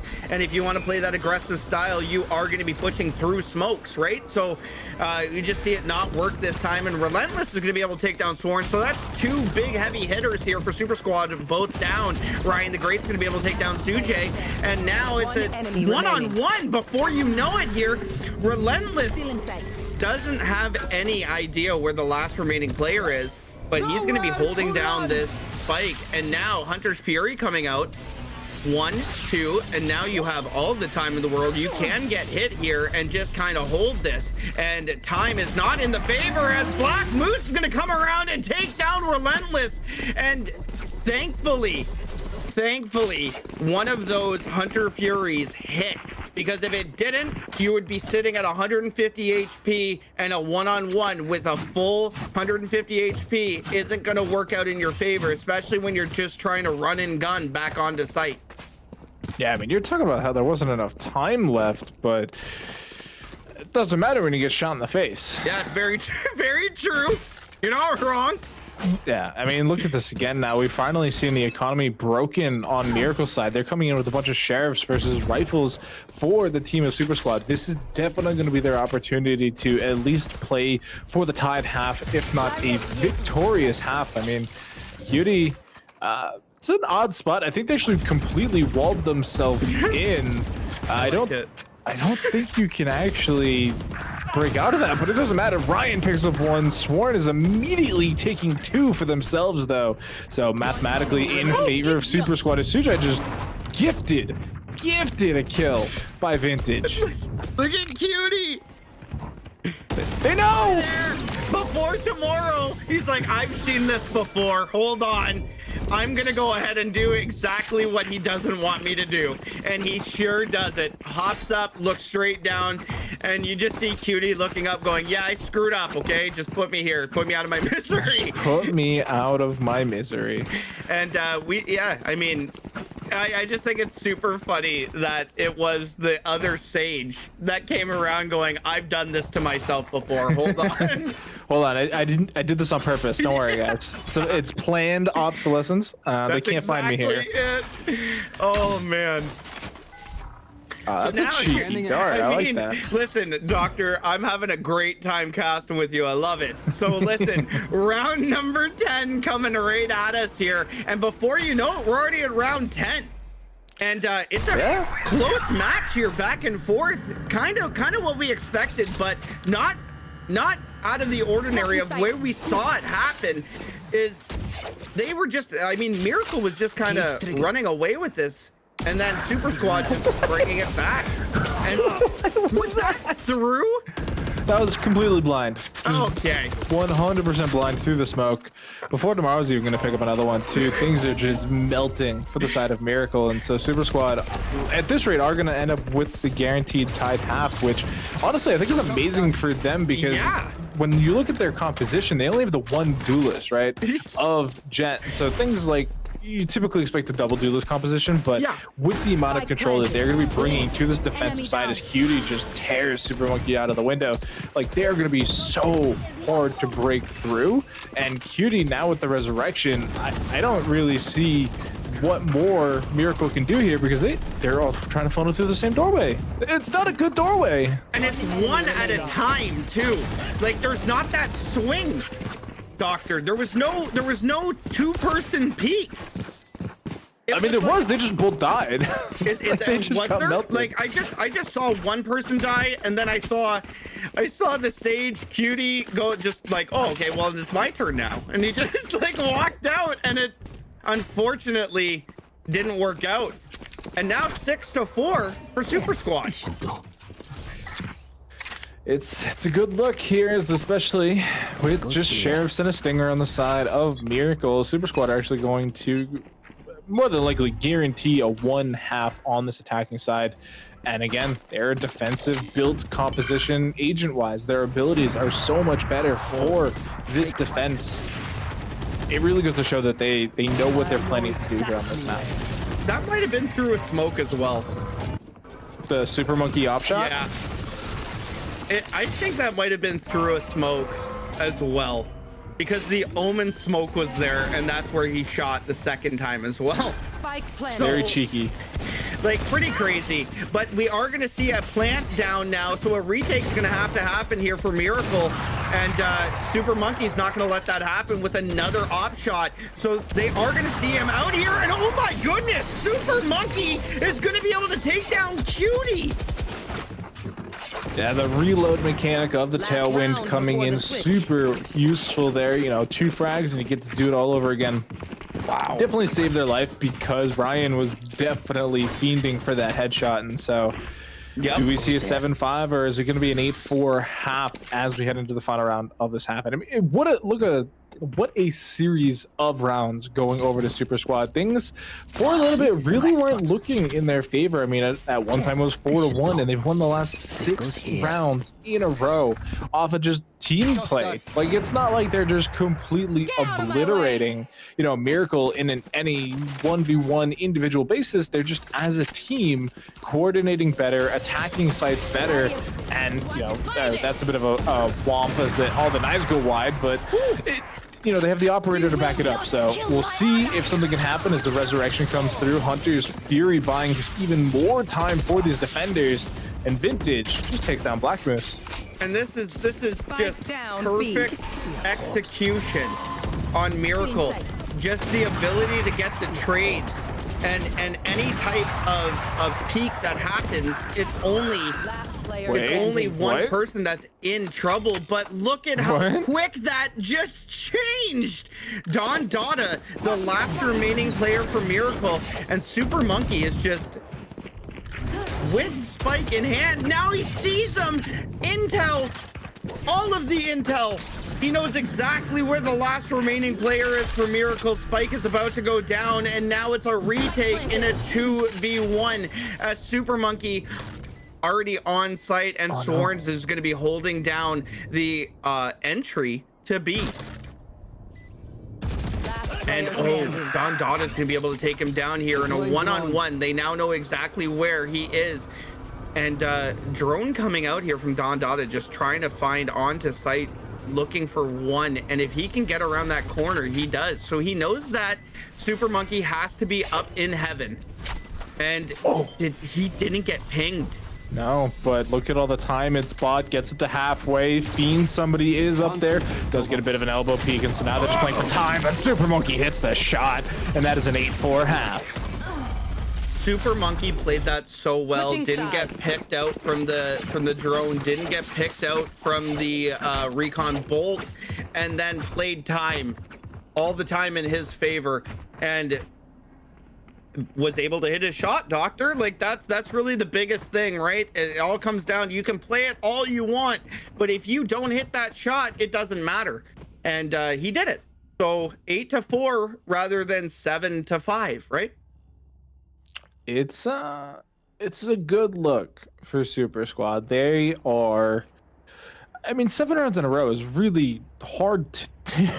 Yeah. It's not an easy task, you know, at any stage. And so, you know, to be so dominant in so many rounds in a row, it really goes to show what they've, you know, kind of taken away from the first handful of rounds, because like I said, they were 4-1 at one point, and then to just decide to not give up any rounds after that is kind of nuts. So now just look at all the Astra utility being used here in the opening round just to stem the tide, and Relentless gonna get a kill. They catch Sujai in just, I don't even know what to call that for, stim form? Yeah. Sitting, just hanging out.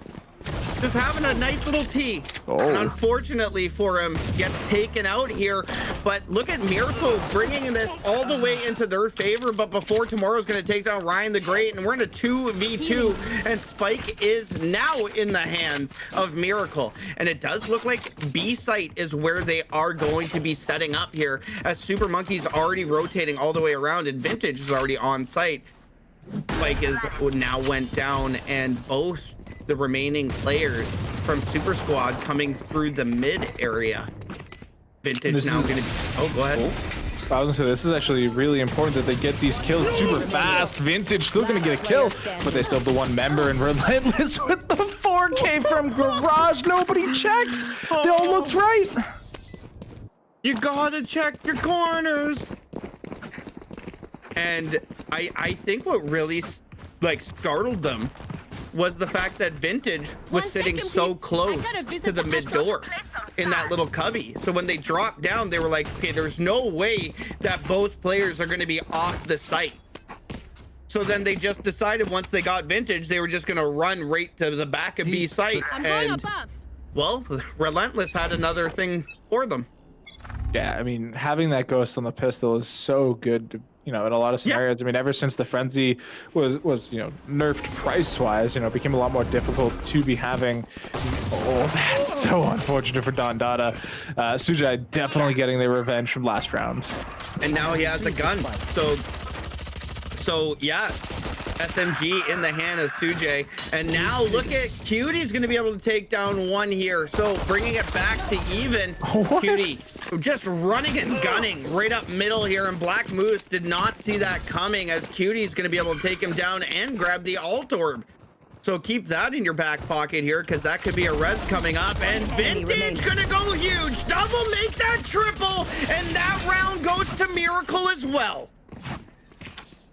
All right, so I know I said Super Squad was the defensive favored team based on their composition, but this is when things really turn on. They're finally getting, you know, those rifles, the full equipment coming on through. Yes, it's the bonus round for Miracle, so they're almost expected to lose here, but Relentless actually able to pick up that Phantom after the you know, the really stellar couple rounds that they've had so far. So I mean, there is an opportunity for Miracle to actually win this round and bounce the economy of Super Squad back into the dirt. So yes, you know, financially, Super Squad's in a better position, along with having the better defending composition. But if Miracle win this round, it is danger time for Super Squad. And that's, yeah, no, you hit the nail right on the head here. Sujay is already up in astral form here, going to be trying to throw down any type of intel that they can get, but Relentless is already going to take down one. Dundada is just going to be sitting in his drone and does get pulled away from it. So he does ping out Sujay, and now he's, I mean, they know exactly where he is.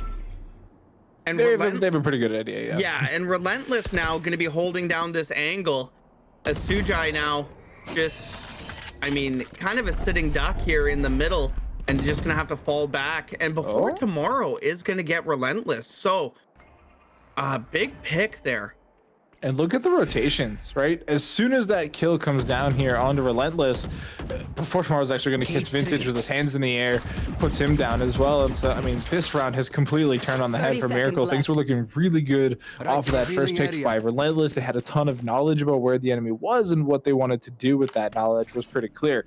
But now, as soon as Relentless falls, the immediate rotations back to mid D slate.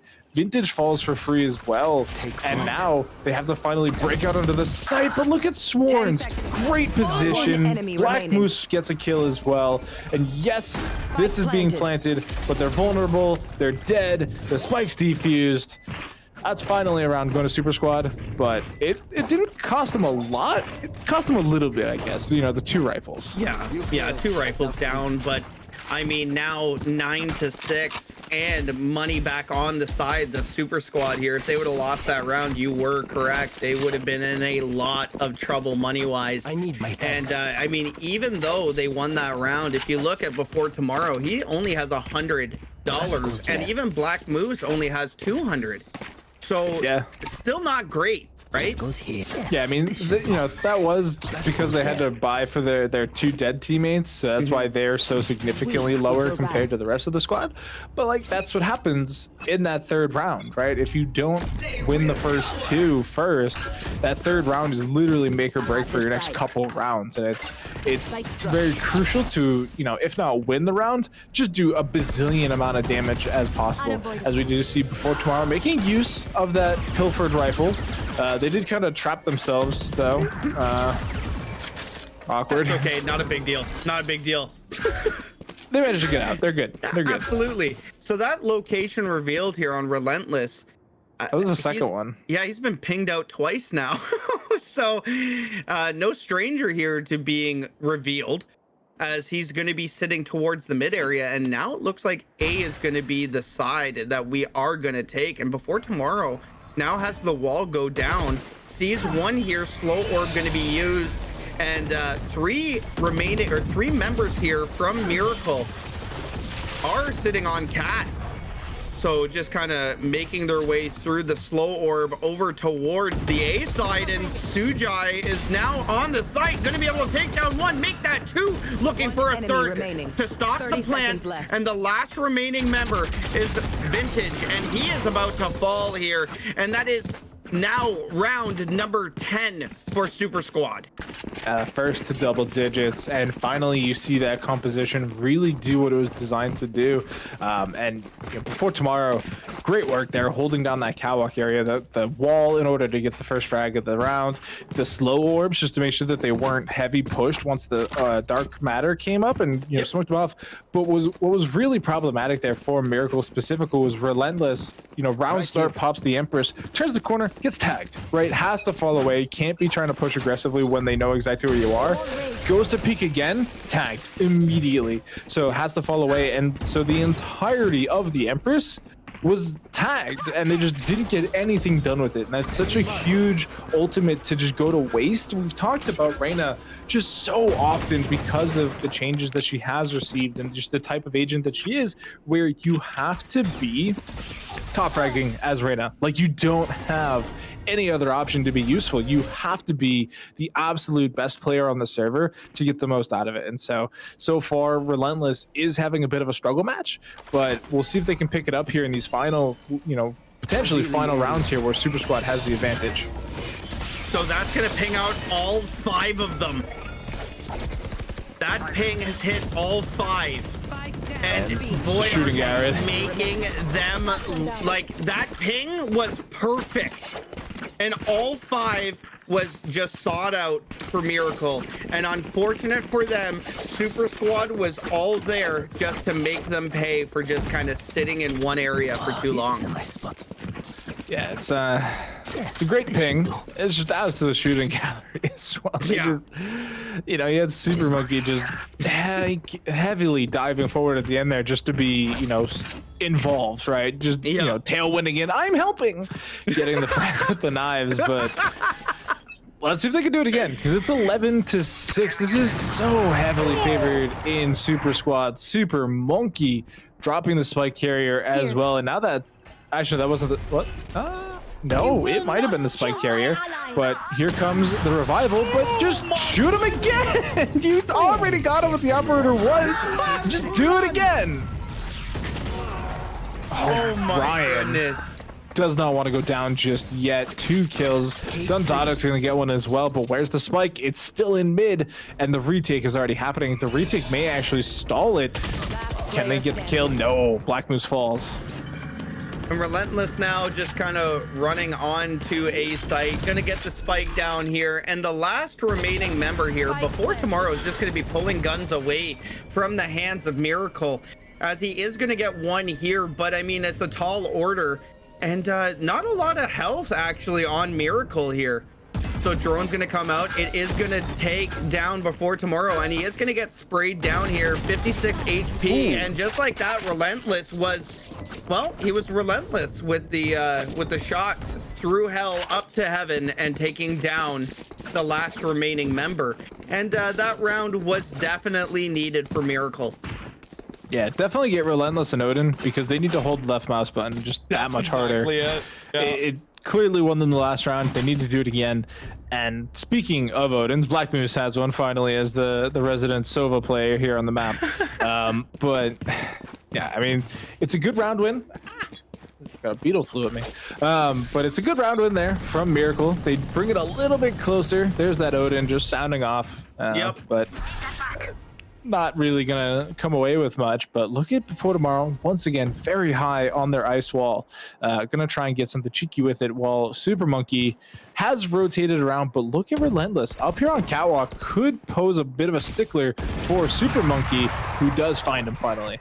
Oh my goodness. Relentless here up on the cat area, and he is hearing the wall getting hit.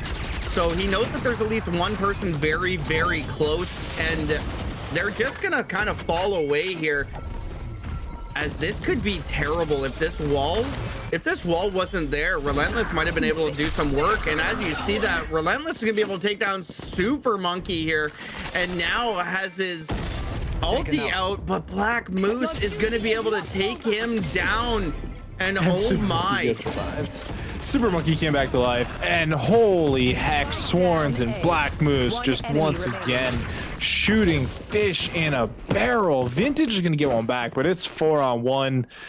30 seconds I don't left. think they're gonna win this, and even with them funneling in one by one, Sujai still comes out ahead.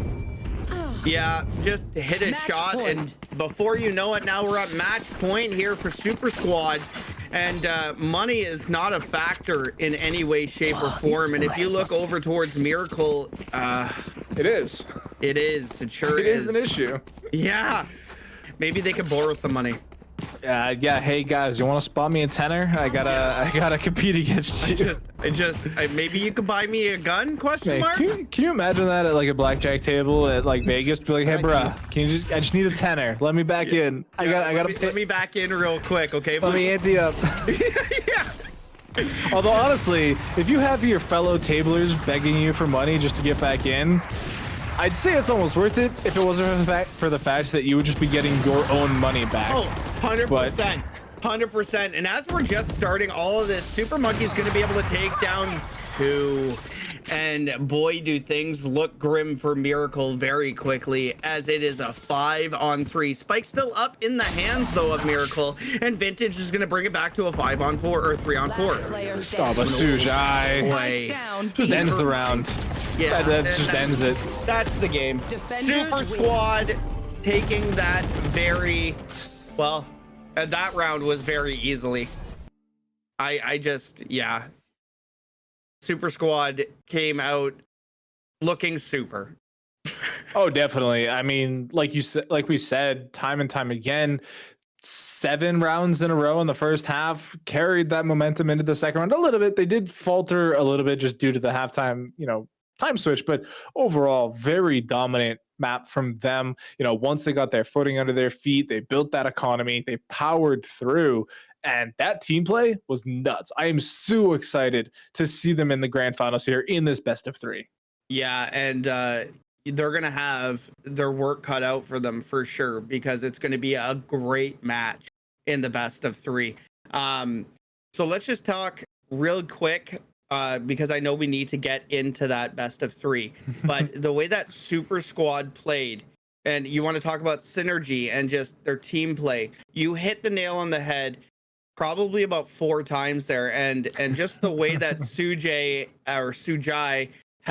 played, and just that last round alone, just the double kill just to finish it off, basically.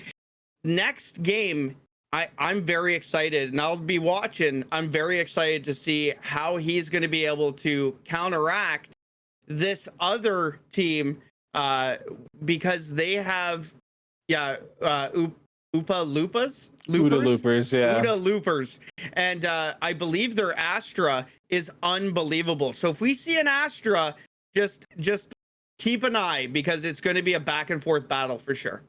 Yeah, and so once again, as we head into a bit of a break, we do want to give a shout out to our sponsor of the night, SFG Esports, for contributing $50 to the prize pool to boost us up to that $100 prize pool overall that the 2 teams here in the grand finals are going to be playing for. It is winner take all, so you definitely want to be coming out ahead victorious here. And so with that, we're going to take a short break, and we'll see you everybody in just a couple minutes. Stay tuned and don't miss out.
like you.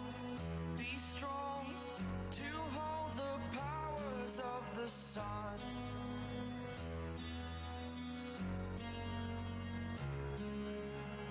To dream, believe in strength. Now I'm the only one.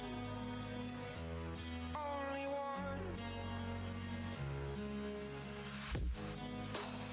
Welcome back, everybody. Here we are. Here it is, grand final time. I'm the doctor, being joined by Vincent here on my side once again, and you can see it down below. The teams have been decided. It's coming down to the final wire here. OODA Loopers versus Super Squad. Tell them what they're playing for, Vincent.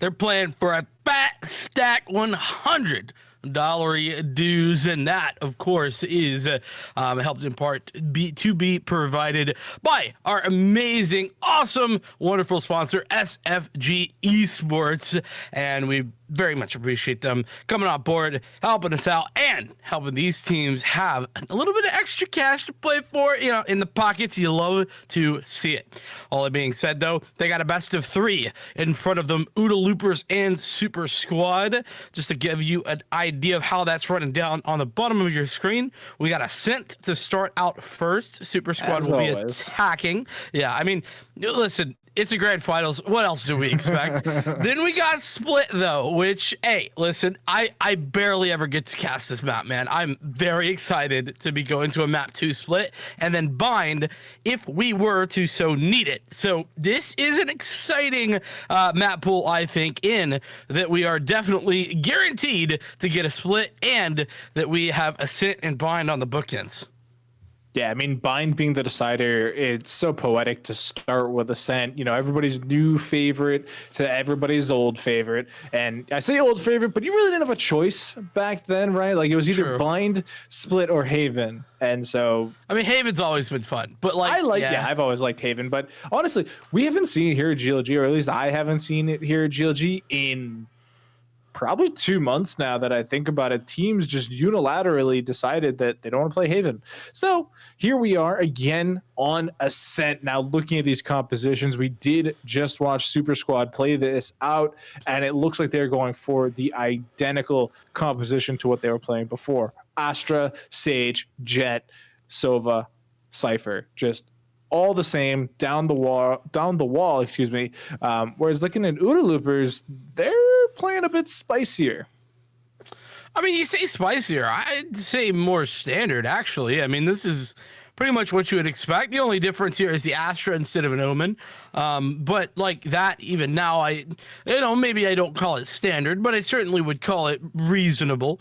That being the real only difference. Sworn's on the Cypher as opposed to the Killjoy is maybe an interesting decision-making process, because, I'm going to be on the lookout for how Bake Show does versus Sworn's, and what sort of value those two Sentinels can pick up. I think that's going to be an interesting storyline as we move forward. But OODA Loopers defending first, like I was talking about. Super Squad on the attack, and I think that these picks kind of tell us a story. I mean, maybe you can mention how this worked out the last time with regard to the Sages here.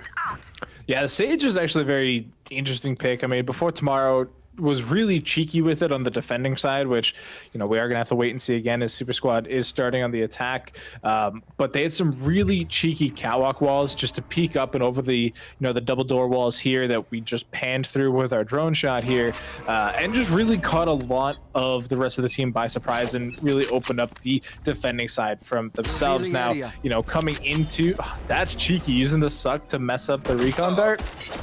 I don't know if that was intentional, but it worked. But yeah, I mean, before tomorrow just uses it more for angles and for trying to shoot people than for, blocking off entryways. And, we'll see. I like this. We'll see this split come through, and it, makes a mockery of what I just said, because they are using it to block people off. This is so interesting.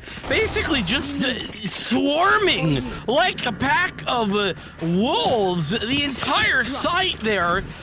And OODA Loopers are left wondering what the hell happened. They just took the entirety of spawn area, then walled it off, and followed it up with a, with a 4-way site split. I mean, what a play from Super Squad. I love that. That was so intelligent. I mean, that is meta breaking, in really interesting gameplay. I don't know who's coaching, who's in-game leading this team, but I think that's really intelligent, really interesting. Yeah, it was so different from what we see almost always. That was something I had never seen before, and a lot of it came because there was no market presence from OODA Loopers. Super Squad was able to just freely walk down. They didn't have to take any shots towards the B site because they just weren't all that concerned about it. And once they finally broke through that defender spawn, nobody was ready for it. They just completely exploded onto the site, hit all their shots, which is obviously a crucial part, but when your opponent's back to you, it's a heck of a lot easier to shoot them when they're trying to shoot back. Well, and on top of that, I mean, they're trying to shoot 3 different angles at the same time. That certainly makes it very difficult. And, well, speaking of difficult, the Super Monkey is making things very difficult for the OODA Looper side of things. And Black Moose just entirely shoots a shock dart straight into the face of an opponent. And, well, Swords gets in for more, but ultimately a flawless victory in round number 2. Pretty expected. I mean, we've said it enough times here tonight. Round 2 is a bit of a gimme if you win the pistol, so no buy-up from OODA Loopers. They recognize that they do have some very expensive weaponry to save up for, as we do see Infamous there with the Odin this time. So surprisingly enough, it's not going to be on the Sova player like you would typically expect, but it is the Prime skin though, so it's obviously the OP version of that weapon. We'll see if they can get much done with it, since it is going to be a B-sided, at least beginning of the round, as the spike is over there. Blocking sight. Well, I mean, you say that, but look at this aggression here at A. I mean, there's one player here, so they kind of have an idea of what's going on, but still, Super Monkey, not in a great spot. There we go. Infamous does not get checked and gets a double kill because of it. It's all just a bit of a ruse, but realistically, I don't know if you really love that trade for Super Squad. They give up 2 players. Yes, they are going to get the spike planted, but now that player in market was so important and didn't even find a frag. Sworn's falling makes this hold near impossible, especially as Before Tomorrow gets tagged. That being said, Sujai somehow finds a 2-for-1. That's really quite impressive. But Before Tomorrow now alone versus 3, has the first but not more, as Croxy shuts things down. That got a bit closer than I would have expected, Doc, but it's still around in the favor of OODA Loopers.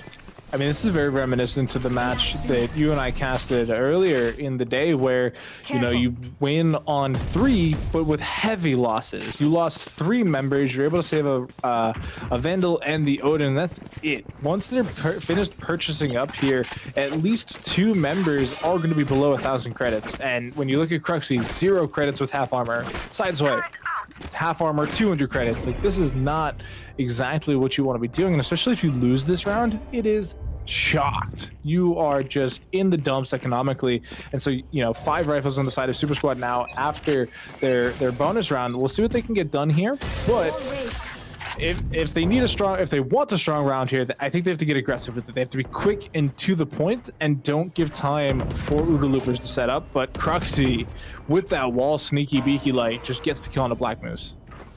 That's some TikTok walls if I've not seen some. You're loving to see that. Before Tomorrow, though, does have that resurrection, though, and it's going to cancel out any cheeky walls gained.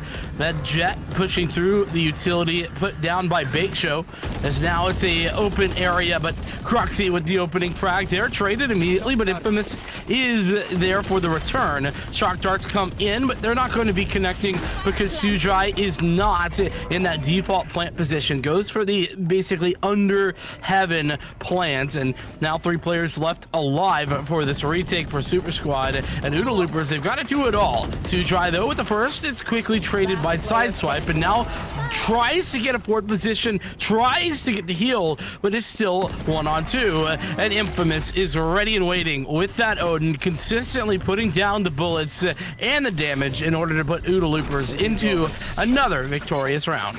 it's the prime Odin. It's so OP. What are you gonna do about it? I guess you're right. Yeah, I mean, Infamous with the 3K there, top of the charts, 530 with that, wall divide there available. We'll see if they use it effectively. We saw Sujai use it last game to mix results. We saw one good one not so good one. Infamous. I don't know. It's such an odd ability, right, Vincent? Like we've talked about it a little bit because teams can be so bad around it, for lack of a better term, where it's just like you throw it up and you're like, well, they're not gonna push it, and then they push it and you're just like, oh well, heck. Yeah, the Cosmic Divide has been difficult, to say the least, to get big value out of. I don't dislike this Cosmic Divide, but there's two of them, in fact. There's two of them. There's two. The world has been split in multiple directions, and realistically, this is quite interesting, because I don't know whose is whose. I can assume, though, as, a great position, considering on this site is now both the Cosmic Divides. They fall at the exact same time, so the timing there really interesting. And unfortunately, the fragging not so much. Judo Loopers down 2 players as the curveball comes out, netting a forward position there for sideswipe, but meets a blade to the face. Bears has 1, but not much more, and Bears the sole survivor of this massacre at B. And Super Monkey had the knives, only got the 1 frag before not really. Well, actually, they got 2 frags now. They look at the triple kill that they've secured themselves. But something we saw from Super Monkey last map that we just watched them take over. Miracle. I forgot the Miracle. Yeah. They're great with the knives, right? Like, how many times do we see a Jet player where they're great with the op, they're great with the Vandal, and then they pull the Blade Storm out and they just kind of, like they don't do so hot. Super Monkey, though, I honestly think they almost had a better performance with the Blade Storm than any of the weapons they can actually buy for themselves. Well, I mean, that's maybe a bit scary, but honestly, I do love what we're seeing right now, just in general, from this Jet. And notice that Super Squad, the only Jet on the field as well, and that is kind of a key that I think we've missed earlier. And what a shot from Infamous, swinging around the corner and finding that first frag, gets the reload in, but unable to connect to anything more. And Suchai with a nice frag as well gives Super Squad a very nice position on this A site. Tries to go for that Jet Cloudburst one way. Bears almost had the shot, but didn't quite connect. Spikes down, and it's obviously not a save round coming in from the Loopers. They are going to try and force their hand here.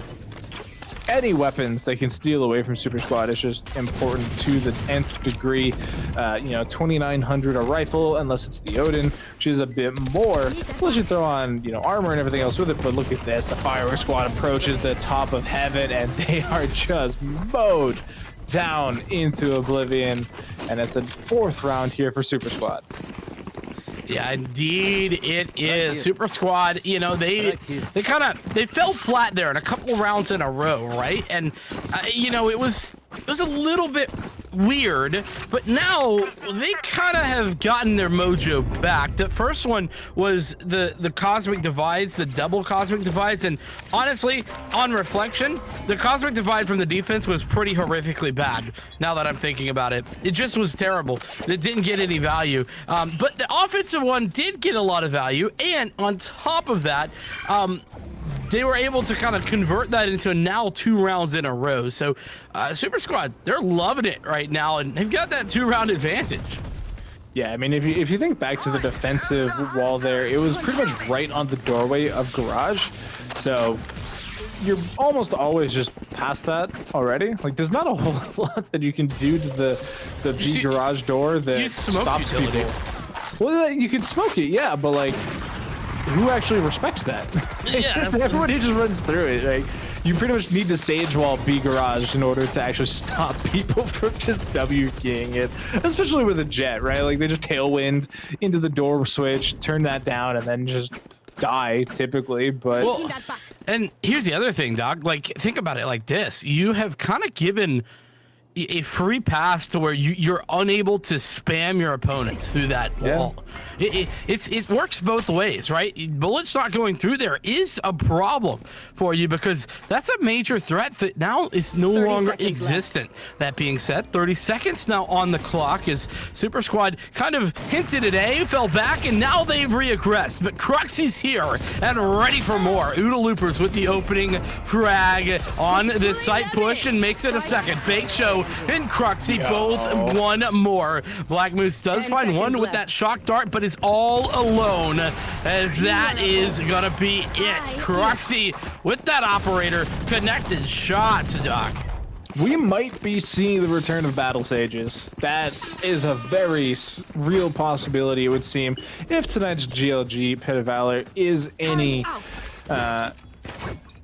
consideration, as this is like the 4th or 5th stage in a row now that we've seen that is hyper aggressive, you know, goes for the revival every now and then, but they're fragging, like they're just W keying and throwing up these cheeky TikTok walls, as you called them, and just hitting their shots in such crucial ways that it really opens up the rest of the map for the team in ways that we're not seeing from certain duelists or even the Inquisitors here, like the Sova. That's not what they're actually called, they're Sentinels, but Inquisitor was the first word to pop in my head, and I think it's a better one, truly. Oh, this is a fast move. But you know, the other thing is about that, right, is that it also is just, you know, kind of moving towards this more European style of the solo duelist, right?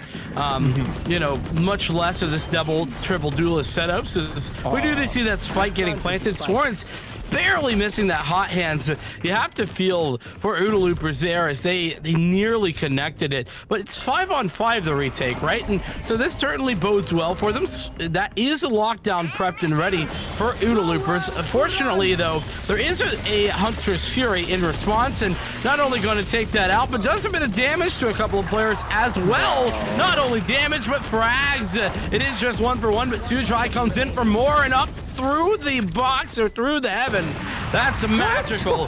Roxy getting a frag on before tomorrow, but before tomorrow maybe a little bit too far forward in that one, don't you think, Doc? Who's challenging an operator with a classic? Like, why are you doing that? There's for funsies. But there's no shot you win. You just threw away 4,000 credits.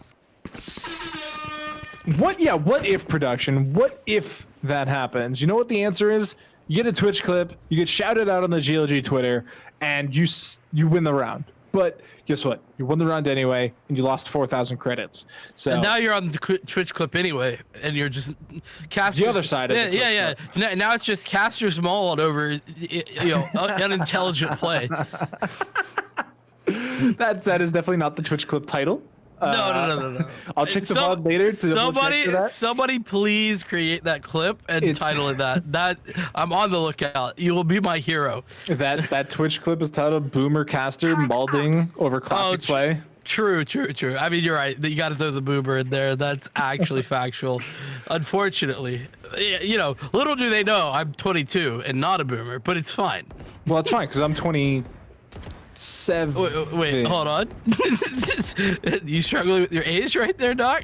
Yeah, well, because like a lot of times I have to think about like math, and we've already discussed our struggles with math here tonight, Vincent. Yeah. So it is stretching the truth, but yes, yeah, we are in a bit of a pause state here, technical or tactical, we don't judge here on the desk, but we will hopefully be back into the action real quick. And so let's look at the scoreboard here for just a second, Vincent. We do have before tomorrow with the revive ready. We have Swarns with the Neural Theft already. Sujai only one frag away, as well as Super Monkey actually one frag away from their ultimates collectively. And over on the side here of Oodle Loopers, they have a revival thanks to Cruxy's amazing fragging, and they are one away from their divide wall as well. Indeed, yeah, some big ticket ultimates coming up online. Maybe less so when you're talking about the likes of the Neural Theft or Sworn, but you know what? I think that you can certainly get big value out of the Neural Theft. It's just kind of how you use it. But nonetheless, it's been an interesting opening half. 3-5 the scoreline at the moment, and you know, though down 2 rounds, it really doesn't feel like that OODA Loopers are really out of anything. I mean, they've had some good opportunities, they've made some mistakes, but they've also had some great setups. I honestly really want to credit Super Squad's innovative attacker sides. They've really kind of changed up how normally you would play this. And my point that kind of got buried there in the action before about, you know, running these more non-traditional solo duelist setups is that typically here in North America, we prefer our, you know, more flashy plays with regard to having the multi-duelist 2, even 3 at times, depending on how things are going with like a Reyna and a Jet or a Phoenix and a Jet or, you know, stuff like that. Here though, we've seen it a lot as of recently as well, throughout, even earlier in this bit of Valor, that we're seeing teams kind of go for the more, like I said, European style, where you have a lot more utility to utilize. So Cruxy, or, you know, before it's a Mario, picking up that Sage in a way where you're utilizing the wall, utilizing the slow orbs in interesting ways to create opportunities for frags that you just really hadn't been seeing, at least on the North American side of things. I know if you have been tuned into EU, they've kind of been ahead of the game with regard to that stuff. So I think it's very interesting. I think it's really cool that some of these teams, even at this level, not the highest level, obviously in North America, but you know, like tier 3 level, are absolutely trying this stuff out. I think it's pretty awesome, Doc. Yeah, I mean, I think it kind of bears fruit that in shooters, EU is better than NA. My Twitter is at the doctor is in, by the way, for all flame. Throw all the hot takes that way. Do not give me any of those. At the doctor is in with 2 N's. I'm very responsive. Don't you worry, I got you. But look at this, already onto the site. Super Monkey closing that door. Bear's trying to get something done. But I think, you know, you're talking about composition as Super Monkey takes out Bake Show.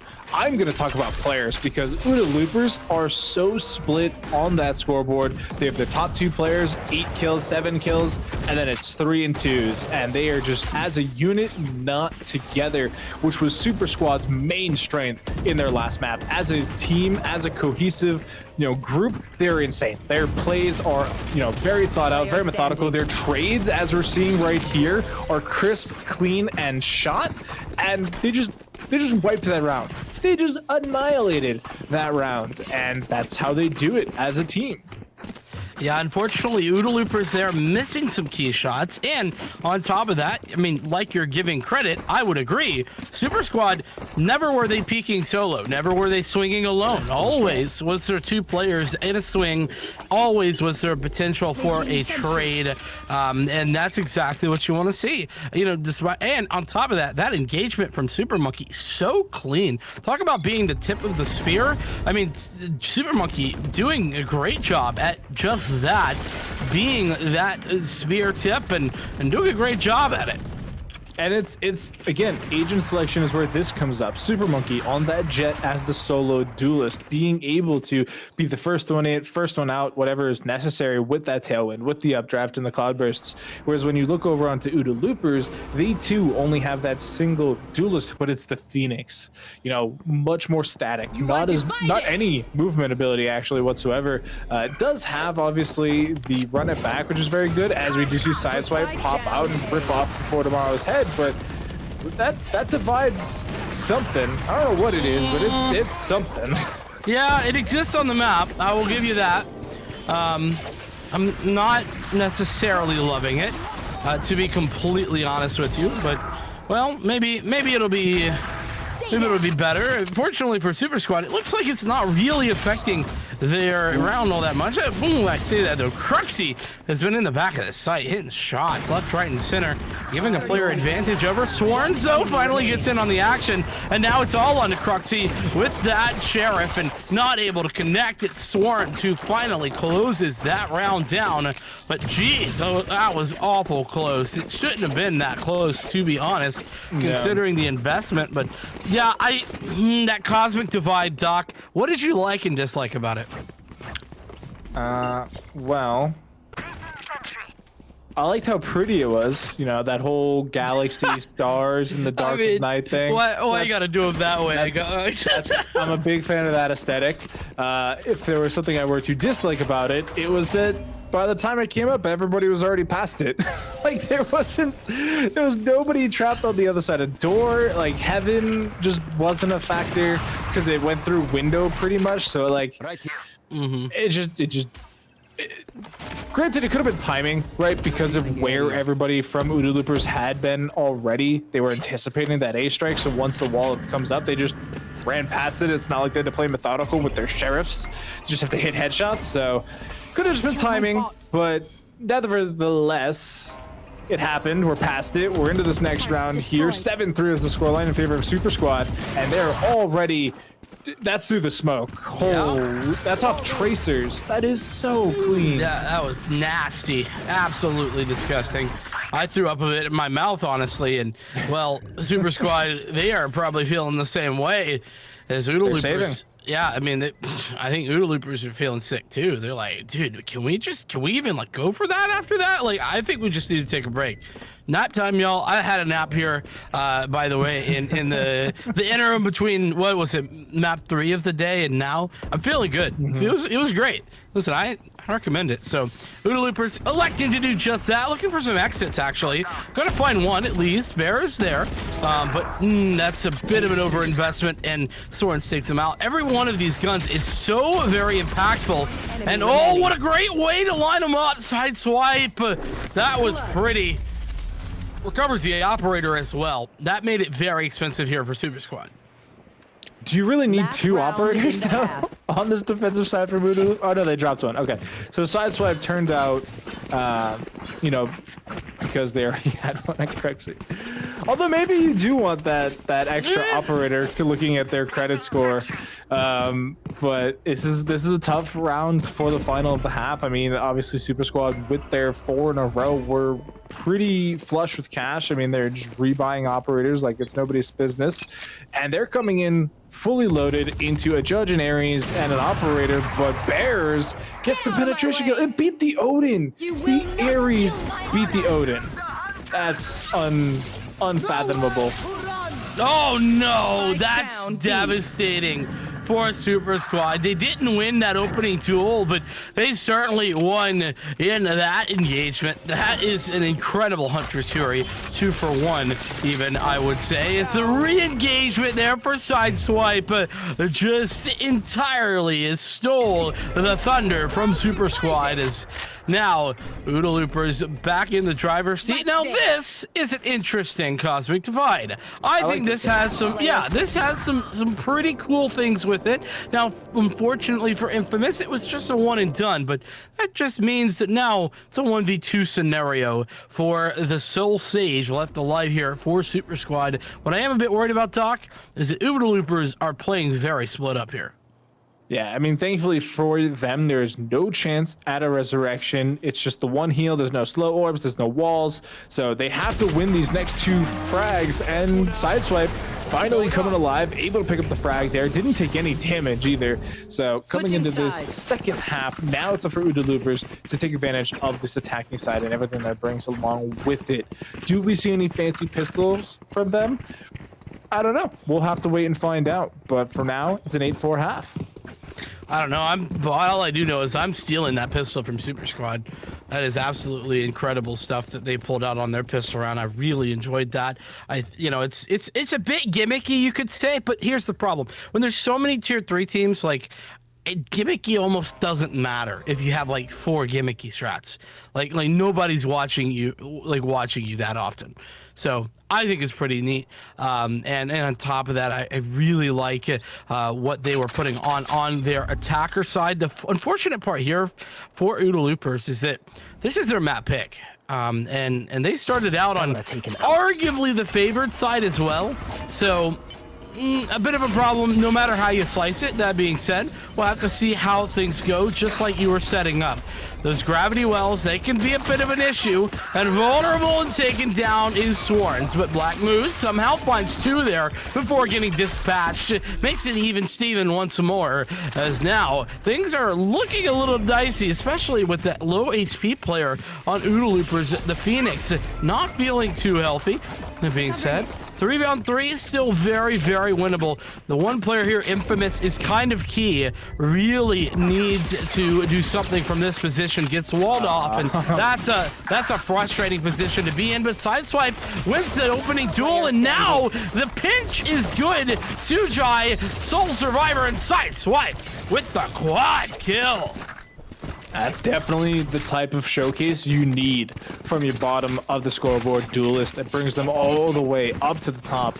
And that, like I said, that was what I was talking about, a couple rounds ago when I was like, all of Super Squad are a team. Like, they peak coordinatedly, they make the different plays. They obviously have the practice and the plans coming into this, but what we need from OODA Loopers is some way to either break that down, either just by having like a standout duelist fragger that just picks at the thread and pulls like Sideswipe did right there, or you need to out team play them. It's for now with this buy up, they should just be able to frag out over them and make it a 7-8 current scoreline. Sideswipe's just keeping it going. Needs one more for the run it back. I don't know how that was a kill, but it certainly was, and Bears through the smoke able to take out before tomorrow. So that Nebula buying a whole lot of space, and now Nebula gone, wall up. That's the way she rolls. The Super Squad is left with 3 players alive. A classic in hand for Black Moose is maybe trying to get cheeky with those shock darts, and in fact does. I really like that, utilizing the shock dart to basically create space and open things up. Is now got to contend with not only a slow orb, but a gravity well. Not a place you want to be. Swarns does find 1 frag as well. This is making things somewhat expensive here, despite the fact that OODA Loopers take the round. Very similar to the second round of the first half as well, where only 2 members of the winning side stay alive. But I do like the investment strategy there from OODA Loopers, surprisingly enough. Multiple areas coming through. It's reasonably cheap. It's got some great damage and some penetration coming through with that as well. When you compare it with, like, say, the Spectre, there are downsides, obviously, because it is the LMG. It's got the slow reload speed, everything that goes along with that. And the ramp-up time. Yes, you can't get beat out by some of these quicker rifles, but honestly, I think coming into this third round, it might actually be better. I don't know. That's a hot take right there, Doc. That's a pretty hot take. Like, if you could spray through walls a bit better. That's flaming hot right there, man. I get what you're saying, but I feel like better than like a Stinger or like a Frenzy. Like, okay, fair enough. Obviously work, but like when you're right here spraying through the wall, it's gonna be better than the Spectre. Unfortunately, the Vandals even better, as all of Super Squad just come up and spray down, and they only lose 1, and it was their duelist who likes to play very aggressively. See, I thought you were saying that OODA Loopers had a better buy there than Super Squad in that round. That's not what you were saying. I gotcha. Makes sense.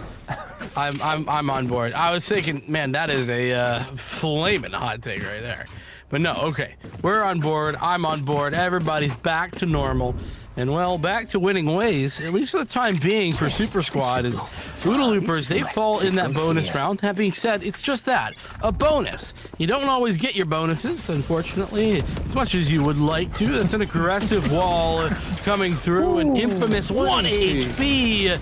That's a frustrating position to be at, and unfortunately, or rather fortunately, it does have the potential to get that healed straight back up, courtesy of Cruxy, who's done just that. As yet another gravity well takes place over there at the catwalk area. That's where the majority of these attackers are grouped up. There's 3 of them there with the spike in hand. So up top mid, as well as the Killjoy over at B, just holding things down. But with the player advantage, this is a position where OODA Loopers, they can really take advantage, and take advantage they do. Unfortunately, not quite enough, as the double swing at mid nets a positive frag for Super Squad and really just evens this back right up. Oh, and look at this flank coming in from Super Monkey. Depending on the timing here, they're going to see everybody on this catwalk. The smoke here is going to time out. Look at that one. Tap a few as Bears gets one back, but only 30 HP, 30 seconds left. They need to get something done. And how do they get past this doorway with the door closed? Like that, I guess. You run, you spray, you cry for help. I don't know, but it was effective. That being said, I do like the passive play, and yeah, now Sujai in prime position. Again, a bit dicey splitting up right there. I'm nitpicking, I know, but you know, it can get frustrating if you give 2 1v1s away. And fortunately, Super Squad, they connect on the first one in the form of Sujai, and well, those winning ways, they do continue despite the fact that only 2 survive. Yeah, I mean, look at Super Monkey. It's just so standout. Over a 2 KDA in Valorant in this map. I mean, they're the first to double digits as well. And I mean, the fact that they don't get the 3rd kill there is just a shame for the highlight reel, because that would have been so clean to see. And it was all taps too, right? They got the first tap, kill, second tap, kill. Tries to get a bit, you know, fast and loose with the taps after that, but just even still, I think it's a very highlight play just based off the timing alone, because it was so well planned, so well coordinated, and it just completely ended the round, as no smokes are becoming a big issue for OODA Loopers. They're melted. I mean, they have smokes, they have Nebula, but they're just not really utilizing that Astra to the fullest extent possible in my book. And yeah, it's just kind of an unfortunate situation where they're not able to take advantage. That being said, that was an eco round. That was just the sheriffs. So maybe this will be different. Maybe.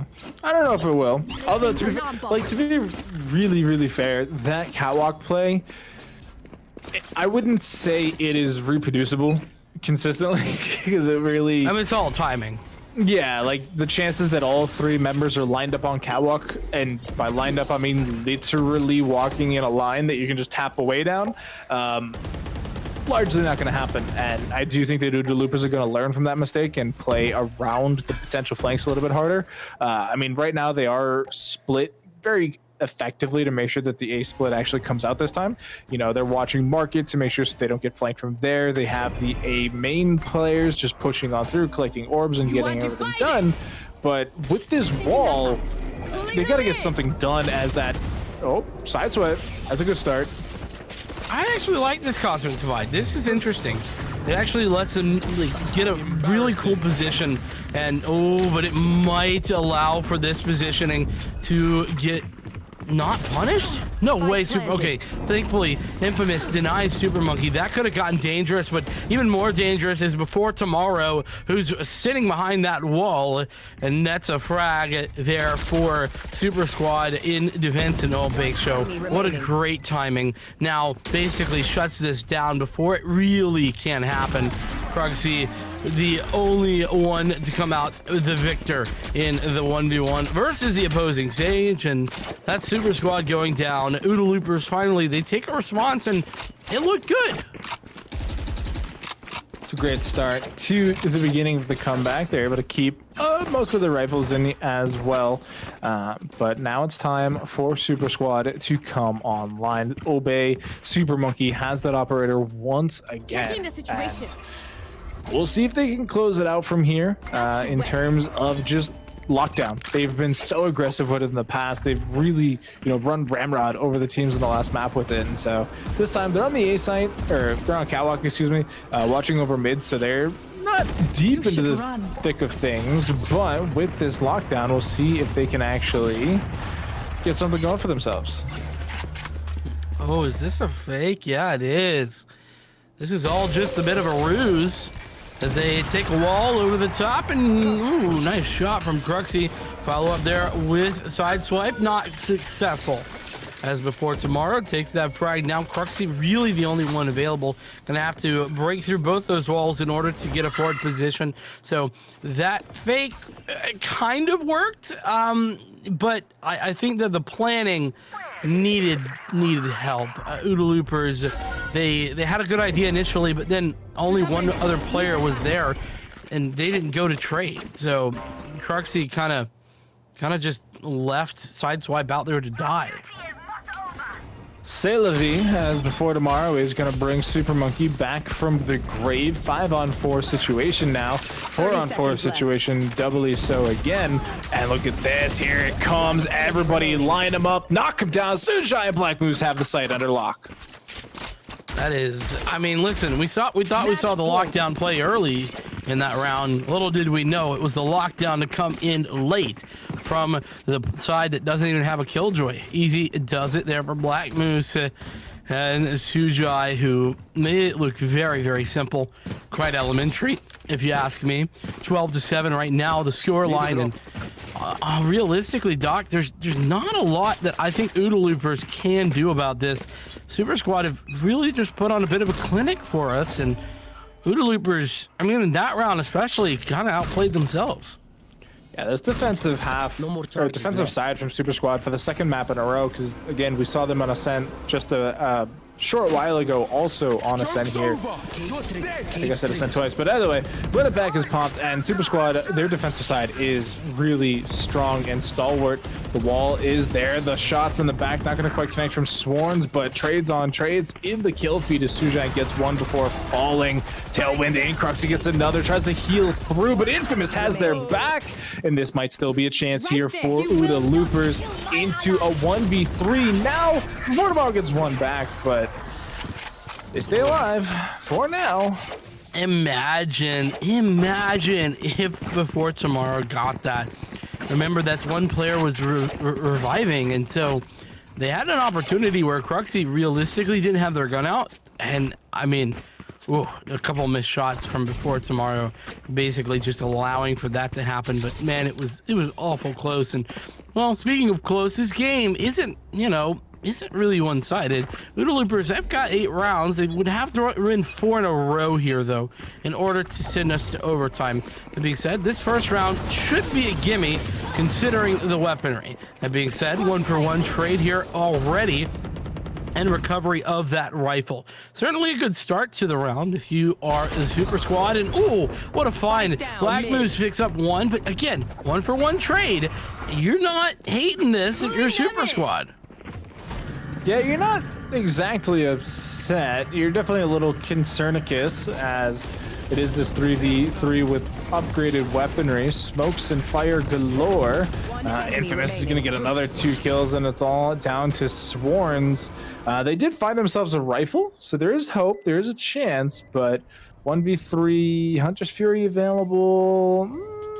I think you just save for... oh, well, now they know who you are, so you can't even really do that.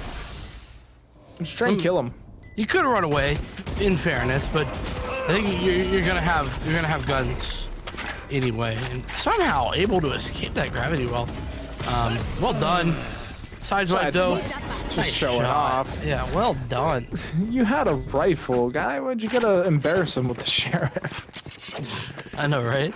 So toxic. So rude. But heading into another round, there is opportunity now for OODA Loopers to hit double digits and make it an actual series here. I know that they are just coming off of an overtime match in their semifinals. Wait, no.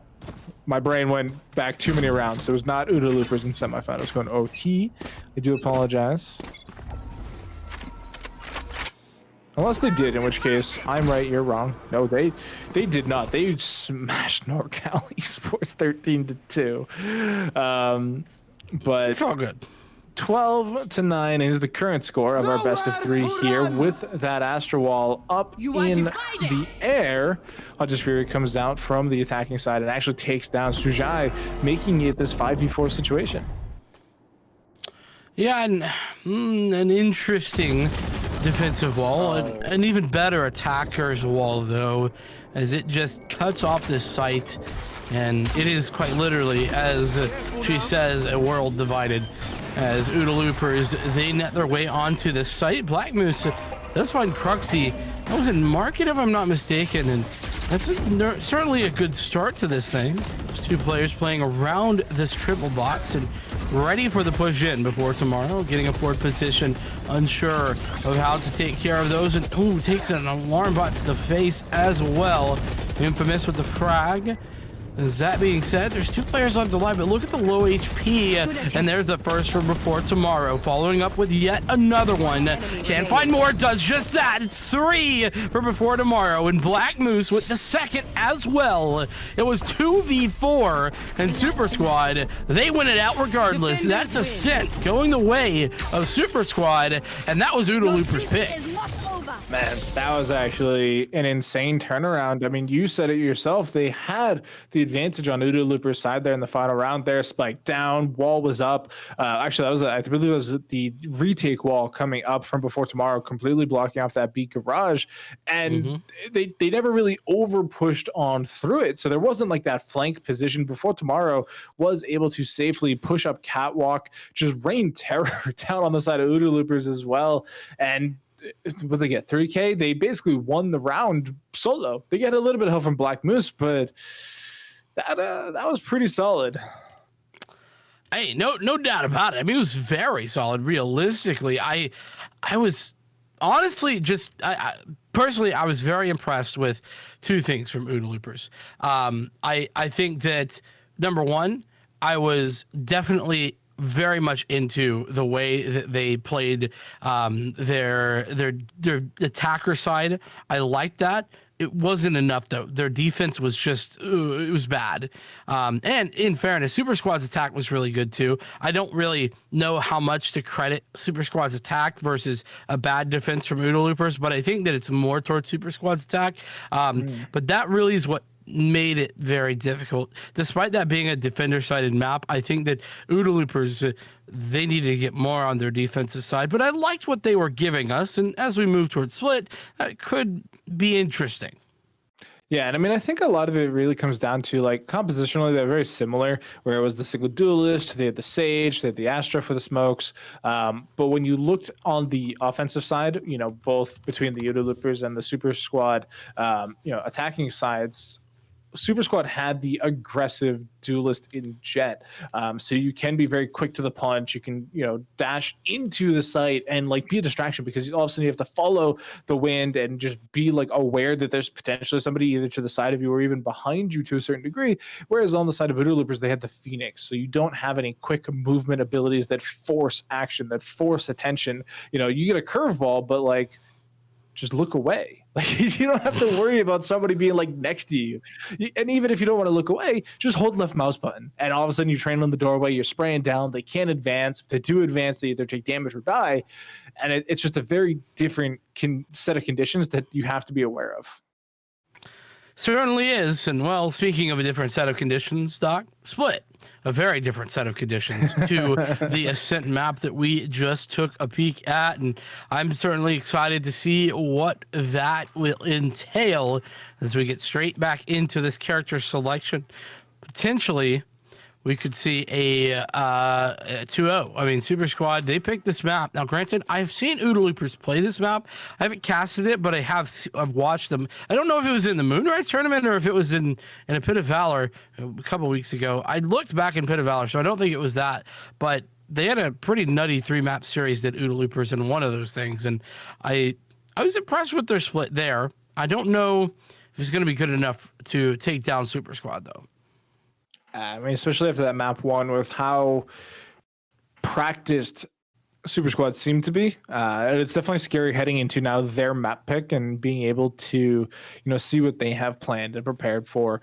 And, looking at these compositions as we're starting to see them get locked in, I do like the idea that Sideswipe is taking a more movement heavy agent, a little bit more aggression coming out from that squad. I always love seeing Breach as well. I think he's critically undervalued in a lot of scenarios. I mean, having the fracture and the triple blind, it's very, very hard to deal with from the other side, especially because you get to be blind for days, especially when you pair that with like another blinder. It's just like, did you want to see? No, your eyes are burned out of your skull. Yeah, no, your eyes just for decoration. There's no real visuals there, and I agree with you. Criminally underrated, the Breach, particularly on this map of Split. I mean, look at the map in front of you. Look at how many long hallways with very little way to dodge there is. I mean, that's just really great for the fault line that you were talking about, his E ability as well as the flashpoint. I mean, it's really incredible on this map, and again, not surprised to see that. What I am a bit surprised at, though, is that we are returning a bit to the more traditional double duelist composition here before tomorrow, pulling out the Rays as well as the Jet on that. As in addition, we don't see an Astra coming out for I forget who, going with an Omen. I didn't recall who it was. As soon as we pull it back up, I will mention it as we get a nice look at the inside of the shop here in the Defender spawn. Plenty of merchandise to go around. Hey, I think that Killjoy was wearing one of those like April Fool like glasses with the big nose masks, but it could just be the extra polygons there. As Sideswipe already taking the initiative here with the first blood of the entire map onto Super Monkey. So it's a big heavy hitter gone for Super Squad, and by the way, it's Super Squad who elected with the Omen, not the Astra. I'm on the lookout for kind of how that goes. I don't know what the right decision is, so I don't want to have an opinion, but I think that it's certainly interesting. And interesting is that engagement from Sideswipe, as there's really nothing that could have been done. It's 4v4. There's a one player sitting in mid, and those paint shells going to make it very difficult to get a forward position. There goes that fault line that you were talking about, but unfortunately it's not good enough, as there comes the push once again. Cruxy with huge frags, a double kill and more. Now has a third, 2-on-1 now, as Soren's the sole player to defend the site, but the spike has been really far flung already. Can he get the halfway point? The answer is yes. Soren's already with that first frag though, and this spike is too far gone at this point, I believe. Oh no! 0.17 seconds. Oodle Loopers, they take it. And Cruxy, it was on the Sage last time around, and now on this Jet, really stepping up with a quad kill in the pistol. Starting the game off with 5 ultimate points, 1 away from the Blaze Storm. I'm going to follow up the spectacular round there with a Judge full armor startup as well. Definitely going to be looking to get aggressive with that into the pistols of Super Squad, and that was a sick pistol. That was super clean from Cruxy. I mean, being able to double push the smoke there up in heaven, just 2 headshot kills immediately to get the tailwind out again, and just I mean, the nice little play at the end there to get it to halfway obviously won them the round, but the presence of mind to be able to then pull off, get the frag, and be able to go right back into it, that's crazy. And so now, this is a bit of a wash round here from Super Squad. Yeah, and I'll just style it a little bit. It's Cruxy. I love to see it. Triple kill. And, well, you talked about 1 away from the Blade Storm. Ain't none away from that Blade Storm. And, yeah, this was pretty incredible stuff. Like I was saying before, this player was sitting on the Sage last time, and I mean, not to say that Cruxy played poorly on the Sage, but this Jet clearly doing a whole lot for Oodle Loopers. And I mean, in addition, by the way, had to actually find time to deny the deny the additional utility on that spike as well during the defuse. So just huge stuff here from Cruxies. Cruxies once again got in a forward position, Doc. And they don't check it. He's free. Why don't they know? Why don't they know? They need to know! Cruxy, stop blowing my mind! What are you doing? That's outrageous stuff. Fortunately, Super Squad is able to take advantage of some of that forward positioning, but 3v2, Oodle Looper's in a prime spot to come away victorious in this bonus. Yeah, if they lose this round after everything Cruxy just did for them, just FF. Just go next, taking it to map 3. I mean, Black Moose here is going to be a little bit ahead of the rotating defenders, but they have come into a position to stop it. They're not gonna... Oh, man, I kind of would have liked to see Bears go up into heaven because he is on that stinger. Really not going to be much use here in this very long hallway or this A site. 30 seconds left. Black Moose gonna wall off. Great wall. Ooh, unable to find the additional information. So does find the frag on the side swipe, and ooh, that's a nice job finding that heal by Black Moose, just keeping everyone healthy and alive. Bears on the low HP has no heal for himself, as now it's really on to 2 1v1s. Big Show with the first, unable to ramp that gun up fast enough as Bears comes forward with 21 HP. This is a tough ask. No utility at all. The double swing was there. Black Moose with the frag ultimately, but a sick round there from Super Squad. They fought that back from the depths of defeat. Yeah, I mean, you lost 3 members in like the first 10 seconds.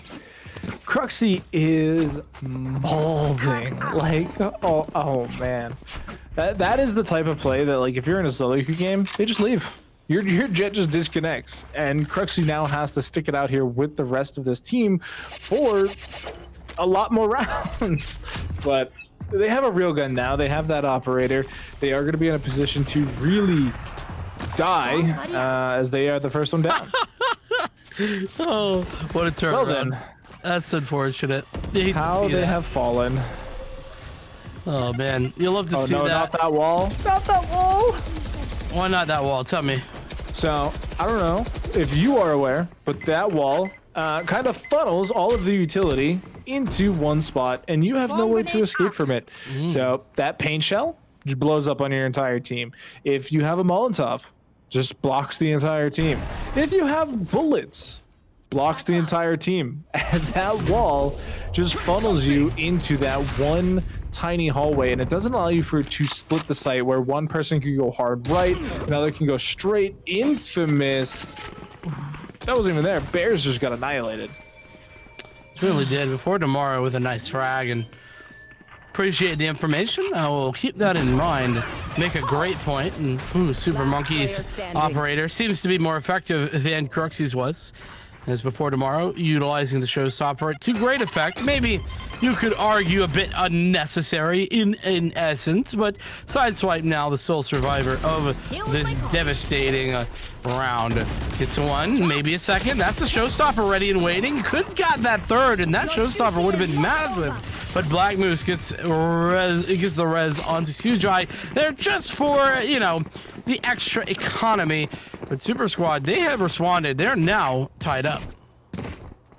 Yeah, pretty lightning quick rounds as well. And it's interesting enough because the duelists that are popping off, Cruxy and before tomorrow, were the Sage players last map. They didn't have that, you know, all this crazy utility, you know, in terms of fragging ability. They had the heal, they had the wall, and the slow fields, but now they have been unleashed just like Rock Lee. They have dropped the training weights, and they are ready to go all out into the 7 chakras. 7 gates, excuse me. Is it 9 gates? I think it's 9 gates. 9, yeah. It's been a minute so. since I watched that arc, but I'm sure there's some weeb in the chat flaming me.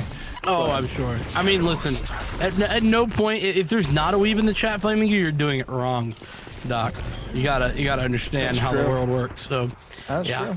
No, gotta appreciate our position, and well, flame. That's the position we're in. Was it 11 gates?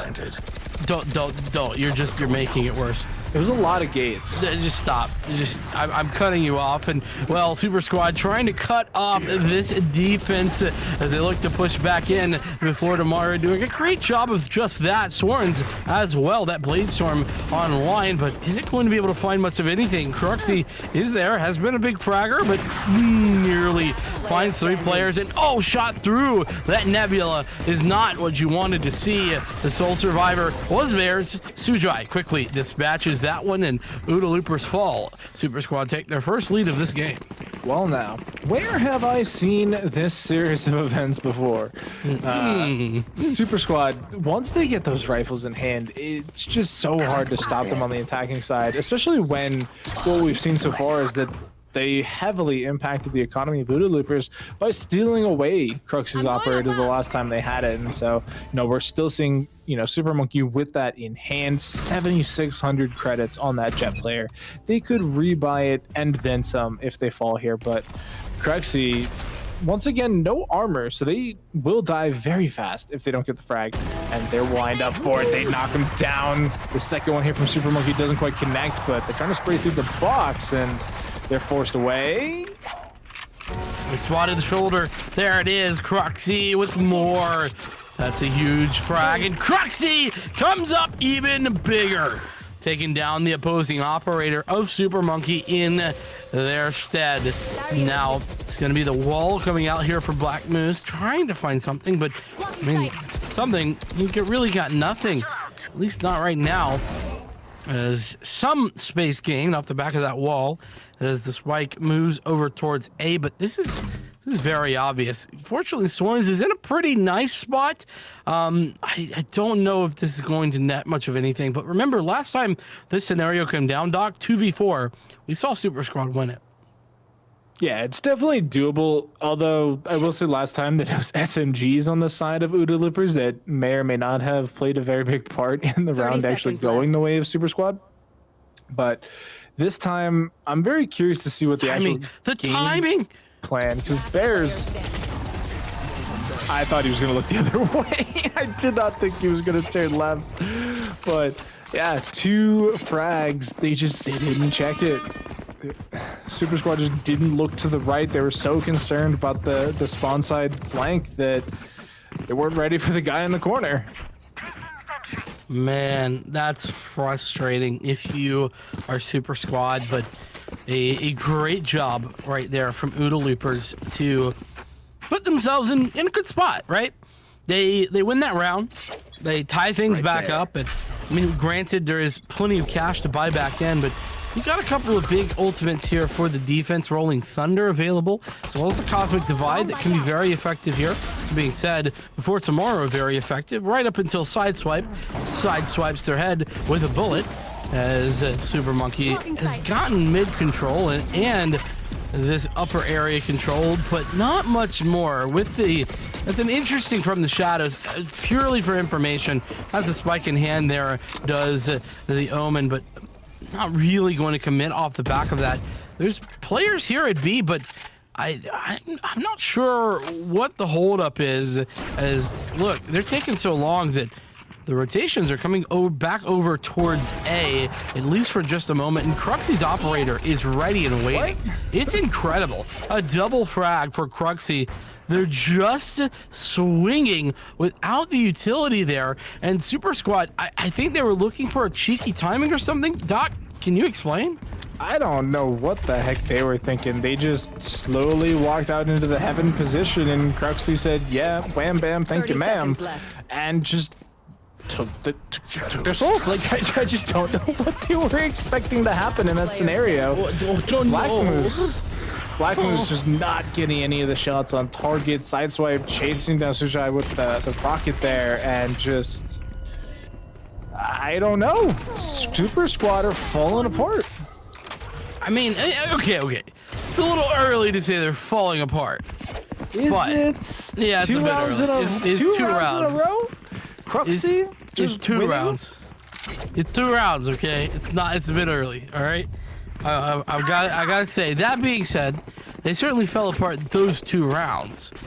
Because, why the hell are you peeking Cruxy like that?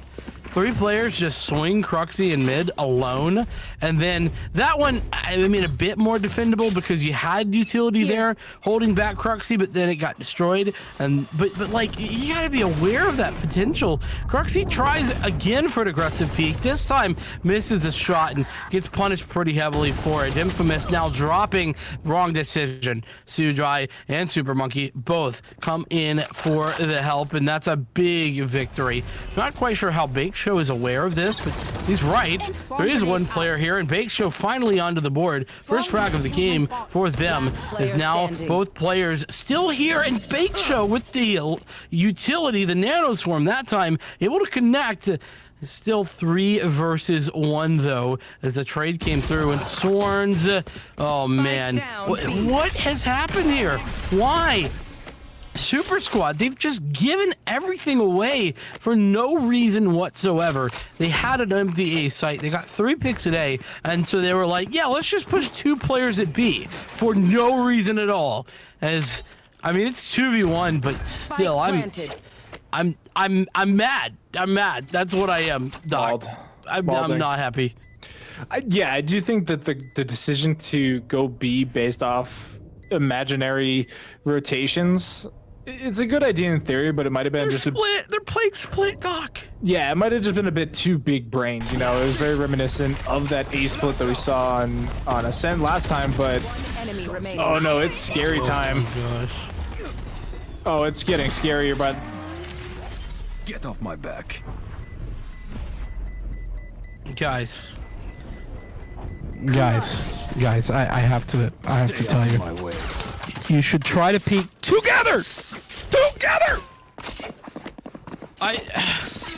Okay, I'm out. The Super Squad has just broken me, Doc. I'm broken beyond repair.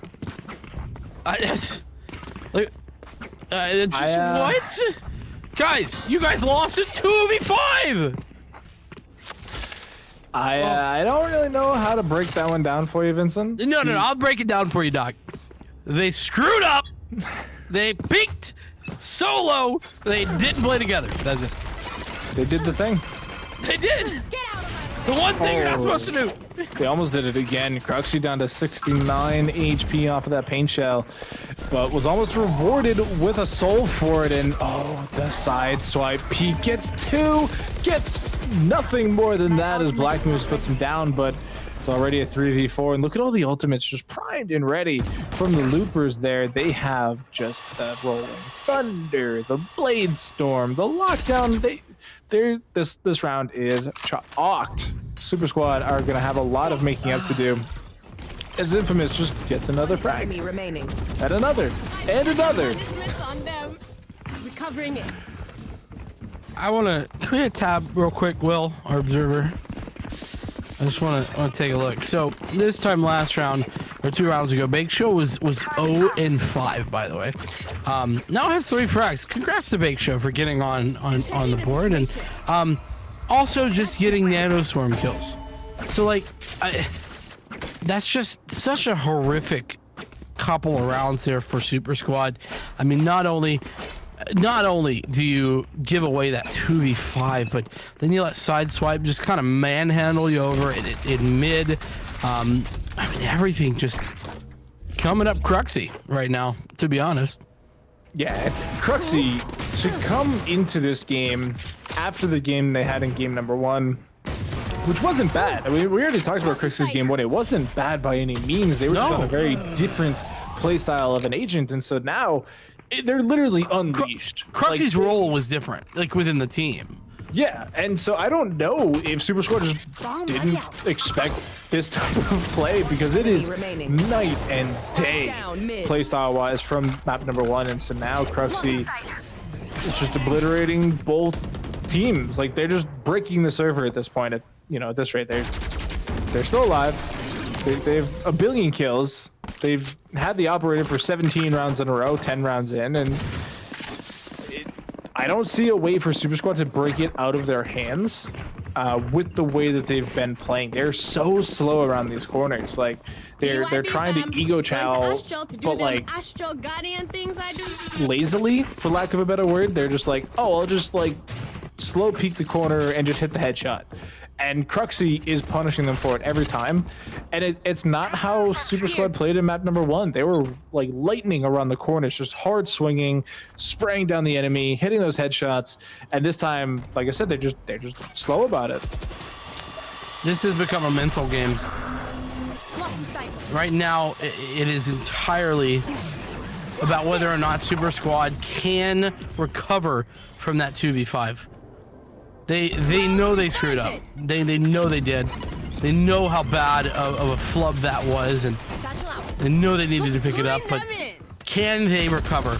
The answer so far is no. Sideswipe, Cruxy, they both pick up frags, and Cruxy makes it a double. Is that a collateral? Looking for more. It might have been, yeah. I didn't get to see it on camera, so I don't know for sure, but it certainly looked pretty, and well, there goes the updraft and the right click. Flawless is the victory. And like I was saying, Doc, I really think that this is going to come down to whether or not Super Squad, I mean, they mentally were broken after that round. We see it in their play. We see it in how they're moving. Like you were saying, they're slow, and they're not really swinging correctly. They had that round where they just won everything and then gave it away, and now, I mean, it's halftime. That was 5 rounds ago, and that is the turning point. So for me, I mean, if Super Squad can't turn this around at half, we're headed to map 3. Yeah, I mean, it's 6 in a row right now for OODA Loopers, looking to make it 7, and things are looking really good. And, you know, going back to Cruxy's double kill, I don't know if it was the collateral because there wasn't the penetration kill or penetration symbol. So I don't know if it's possible to get a collateral without that symbol. But yeah, either way, it was lightning quick. It was basically just like 2 shots as quick as the operator will fire. Yeah, pretty much. And so now here comes that showstopper from the attacking or defending side. Excuse me, 1 for 1 as Bears makes it a 2 for 1 in favor of the Loopers. And now look at this. How can you get onto the site? Now you have a resurrection and a neural theft, but who do you resurrect? This last round of the half, and Black Moose is actually nowhere near any dead bodies, so they can't even resurrect them. Black Moose is in a good position, in fairness, but what do you do with this positioning? Oh, they're kind of big braining it again. We saw this before. They get the Rolling Thunder though. That's neat. Well, now Sujai coming in. This is pretty good. I think it's okay. I like this. Sujai coming in for help. They've basically just committed 1 player on that, and now Sworns comes back in to hold this area. I like this a lot. This is pretty solid from Super Squad, and it's buying a lot of time for the defense, or rather for the offense, to set back up for the hold. Unfortunately, there is a lockdown available, and that's gonna really put a bit of a problem area into this hold, especially as Black Moose got a forward position. Fortunately, Sworns got so far forward that was able to dodge that, and Sujai, Sworns, both able to find frags, and Black Moose comes in for more. So that resurrection ultimately unnecessary, despite the fact that it was well found. OODA Loopers, they close out 8-4, but Super Squad, that round looked a bit better. They seem maybe a bit more themselves.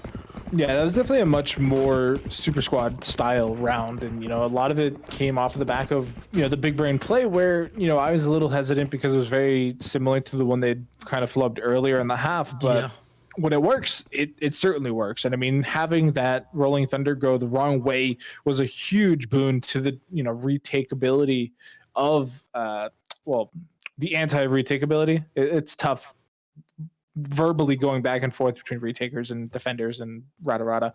But yeah, I mean, not having that to deal with the Rolling Thunder basically because it hit nothing meant that Super Squad were able to really hold those corners. And even with the lockdown, like just the way lockdown works on this map, you can get some really good sight lines regardless of where it kind of pops.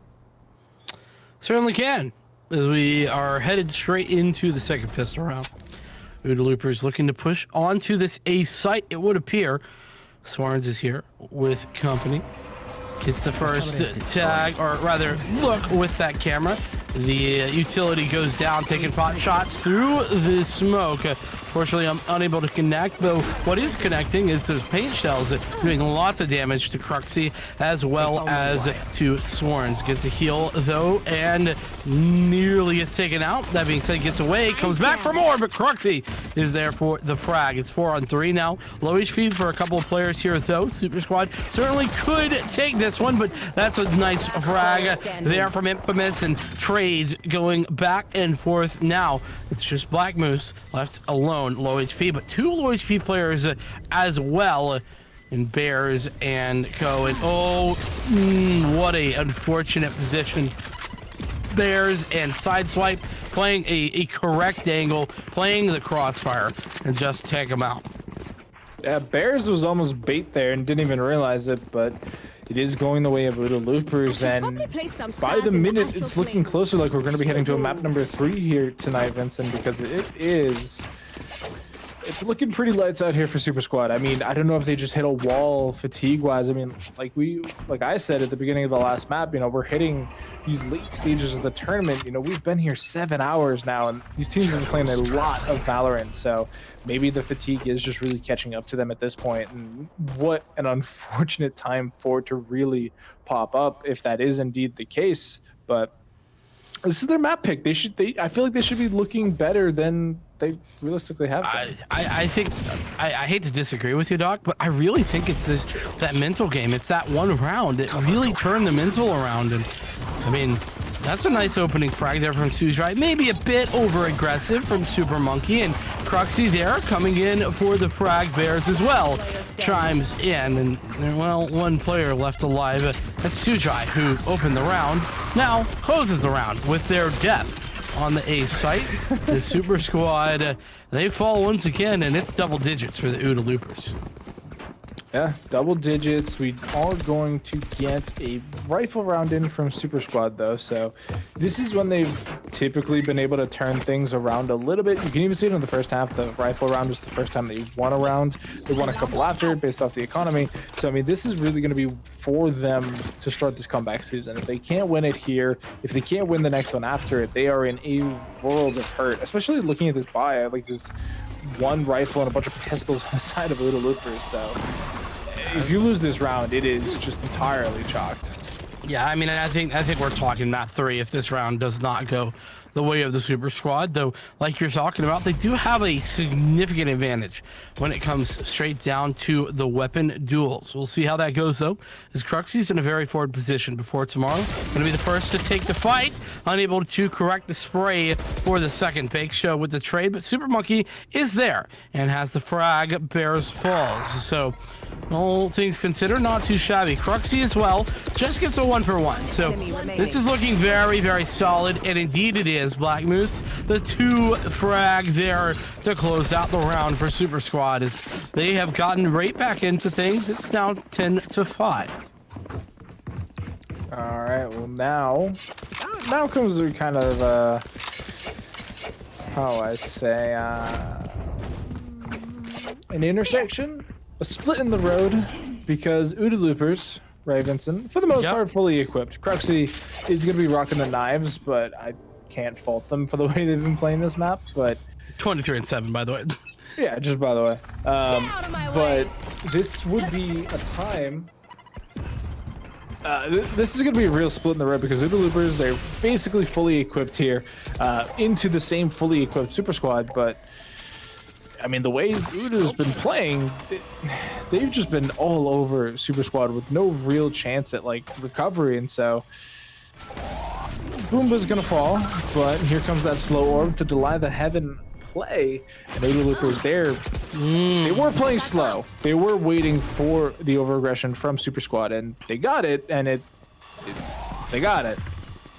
Unfortunately, they did get it, and well, it was a frag going the other direction. But Bears, that's a very nice shot. Super Monkey does come in for more, and now before tomorrow, in a pretty good spot. Sujai, oh no, look the right direction. Sujai could get caught out here, but before tomorrow is in a good spot as well. But Infamous is ready for it, no problems at all. 3-on-2 now as Sujai gets another port position, but Big Show around the edge, but no, Sujai actually connects the shot. Now the 1v2 is there for Infamous.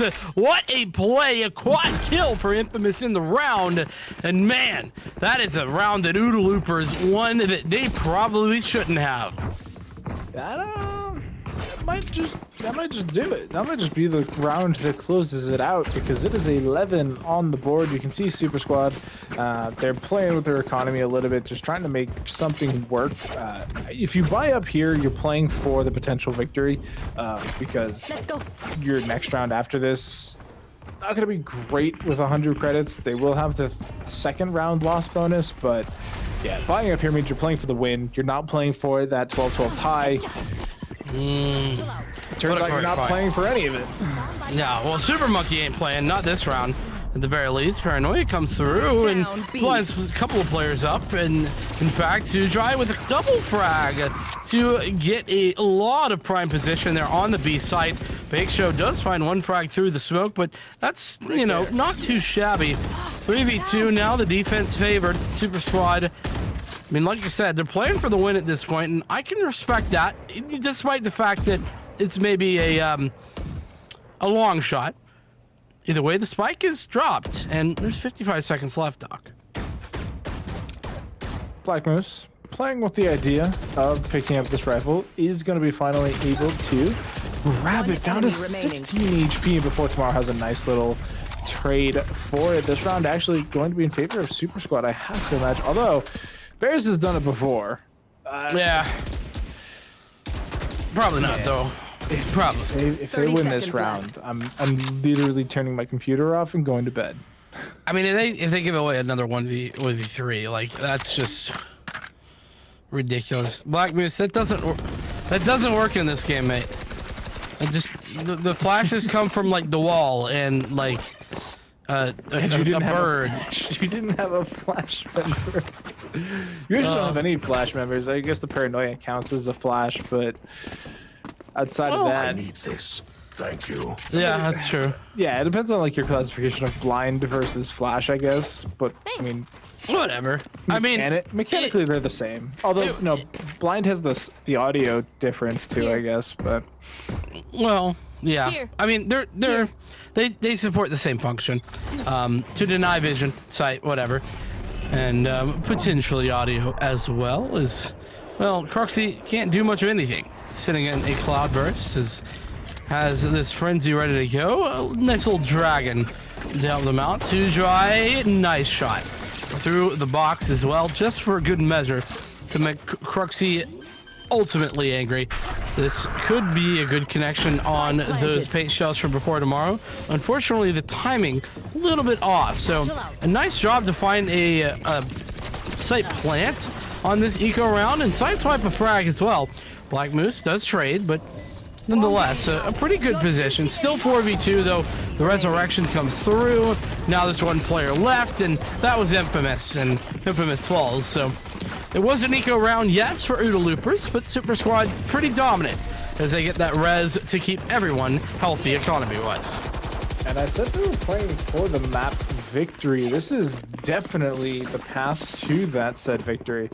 We are going to get a bit of a technical pause this time, as I did see in the chat that I believe it was Bears disconnecting, unfortunately. So we will try and get them back into the game as quickly as possible. But I mean, Vincent, coming into this next round, it is gun time. Like, it is another big ask coming in from Super Squad, where they have to play into the full rifles of OODA Loopers, who up until these last two rounds have just been so dominant, so standout, that, you know, even with Bake Show and their 6-12-6 scoreline, the rest of the team is showing up quite nicely. I mean, 23-10 Cruxy, 18-12 Sideswipe, who I would say was pretty invisible on the Phoenix last map. Yeah, you know, I think Super Monkey's lack of star performance here on the Jet is a little bit of a problem. Just in general, but that being said, Super Squad have kind of been playing well as a team when they're playing well as a team. They kind of had that that drop off in the, after losing that 2v5. I mean, it was an immediate drop off. Like, and don't get me wrong, like these players are good. They know when they've made a mistake like that. They know it's a problem. There's no doubt about it. And so the fact that we were seeing that sort of drop off in performance is not surprising. That being said, they've really gotten themselves right back into it on the second half. It's been a slow move, but they've been getting there. And I actually want to mention, you mentioned Bake Show being sitting at 6-12-6. I actually think that it's very different. The score line there between Bake Show and Super Monkey. Bake Show's actually been getting the frags necessary. He's getting 1-for-1s and is staying alive long enough to allow for value out of their utility. Unfortunately, Super Monkey is just having a really rough game and not really finding a huge amount of impact. So, in fairness, I think Bake Show is actually doing a lot better than Super Monkey is at the moment. True. That's very true, and especially from what we pretty much come to expect from Super Monkey, it's a bit disappointing here on map number 2, which is, Super Squad's map pick. They should be practiced. They should be ready. They should have, had something going for it, and they've had some very cheeky plays, like some very, head scratchers, sure, but other times, like I said, when it works, it really works, and so hopefully they can either close this out victoriously and secure their 2-0 off the back of some really strong team play, or we're going to be heading to map number 3, which is Bind, just as a reminder. So it is going to be to the sandy teleporters of yore. But looking at my screen, it does appear that we... wait, nope, never mind. I was going to say we're heading back into it, but it does look like we're... Yeah, jabate, but... Can I get debated in the chat, please? Appreciate it. Thank you. I mean, we're just having a good time out here. And, I hope you're having a good time, too. Everybody who is tuned in, we really appreciate you all tuning in, as you always do, to these awesome Pit of Valor events. And, well, to be fair, this Pit of Valor, not just brought to you by Great Lakes Gaming, also by SFG Esports, who has done the amazing service of helping us up that prize pool up to $100, and that means that whoever comes out victorious in this best of 3 is walking away with that $100 as well. And I mean, it's awesome. Love SFG Esports. We really appreciate their support, and we're loving to see everything that has been put on display. Unfortunately, by the way, we are still waiting on a disconnect from a player, so we're going to get straight back into the action as soon as that player gets reconnected. So apologies for the extended pause here.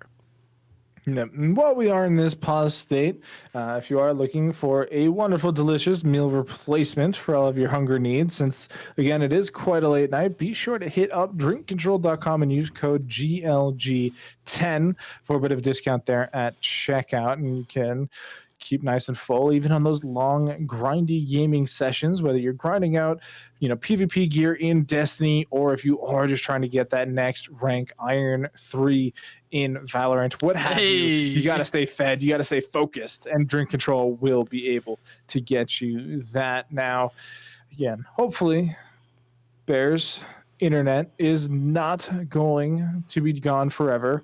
I do know that we had a bit of an issue with that. I believe it was last week in the Pit of Valor, actually, where there was just a hard disconnect. The ISP exploded or something, and so we did have to, or we didn't have to, but one of the teams FF'd of their own volition. Dang. But yeah, I'm hearing sounds, I'm seeing movement, but it's just jabate. Damn you, producer Will. But man, do you think Super Monkey upgrades their judge here? Nah. Or do you think they're just saving credits for the ever so important potential final round that they'll be met with? I think the judge is good enough in the hands of a Jet. I don't think it's... I mean, obviously Cruxy made it work. I mean, I genuinely think that the judge in the hands of a Jet can be... I mean, the judge in general is good, but the Jet with the judge is just broken. Despite the nerfs, the mini nerfs, it's still good. So yeah, no, I don't expect that to be upgraded at all. But hey, you know what? What do I know? I'm just the stupid caster. Darn us and our ability to speak somewhat coherently for long periods of time. We've sacrificed the rest of our mechanical skills to the devil. Yeah.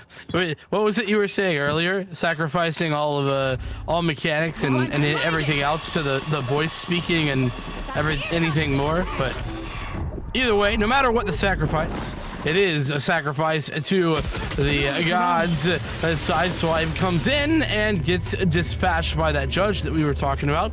Unfortunately for Super Monkey, it's just a 1-for-1, as I do kind of like this cosmic divide that OODA Loopers have put up. Ooh, Croxy knows that there's a player in the corner before Tomorrow gets that forward position and does an incredible job. Now just one player left alive, and that one player is Bears, who is AFK. So you hate to see it. I guess they just elected to run it out with that one. Not quite sure what the strategy here is for OODA Loopers, but Bears is not here, and they are running it. Yeah, I mean, so per rules, there is going to be, the 5-minute technical pause. After that, you do need to make the hard decision of either go without or FF, which means forfeit, for people who didn't play League of Legends. But I mean, it means that in a lot of other games too. Does it? I actually didn't know that. It's just like Yeah. SS. I learned in Europe was missing, whereas in United States we would type Mia. But Cruxy coming out ahead there with the frag. It is unfortunate. I think that in customs you don't get the free ultimate orb for your DC player, because before Tomorrow gets another just amazing 2 kills, very reminiscent of the round before this, and Super Squad looking to claw back this victory. And for OODA Loopers, I do truly hope that Bears comes back soon, because this 5v4, it's just a tough ask. You're just not equipped for it. I mean, you're never equipped for a 5v4. Let's just be real. Like, not to say this is unwinnable, because you only need to find 2 routes here if you're OODA Loopers, but 5v4s at this level are really, really hard. For obvious reasons. Everyone's so skilled that it makes the one less player so impactful. And, I mean, there you see it, right? It just, was a 2v4, and now it's all over. As we see everybody just looking for that AFK player. Super Monkey, you wouldn't hit a guy with glasses on, would you? Damn, you would. He would do that. It's not optimal, obviously. I mean, if they would try to be optimal, they would have given the kill over to Sujai, get that extra ultimate point there. True. But giving it to the guy that already has ultimate points, not optimal. But, I mean, unfortunately, this has kind of taken the wind out of a lot of sails here, I have to imagine. OODA Loopers, they were really looking amazing up until this point, and through something just completely out of their control. I don't know if Bears lives on the East Coast, but I do know that we were having some just absolutely crazy storm roll through. So hopefully, if they were hit by that storm, if they are on the East Coast, that they're okay. And we are just gonna have to stick with it and close out the rest of this map, and whatever the outcome is the outcome. But for right now, it's 11-9, still in favor of OODA Loopers. We'll see if they can close this out as Black Moose hits the shot on the Crexy. Yeah, and right now, Super Squad looking rejuvenated for obvious reasons, because this is the potential for them to find this victory and close this out in 2. And indeed, that is yet another round going the way of Super Squad, as eventually this will be the kill. It's long and drawn out, but all of the players here have already fallen, and there it is. double digits now here for Super Squad. And I mean, yeah, you're right. Rejuvenated is definitely the word I would use here for Super Squad after looking so broken earlier in the night here on Split. So they are going to have fully equipped buys here. 5 rifles, operator in hand as well. Obey, Super Monkey starting to get that KDA back to somewhat respectable after a pretty rough first half, but almost there. They're almost back to even, honestly, which is where you would love to be in every game. I mean, also just getting a free kill every round with that AFK player. So shush. Chat doesn't need to know that. I just gotta give them the honest truth. You know what I'm saying? It's gotta be the reality. Oodle Loopers somehow have found a way onto the site and utilizing that cosmic divide. Doing well. There's the showstopper from Before Tomorrow, putting Cruxy out of his misery, and Before Tomorrow connects with yet another shot, and it is ultimately a 2-on-1. And well, as we know, that one is gone.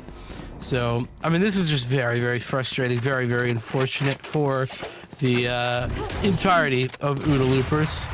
As Don't stress. hey, we're not farming, over here. There's no farms.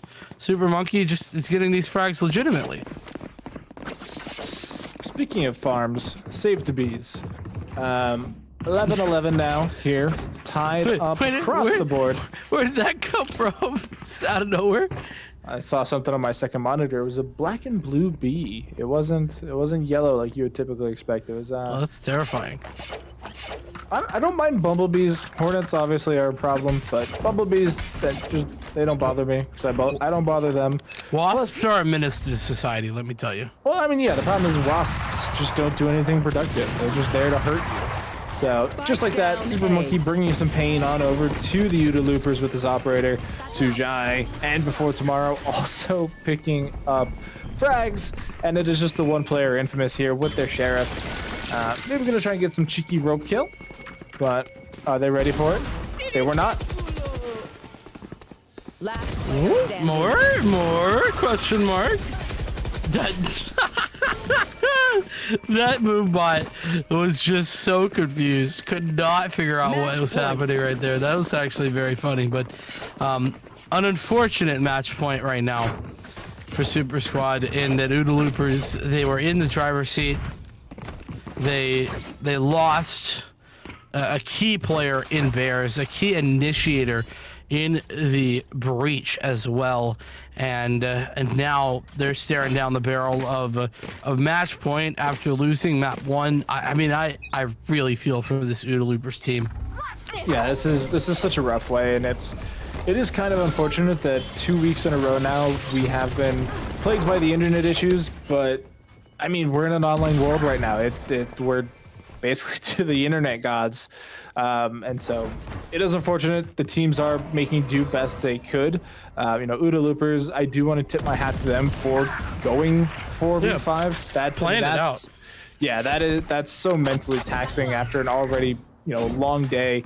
I mean, they very easily could have just forfeited at that point, but they knew they had the lead, they knew they had a chance, and they wanted to at least attempt for it. And so definitely hats off to them. They definitely played their hearts out tonight, and they made it to the grand finals. And they were. It's not over yet. I know I'm speaking eulogy wise, but it's 2v3 with 4 HP there on the Infamous. Yeah, I mean, it's definitely a hard spot to be in. One player here on the B site, both of the players for the attackers coming this way. And Cruxy actually does find that opening frag. Pulls out the Blaze Storm as well, so it's a nice way to start things out. Sujai going down the ladder, very quiet about it. Like to see that. There's 10 HP. Ooh, that nice frag. Oh, this is actually doable. Cruxy, and nearly finds another one, but Before Tomorrow is actually good. Now the information gained, and Before Tomorrow's got the frag.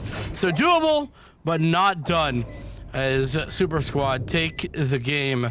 And I mean, yeah, by the way, just awesome stuff. I'm really, really proud of the sportsmanship here from both Super Squad and Oodle Loopers in this. I love the community that we have here, at GLG, and everybody kind of kind of aware that the situation just crappy.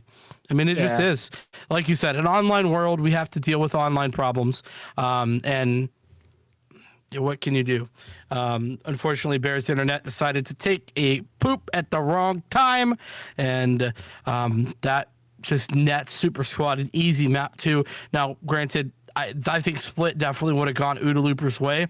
Bind was a whole nother story. I'm disappointed that this is just stolen a potential map 3, incredible map 3 from our grasps, but it is Super Squad 2-0 victory over OODA Loopers in the grand finals. They come away with all 100 of those dollars, and I mean, props to them. I think this could have been the outcome regardless. The good news is that it wasn't like it was map 3 or anything like that, and I think Super Squad could have won that map 3. So I don't think that we've necessarily, just given up the outcome. Yeah, I mean, obviously that second map changed the outcome, but it could have gone either way, map 3.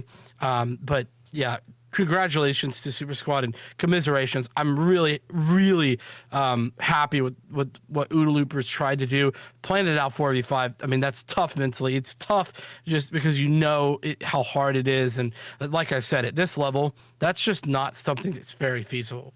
Yeah, and I mean, it would have been nice if they could have closed out the last 2 rounds and gone to map 3. They might have been able to pull in a sub or something. I know it's super late on the East Coast, but yeah, we're gamers. We're up here anyway, so gamer hours. I mean, congratulations to Super Squad once again. Now, for anybody at home in the chat, if you think you can find yourself here on the grand final stage playing for that prize pool in this best of 3, be sure to hit the Battlefy link down below. Be sure to sign up for next week's Pit of Valor. It's already live. You can sign up with your team, get your place in there. Once again, shout out to our wonderful sponsor of the evening, SFG, for boosting that prize pool up to the $100. I'm sure that Super Squad are super happy that you were willing and able to do that for them, as well as, again, our friends over at Drink Control, GLG10 at checkout. Vincent, any final words before we sign off? No final words from me other than congrats to Super Squad and a solid effort there from OODA Loopers as we are done for the day. Thanks so much as well, Doc, and everybody behind the scenes. We really appreciate Vermilion Rose and Zelrox, who always doing an amazing job both in production booth and in the observing. That being said, thank you so much, everybody who's tuned in. Y'all have a great rest of your evening or night, whatever it is, and we'll see you here next time at Great Lakes Gaming. Thanks so much. Are you tired of playing online tournaments for no glory and fake online trophies? How about you start playing for a little bit of glory with GLG? Not only do we host real prize pool tournaments, we professionally broadcast them live on Twitch. As Beefcake really can't find anything. Hydro finds 2 through the flash. Can he find the 3rd? This offset's gonna miss. He finds the 3. He finds the 4th. Hydro is on fire. This man is putting his team in the backpack to try to win this tournament. We've got casters, highlight videos, Oh! Sweet Pea with the blind shot! player features, the whole shebang. Are you ready for your little bit of glory?